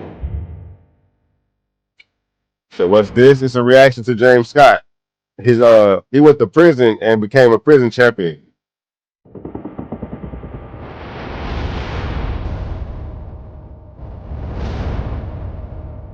You never heard of him? I never heard of him either until I watched this.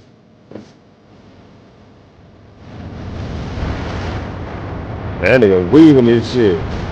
Come on, James. Everybody against you. Ugh. See, they fight like how Mexican fighters fight.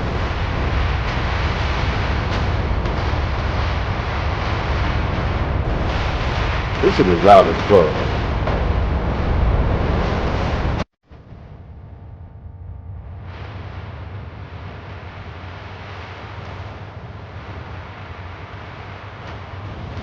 The nigga look like he was ready, I'll tell you that. He ain't no bitch. He finna go out though. Ugh, boy, that shit was, that nigga brought that bitch back from, from way back there.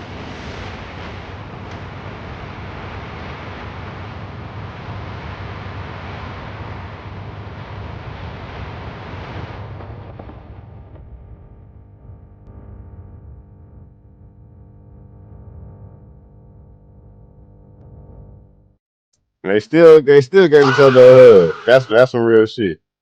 They still gave each other a hug. Even back then, they still do that shit. And in boxing That's fine.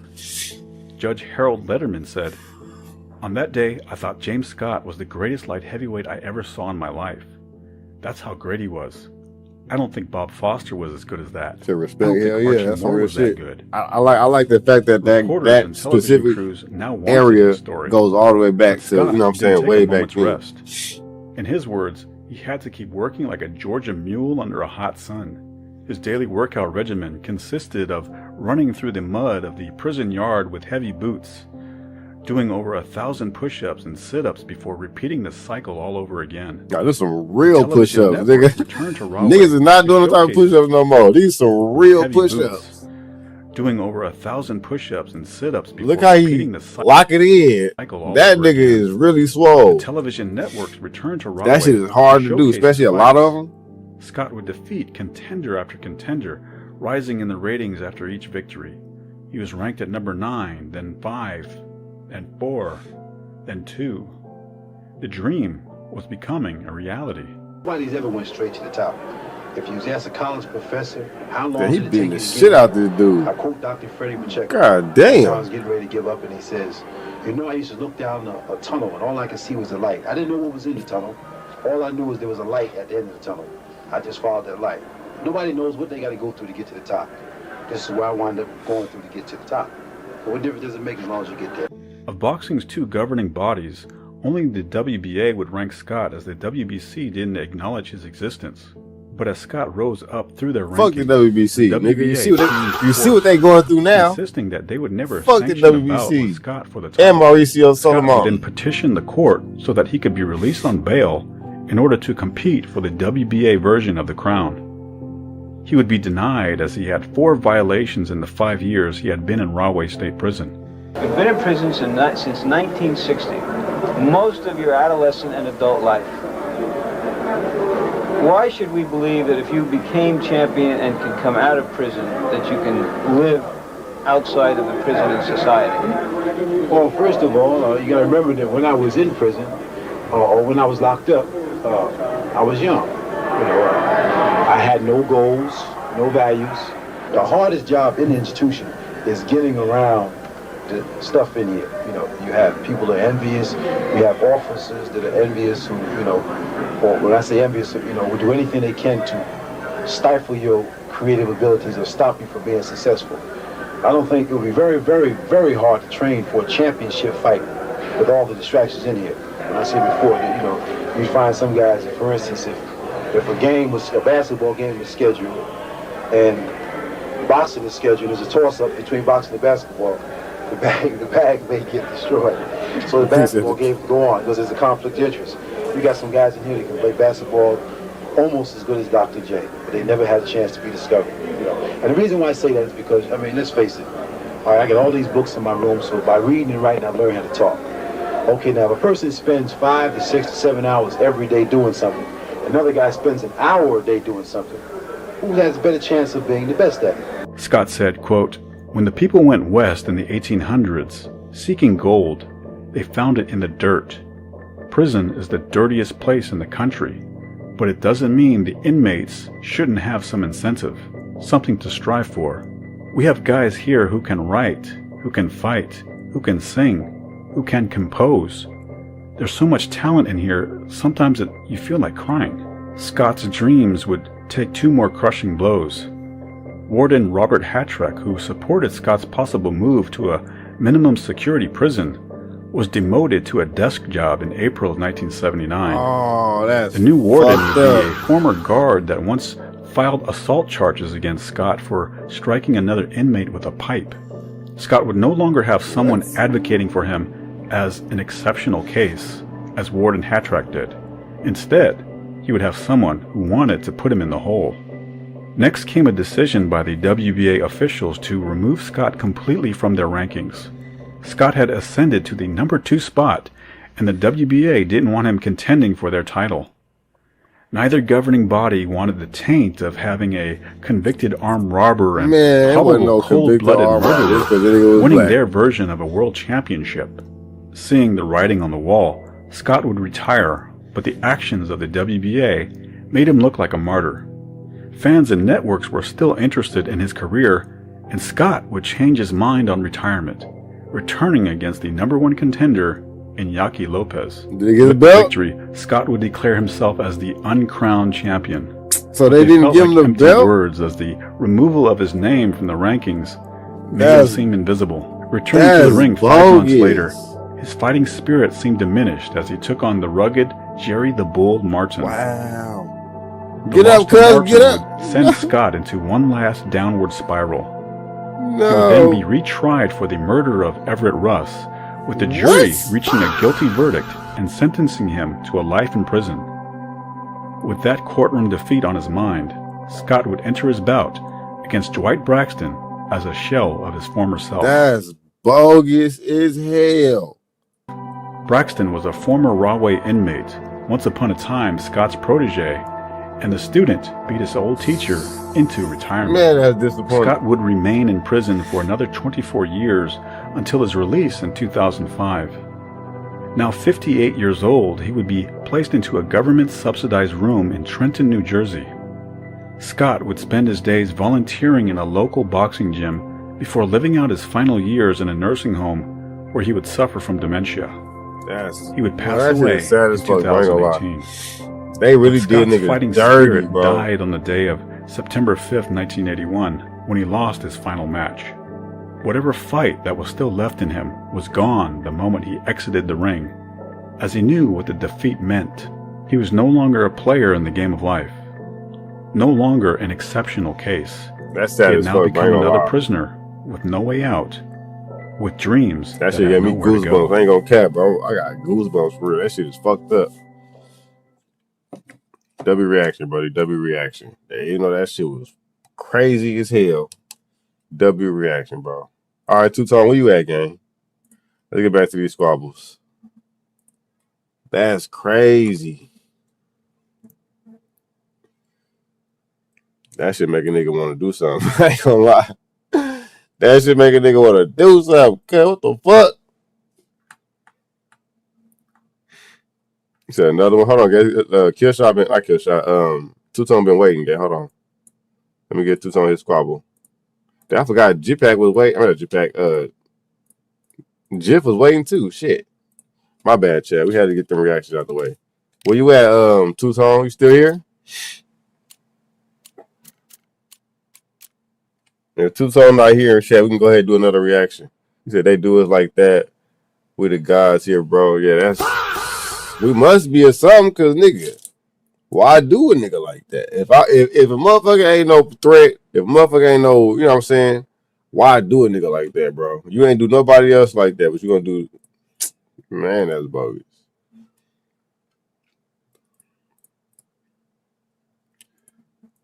All right, brother, go ahead and drop the other reaction, gang. I don't think Two-Tone here.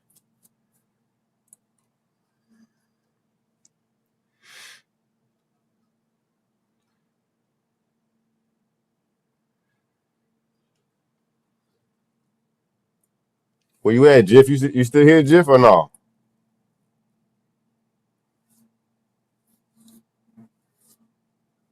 Say Happy Black History Month. Happy Black History Month. Yeah, I forgot it was Black History Month. Damn. My bad. Hey, I don't got nothing for Black History Month on my shit. That's crazy.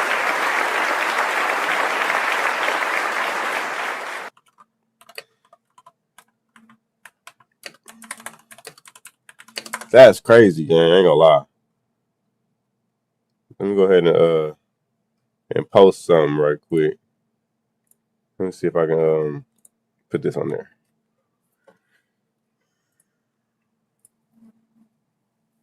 He said happy nigga month to all my niggas. Nah, I feel that. Happy Black History Month to everybody, gang. Even if you're not black.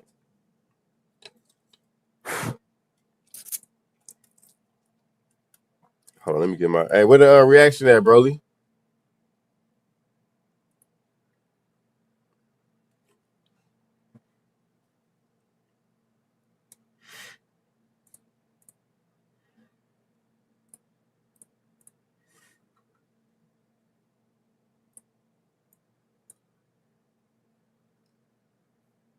Hold on, Chan. I'm trying to do something right quick.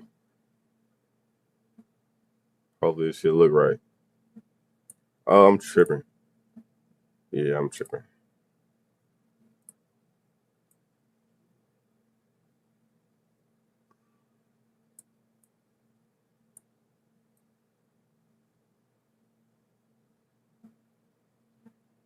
Say reaction posted? All right, bet. I got you. 1 second. Let me pick this picture up. Ooh. Bet. Let's put this picture up, gang.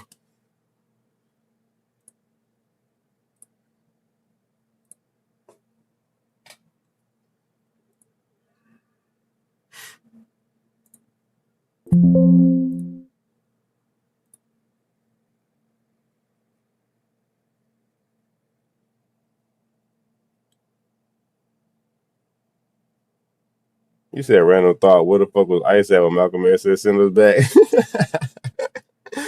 Like, nigga, where the fuck was Ice at? Now they want to be all over the place. No, that's funny as hell. All right, y'all, hold on. Let me put this up right quick.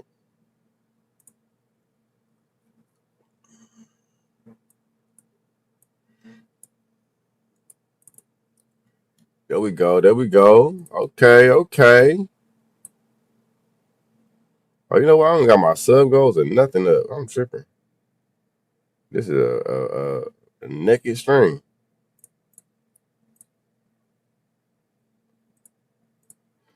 All right, chat. Let me put this shit right yonder.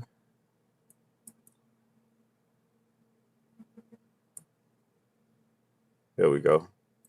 We Gucci now. We Gucci now, chat. That shit's still too big. Oh, nigga. There we go. Is that better?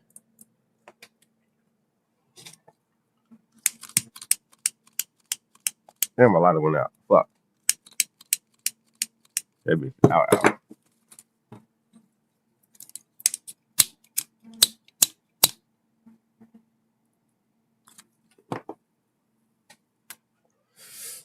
You said now you're trying to mess the Hispanics when, oh yeah, I ain't trying to fuck with Hispanics when we gladly go back.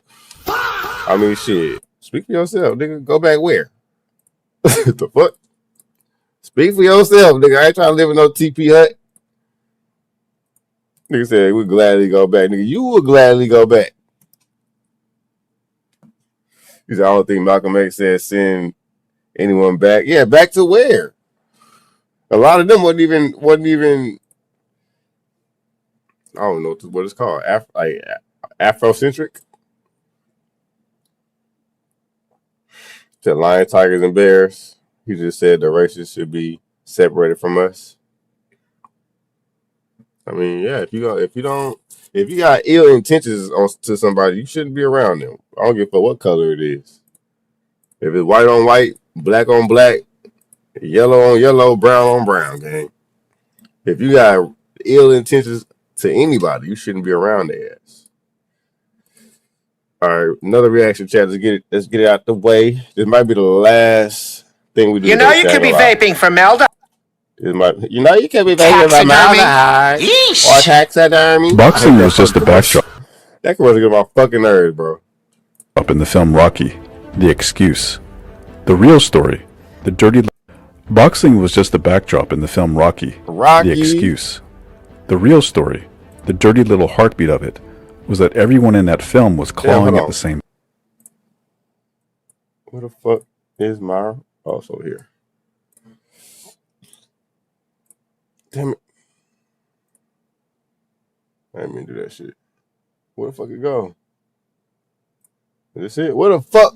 Oh my god. I just lost it, bro. Is that it? No, it's my fight. Fuck it, I'm gonna just click on that shit again. Oh, this it? Nope, that ain't it. I got too many windows open. Oh, here. Boxing was just a backdrop in the film Rocky, The Excuse. The real story, the dirty little heartbeat of it, was that everyone in that film was clawing at the same thing. They all wanted to be somebody. Rocky didn't want to end up another forgotten slab of meat hanging around a Philly street corner, punching at shadows and drinking cheap wine. He wanted something bigger, something that had weight, something that stuck. And Mickey? He'd missed his shot, watched it slip through his fingers like a drunk spilling his last drink, and now he was left training punks in a run-down gym that smelled of sweat and regret. Adrian? Stuck inside a pet shop selling birdseed and dog food, avoiding eye contact with people who never saw her anyway. Even Paulie wanted it too. Remember when he asked Rocky, "Can I help you?" when the big shot finally comes knocking? Even Paulie wanted a taste of being somebody, anything but what he was. Years before Stallone filmed Rocky, there was a fighter who came from some nothing town in Mississippi, hopped a bus to Detroit, and tried to carve his name into something solid. He didn't know what, but he knew it had to be something. He stepped into the ring with dreams bigger than his fists, but dreams don't mean anything when reality starts swinging back. He thought he could punch his way into existence, make them remember him. He wanted to be somebody. He wanted the world to notice before it moved on without him. He wanted the world to know the name. Sonny Banks. Loud as fuck too. Lucien Sonny Banks was born on June 29, 1940, in Birmingham Ridge, Mississippi, one of 6 kids. College Hill Community was where he grew up. Back then, just a dusty stretch of road with a gas station, a general store, and a few clapboard houses that looked like they'd fall over if you sneezed too hard. If you weren't paying attention, you'd pass right through and not even know it existed. His father, Lucien, put in hours in nearby Tupelo, working for some tractor factory, bringing home what he could. Mississippi. Sonny was bigger than most of the kids at the Pontotoc Attendance Center. Strong, too. The principal said he was a good student, a fine athlete. But one day Sonny walked in and said he was done, said he was heading up to Detroit, said he wanted something better. The old principal just nodded, like he'd seen it before. So Sonny left. By 1959 he was walking the streets of Detroit, and luck, fate, or pure dumb chance led him to a boxing gym. He heard the steady thud of a speed bag echoing down the block and got curious. Motor City Gym. He entered and just stood there, watching, listening. The next day, he spent what little cash he had on some gloves and never looked back. A trainer, Theodore McWhorter, saw something in him, took him under his wing, worked him hard. No amateur nonsense, straight to the pros in May of 1960. An attorney, Bern Stanley, saw him too. Him and his business partner, a car dealer named Ted Ewald. They weren't the typical sharks, more like benefactors, rich men with time to spare. Stanley even took Sonny into his own house, fed him, looked after him. Sonny was different. No booze, no cigarettes, no cussing, no women. Just boxing. He was quiet, polite. He's a born gentleman, Stanley said. I'd say he's spiritually motivated if the phrase doesn't repel you. Inside the ring, Banks was raw power, all muscle and no patience. Those fists won him fights early on, but his lack of experience was a hole he couldn't punch through. In a 6th pro fight, he forgot to protect himself at all times, turning his head to listen to what his corner was saying, and bam, lights out. After that, something clicked. He went on a 5-fight knockout streak, hammering guys down like nails. All those early knockouts were the worst thing for me, Banks said. Made me think I was all that good. But I'm learning. Every fight, I'm learning. Then came the fight against Clay Thomas. Sonny wrecked him. Detroit papers went wild, calling him the second coming of Joe Louis. Got him a shot in Madison Square Garden against some loudmouth kid named Cassius Clay, the future Muhammad Ali. At the pre-fight luncheon, Ali ran his mouth, cracking jokes, putting on a show. When Sonny's turn came, he stood up, awkward, out of place. It's wonderful, he stammered. I'm sure gonna try and beat Clay, because that'll mean a lot to my career. But even if I lose, I will have lost to the Olympic champion, and even that'll be wonderful. Sweet kid, the press said. Too sweet for the business. But he had hands, and sometimes that's enough. Round 1, 10 rounds scheduled. Clay in the white trunks and Banks in black. Come on, if Banks does anything, it's figured to be early. He's a power puncher early in a fight. Clay is the most loquacious heavyweight since Jack Sharkey. Perfect. He's ranked 9th by Ring Magazine. Banks is unranked. Banks' power mostly is in his right hand. Clay has dazzling speed of hands and feet when he opens up. Look at Ali, bro. Oh my God.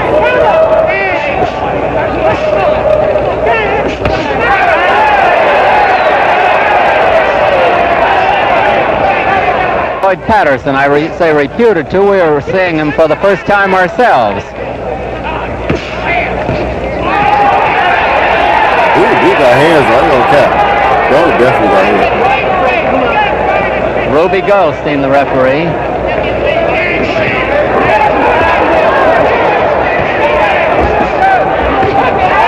Oh! There goes Clay on the floor. Oh, shit! There goes Clay on the floor. Nah. Take the mandatory 8 count. I wasn't expecting that one. That nigga knocked down Muhammad Ali. There's the mandatory 8 count. 1 minute to go in round 1. Ali, cuz, what the fuck?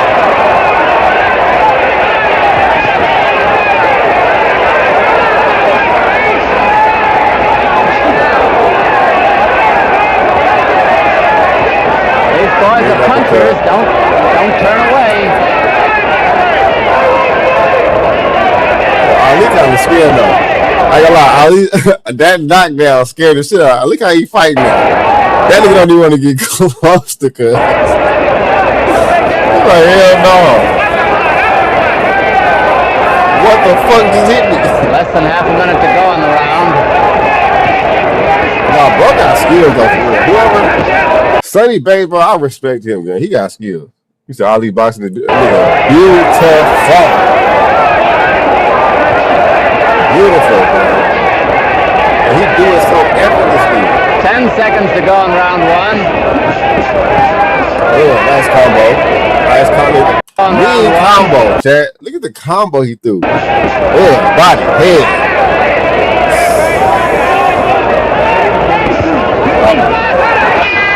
I thought he got caught again. Here's the thing no salesperson tells you. Bob be scared to watch these fights back in the day. That nigga out there had me nervous. To a new host. You're probably bringing some old.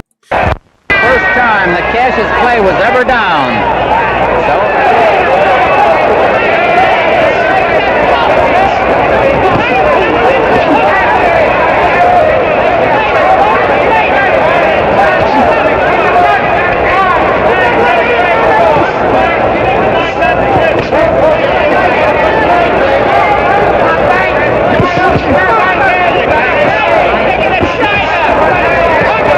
So this is 60s Ali too?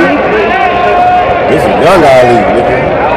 He wasn't even Muhammad yet. It was Cassius. Less than 2 minutes to go in round 2. Well, he might have just changed the name of Muhammad. Clay can't be classified as a They're great still calling fighter it yet. Clay. Oh my God! Oh shit! No, what the fuck? He took a big punch and then dropped, bro. Can't be classified as a great fighter as yet. That was crazy right there. But for you to do this after that, yeah, he to go. He to go. Oh, They count that knockdown. No.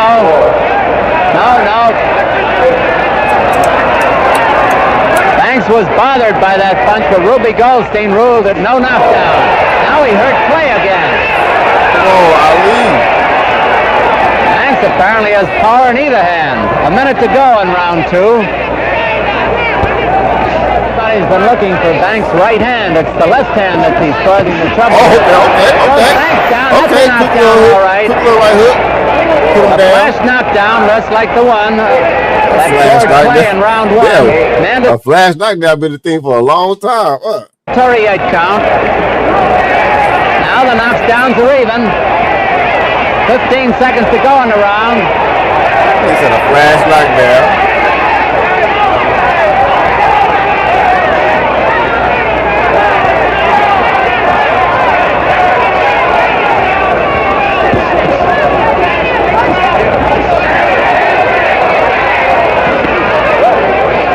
Lock in, Clay. You can't let this unranked nigga do you like this. He's not even ranked. Scoring 1 knockdown. Here's round 3. Shit, Ali losing right now.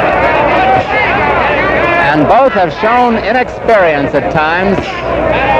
Clay's had only 10 professional fights and Banks has had 12. What? This is Ali only 11th professional fight? Oh, hell. That's crazy.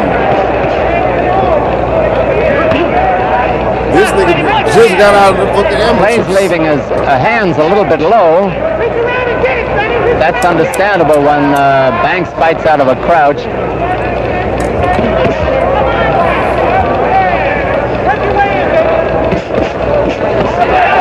Now Clay seems to be coming on a little bit.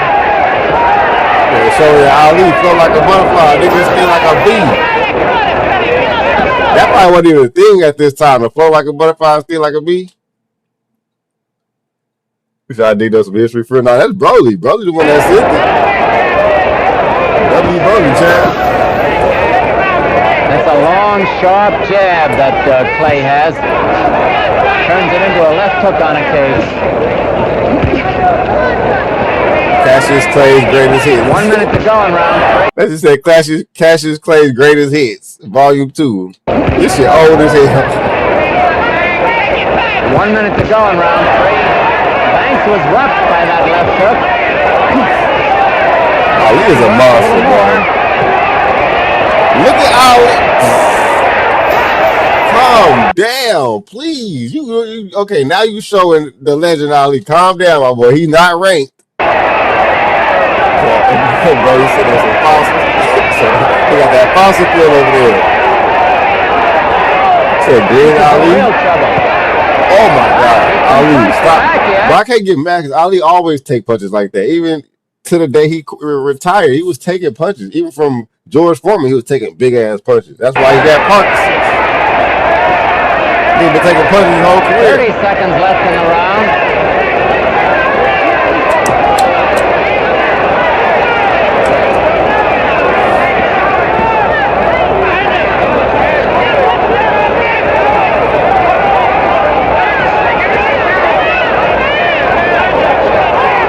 Ali fought like Floyd, like if Ali defense was like Floyd, oh my God, bro. Oh my God. Ali never had defense. Yes, I'm saying if Ali had defense like Floyd, Three. He'll be over here. These niggas wouldn't even be able to stand in the ring with this nigga. Yeah, Ali defense always been bad. Black trunks. Round 4.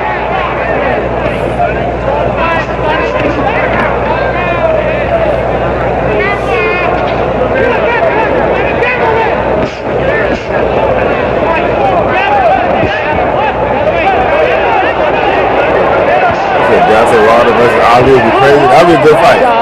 Prime versus Prime, that'd be a good fight. That's all. Sonny Banks wants to continue. Only a few seconds left here in the 4th round.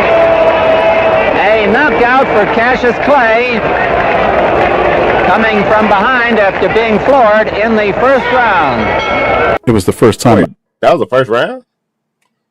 That was not the first round, gang. How long is the round? Behind after being floored in the 1st round. It was the first time Ali hit the canvas. How long Sonny was the round? felt good about it. Clay didn't beat me, Banks said. Inexperience did. If I'd had a few more fights under my belt, I would have known how to finish him off. Sonny went back home for a bit. College Hill hadn't changed. You said Ali, Wilder in his prime knocks out Ali. I'm sorry, y'all forgive me. School principal I mean, I said a kind few of words at an assembly. I'm working hard to make something of myself, Sonny told the kids. Got a job at the Ford plant, and I'm fighting. Oh, Ali got Ford in the first, one in the fourth. But I'm making money, and I like what I'm doing. Main thing is, I want to be something. That's what you all remember and try to do yourself. Then it was back to Detroit, back to small paydays at the Ford assembly line. The fight game wasn't kind. Young Jack Johnson knocked him out in 5 rounds. They had a fight. They had 2 fights. The crowd turned on him fast. Didn't they have 2 fights? I go Ali all day. You know, Ali won. No, I think Ali got knocked down by or knocked out by Joe Frazier, didn't he? Wilder has fast hands, skinny legs. Wilder gonna get broken up. Glass chin, they said. No heart. He won't make it. But his managers still believed. And Sonny? He wasn't ready to quit just yet. I want to be somebody, Banks said. It's all that simple. I've pumped gas, worked in the Ford plant, but I'm nobody and I got no chance of being anybody until I make it in the ring. When I do, I'm going back to Mississippi to take care of my mama and my daddy. It was a dream chasing him down like a memory that wouldn't quit. He won 8 of his next 10 fights. He like took a beating from Cleveland Williams that left him staring at the ceiling. In January of 1965, Banks walked into Stanley's office and asked, "What do you think of me getting married?" Before Stanley could answer, Sonny shook his head. I always thought it wasn't a good idea if I couldn't provide for a wife the way I'd like to. He had a girl, wanted to put a ring on her finger, but he'd wait. One more fight. The Otis Martin was waiting in the ring, and Sonny had to prove he wasn't done yet. Banks lost the first 4 rounds against Martin, but came back swinging. Took the next 4 smartly. Early in the 9th, he staggered Martin with a vicious right. Martin held on, buying time, then came back hard. A flurry of punches, then a right that dropped Sonny like a sack of bricks. He hit the floor near his corner, legs giving out first, then the rest of him. Please The tell back me of he his woke head up. hit the canvas with Oh a sickening my crack, God. like ice breaking. Don't tell me he frozen died. rock. He was out. They counted him out. 20 minutes later, they carried him out. They took him to the hospital. He was awake for a little while, asked for a glass of water, then drifted back into the dark. Wow. They cut into his head to ease the pressure. 2 hours under the knife. The Otis Martin came by. Manager Ewald sat by his side for 3 days straight. Fighting was the answer for him, Stanley told the press. Bro, this Without shit sad as boxing, fuck, it was bro. back to the First you 420. got this nigga Sam Langford. Now this shit sad as fuck, bro. Like, what the He wanted something better. Every black 3 boxer days had later, a horrible Banks ending. was gone. Now Floyd Mayweather. We called him Floyd Mayweather got for 300 million plus. Sonny, his mother said. Every black fighter got He was done a dirty, fine bro. boy. I ain't gonna lie, except for We've Bud been Crawford. crying all day. They try to do him dirty in his career. So this is why I say bottom fights fat, but the money don't even be going to them though. You know what I'm saying? As you can see with Floyd Mayweather, I bought every single one of Floyd Mayweather fights when I was able to, you know what I'm saying, when I got old enough to be able to buy them.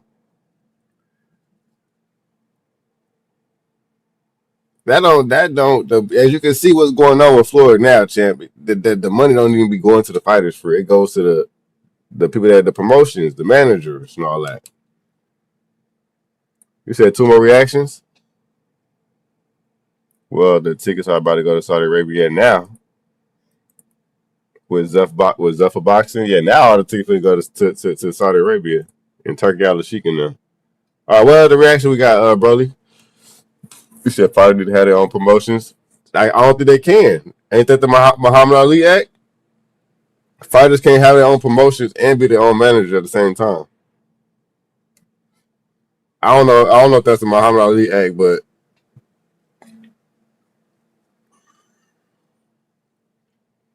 what a reaction there, brother. We're gonna do one more. We're gonna do one more game. Not 2 more. We're gonna do one more. You said I want that to like about Jake Paul, but Jake Paul something is off with that situation. I don't think Jake Paul is his own promoter or his own manager. And for one, he had a lot of exhibition fights. He only had 1 professional fight. That was with Anthony Joshua. He said, as long as you got fan base, you can do whatever. I mean, that's true. That's true. Come on, bro. Leave with a second. Where the other video at? Let me do one more online fight right quick until I get ready.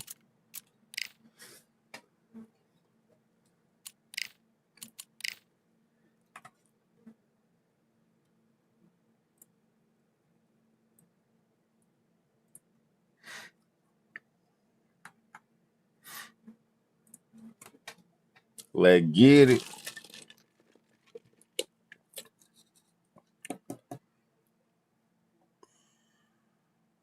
He said nobody can blackball you if you have followers.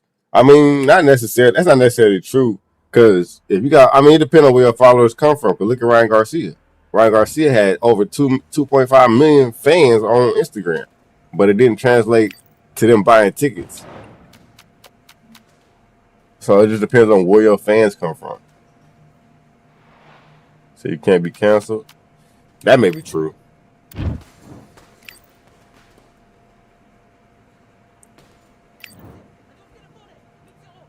Let's fight.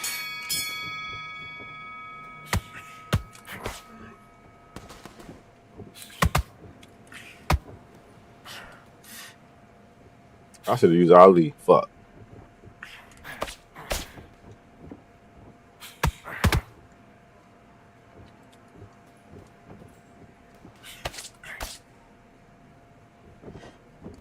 So you got it? All right, bet. We're going to react to after this. Fucking horrible motherfucking connection fights. I hate these bitches. They were just spamming them bitches. You said if you don't get canceled on a podcast, or if you do get canceled on a podcast, now that's a fact. That's a fact. That's like a cheat code. Because they make more money in podcasts than they do in the ring. Well, I can't say that. It depends on who you is. But most people, yeah. But if you were like a famous as hell, making $20 million a fight, $100 million a fight, you ain't gonna make that in a podcast unless you're $100 million worth of game.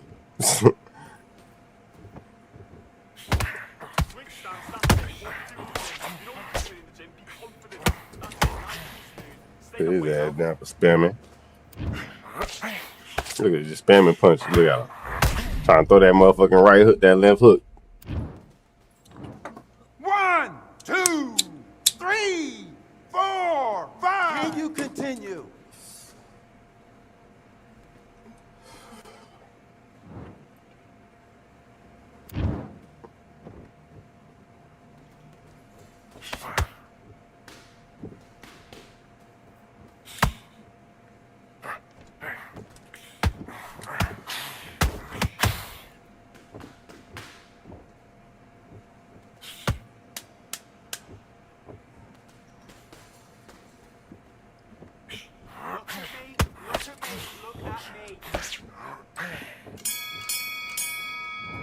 I hate fighting bad connection fights. That should be annoying as fuck. Into the fight that round. That's his round. Switch on. Let's do it.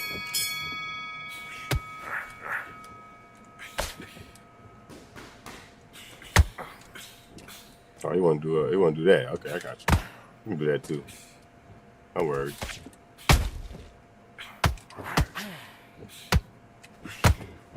I got you, my boy. Bad connection ass nigga.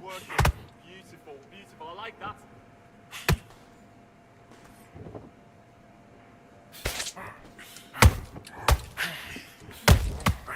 Let's do it. Let's do it. You want to play them games, little nigga? Let's play them games. What's the deal, William? W. William in the building.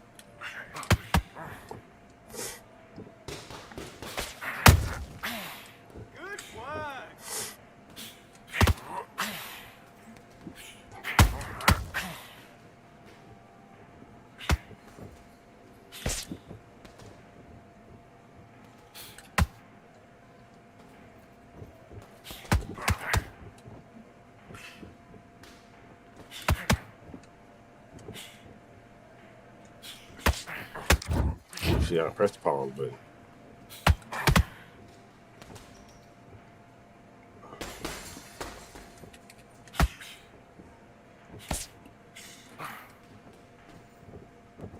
What's the deal, gang? We already just following. You know how we do. It's the fade parade. These niggas look bad for the connection. Be annoying as fuck, chat. Show ass down. Sorry. Show ass down.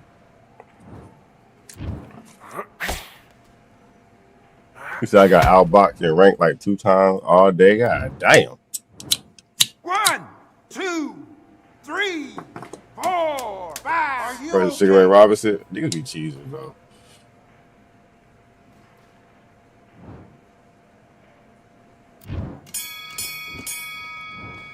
Time. What was that? What you doing? Come on. 2 rounds, 2 knockdowns. I need you to switch back on. Get focused. Get you back. So I need to learn the boxing movement. You definitely do, gang. Using feet. You have to learn how to set up your shots.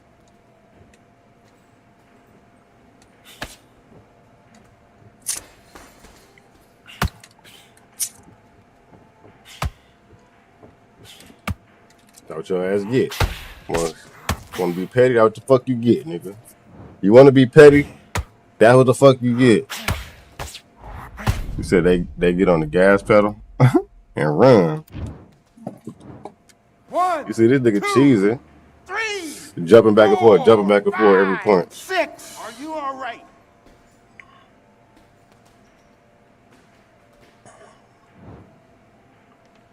So I need combinations. You definitely do. That's how you do it. You said how long I'm up 30. I'm probably finna get off soon. I ain't gonna lie, champ. I gotta handle something. My girl, you know what I'm saying? I don't even want to talk about it. She don't even want me to be live right now. I ain't gonna lie. So I did it 4 hours. I'm finna be in trouble. I gotta go through an argument. You know what I'm saying? All that shit. It's 2 o'clock in the morning, 3 o'clock in the morning. She told me today, she's like, I hate streamers. I say, damn, what the fuck? She said, yo ass. She's out here on stream all in the middle of the night and shit. She can't even get no time. He said his stamina is good, just like his combinations. She said, for sure, I know how that go. Yeah, gang. She got me on the. Let me go ahead and lock in, bro.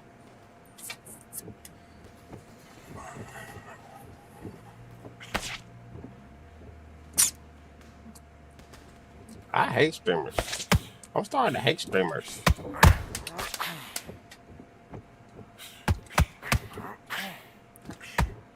Good man. Good work. I think he forgot he got dropped this round, chat. What's the deal, Mac Bo? W Mac Bo in the motherfucking building. How you feeling, man?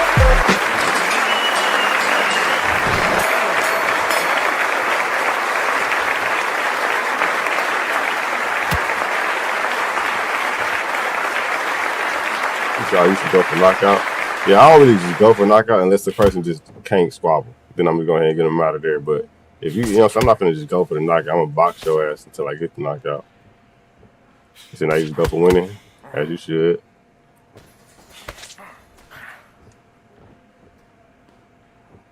They wanna still be petty, huh? I see. Still wanna be petty.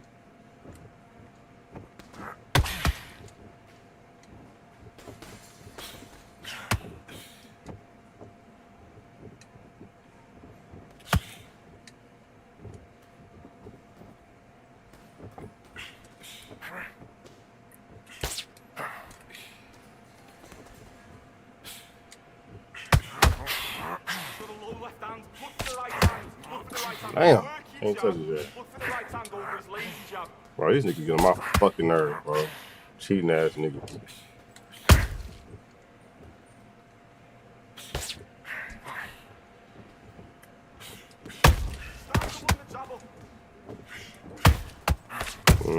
The fuck you up now? Come on. Yeah, I see you sliding, cheating ass niggas. I see you sliding. Come on, nigga. Come on, nigga. You know what the fuck you dealing with. It's narco, nigga. Stop playing with me. That was a good punch. That was a good ass punch. I ain't gonna lie. Looking like narco out there. Felt that one, didn't you? Felt that one, didn't you? Yeah, I know. I know. Oh, shit.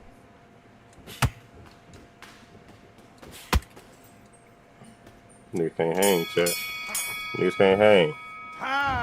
Mate, what you doing? Come on. Don't worry about that round. Let's go out. So let's fight. Yeah, we're gonna do a reaction after this. We probably finna go ahead and call it. Come through tomorrow, William. I got you first on the list, or one of the first ones on the list. Whenever you pop in, I got you.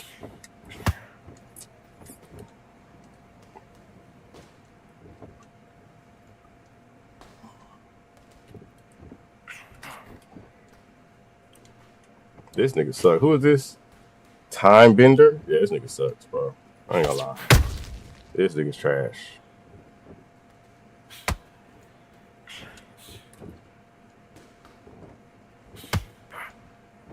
This nigga's trash, chat. You said don't care. What you mean don't care? Let's fight. I don't give a fuck, nigga. All right, I'm thinking about it, bro. I'm thinking about it. I said my girl tripping, so you know what I'm saying? I ain't trying to be in the doghouse like that.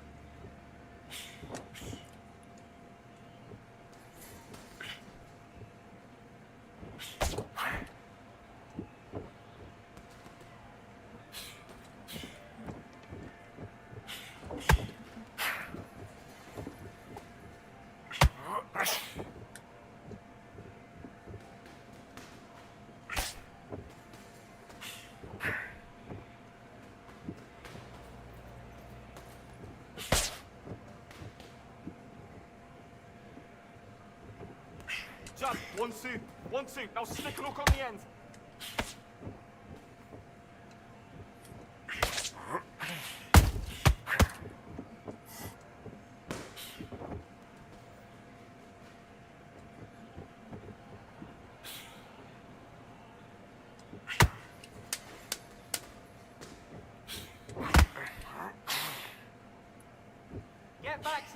Oh, so you're talking to Brody? Okay. You said one of the hardest people you fought with Shayna. Yeah, Shayna got hands. I ain't gonna lie. Shayna actually got hands. And switch on. Get this boxing back together. Right, let's go out there. Get your boxing. And box.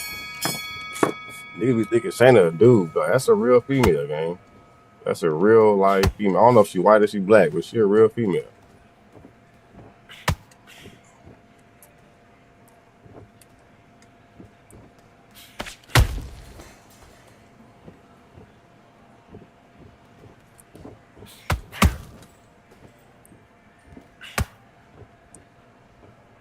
Yeah, Shayna definitely got in. I fuck with Shayna.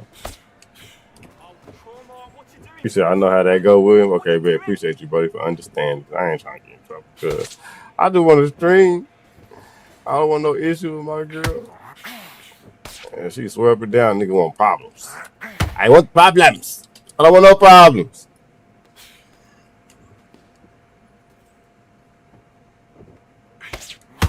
He said, I'm starting to come more technical, but rank is over right now. Facts. You see what I'm dealing with? A cheesy ass jump back spammer. And a red bar. You know, I fought red bar, 3 red bars a day. Yeah, like the fuck? These niggas do this shit on purpose, man. Cause every red bar I fight be fucking cheesy as fuck.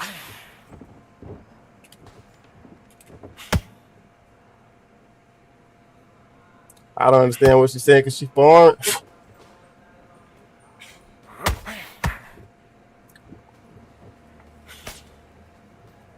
I'm gonna give him this round, chat. You wanna win a round so bad. You said ranked ain't for real boxing? Fact. That shit for cheese fest.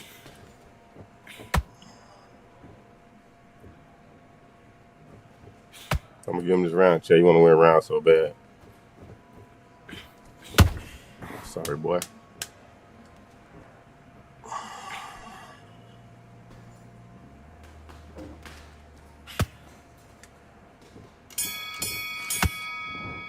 You can have that round. I'll go for it. You probably can have every other round after this, nigga, depending on what my score is. You don't want to lose this fight, do you?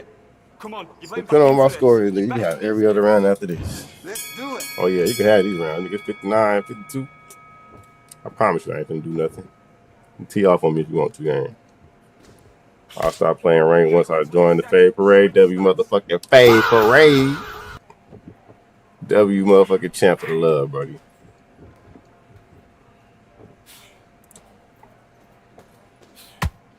W motherfucking Fade Parade, chat.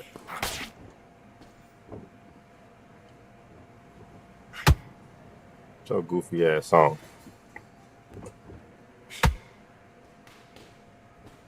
I'm not gonna do much, so you can go ahead and do what you want to do, nigga.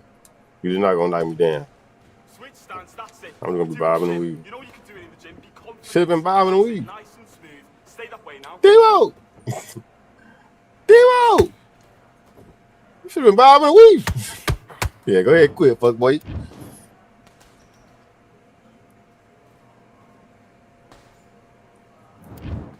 To people I lose to spam power, yeah, because they suck, bro. A lot of people suck at this game. As you can see, this nigga trash as fuck. All right.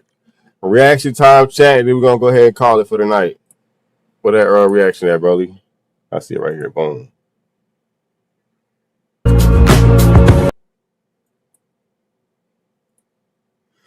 All right, let's lock in, chat. Oh, let me get the restream. Let me get the restream. Pull that motherfucker over yonder. Said 2 reactions is short. All right, I got you, gang. I got you, Brody.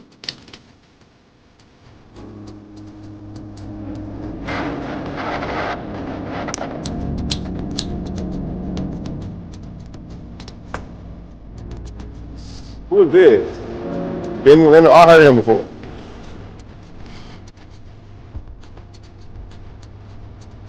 I heard him before, chat.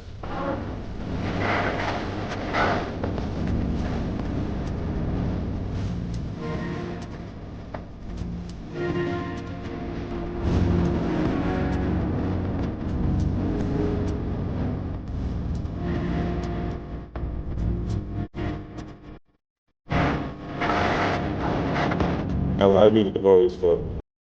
That music annoying as hell, bro. Shit, ain't this dude that fought the longest fights in the world? I think so. I think that's how I say I remember this dude. I think that's him. I think this might be the fight. Them niggas fought until they passed out. And then I think one of them died, didn't they?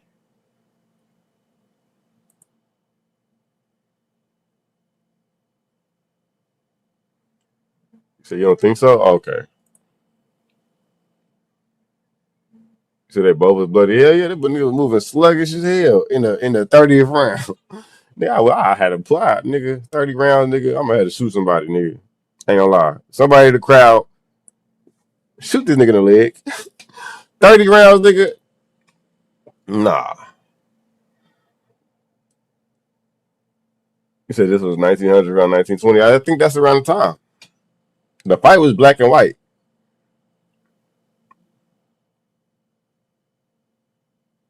The music is horrible on this shit, though. I ain't gonna lie. Nope. I don't hear that shit.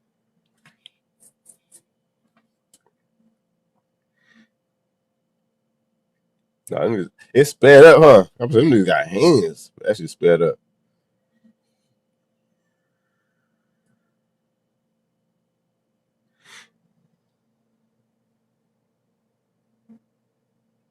He said, yeah, it was. It looked like them, but I'm not sure. Yeah, it definitely looked like them. Ooh, that was a nice move. That was a nice move. Look at this, chat. What? Hold on. This right here. Look like he leaned in, bounced back, leaned in again, and weaved this shit. Nigga, that shit was fire. Hey, niggas got real skills back in the day. This nigga got skills, bro. Where the fuck this is? This him? Benny Leonard? That nigga got skills.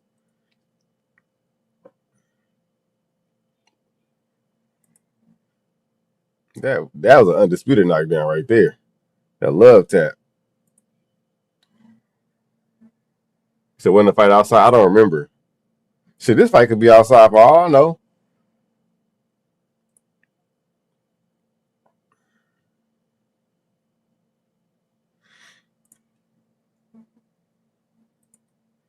What other reaction? Oh, I see it right here, brother. I see it.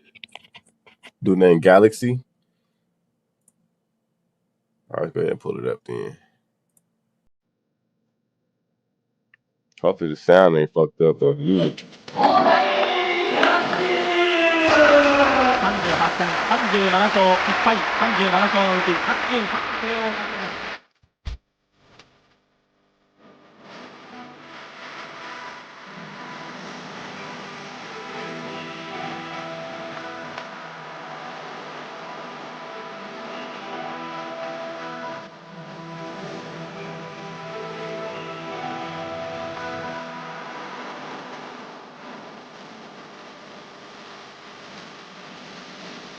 Damn.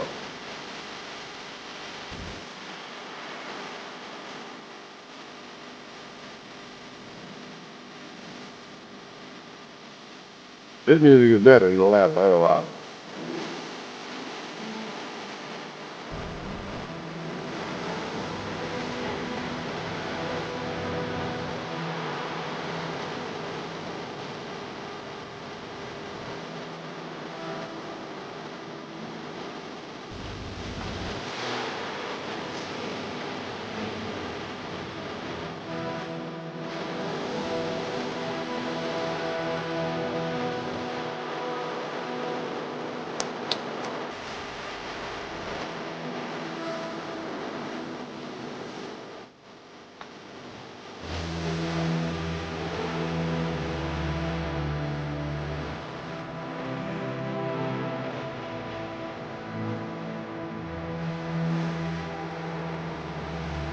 Them niggas is flawless.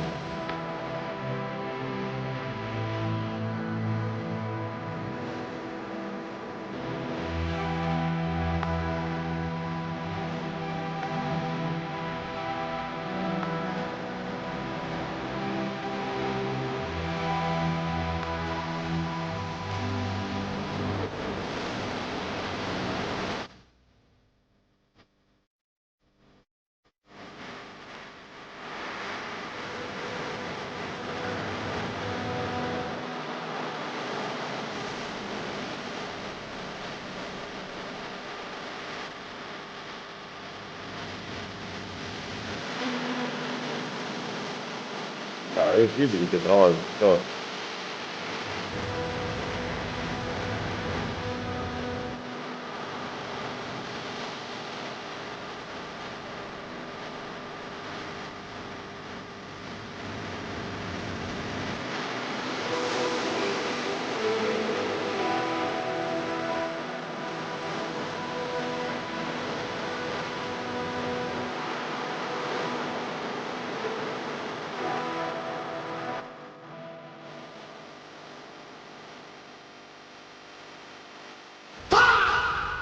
W reaction, gang. W reaction.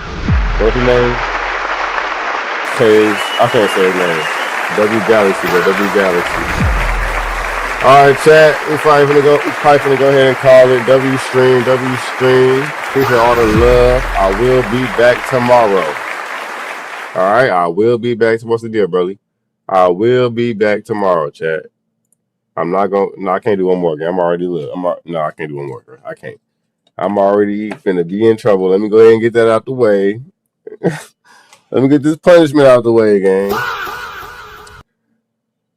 I ain't trying to get sleep on the couch. W Stream, gang. W Stream.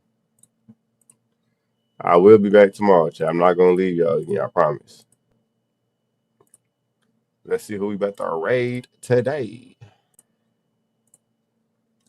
W Stream, chat. I appreciate y'all though. W love. Y'all niggas is a real MVP. The realest chat on the internet. Okay, I fuck with y'all heavily, overly.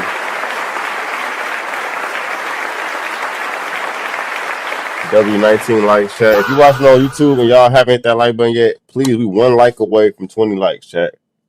Whoever feeling, you know what I'm saying, feeling the stream or feeling like they part of Narco Gang, buddy, please hit that like button. We're going to have 20 likes and that'll be a W. So, guys, if you just popped into the stream, hit that like button for me again to get the likes up. I'm stop hitting that fuck. I don't like keep doing that shit. Said, yeah, I'm trying to get to Twitch affiliate. Yeah, everybody follow Champ, gang. Everybody follow Champ. How do you do shout out? And you gotta. Huh? Oh, okay.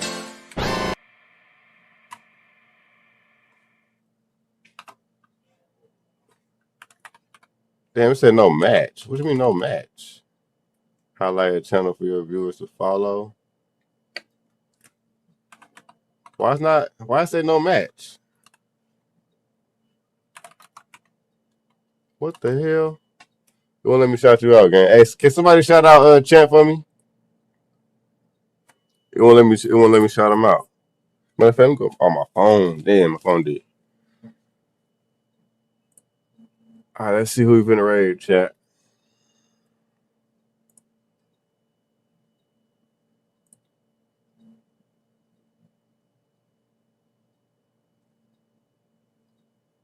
Let's see who we've been raid. Everybody smash that raid button too, gang. Let's go crazy.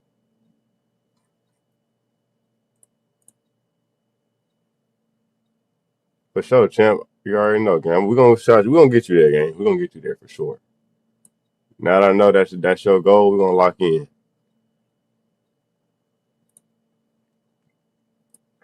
All right, we're gonna raid the homie Dodgy Mushroom, gang. Everybody smash that like button. We're finna raid the homie Dodgy Mushroom.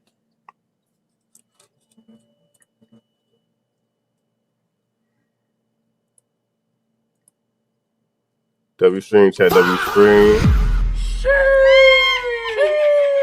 Hey, Broly, go on his chat and go crazy with the sounds. If you he probably don't got no channel points in here, huh? If you got channel points in his shit, go crazy in there for me, Broly.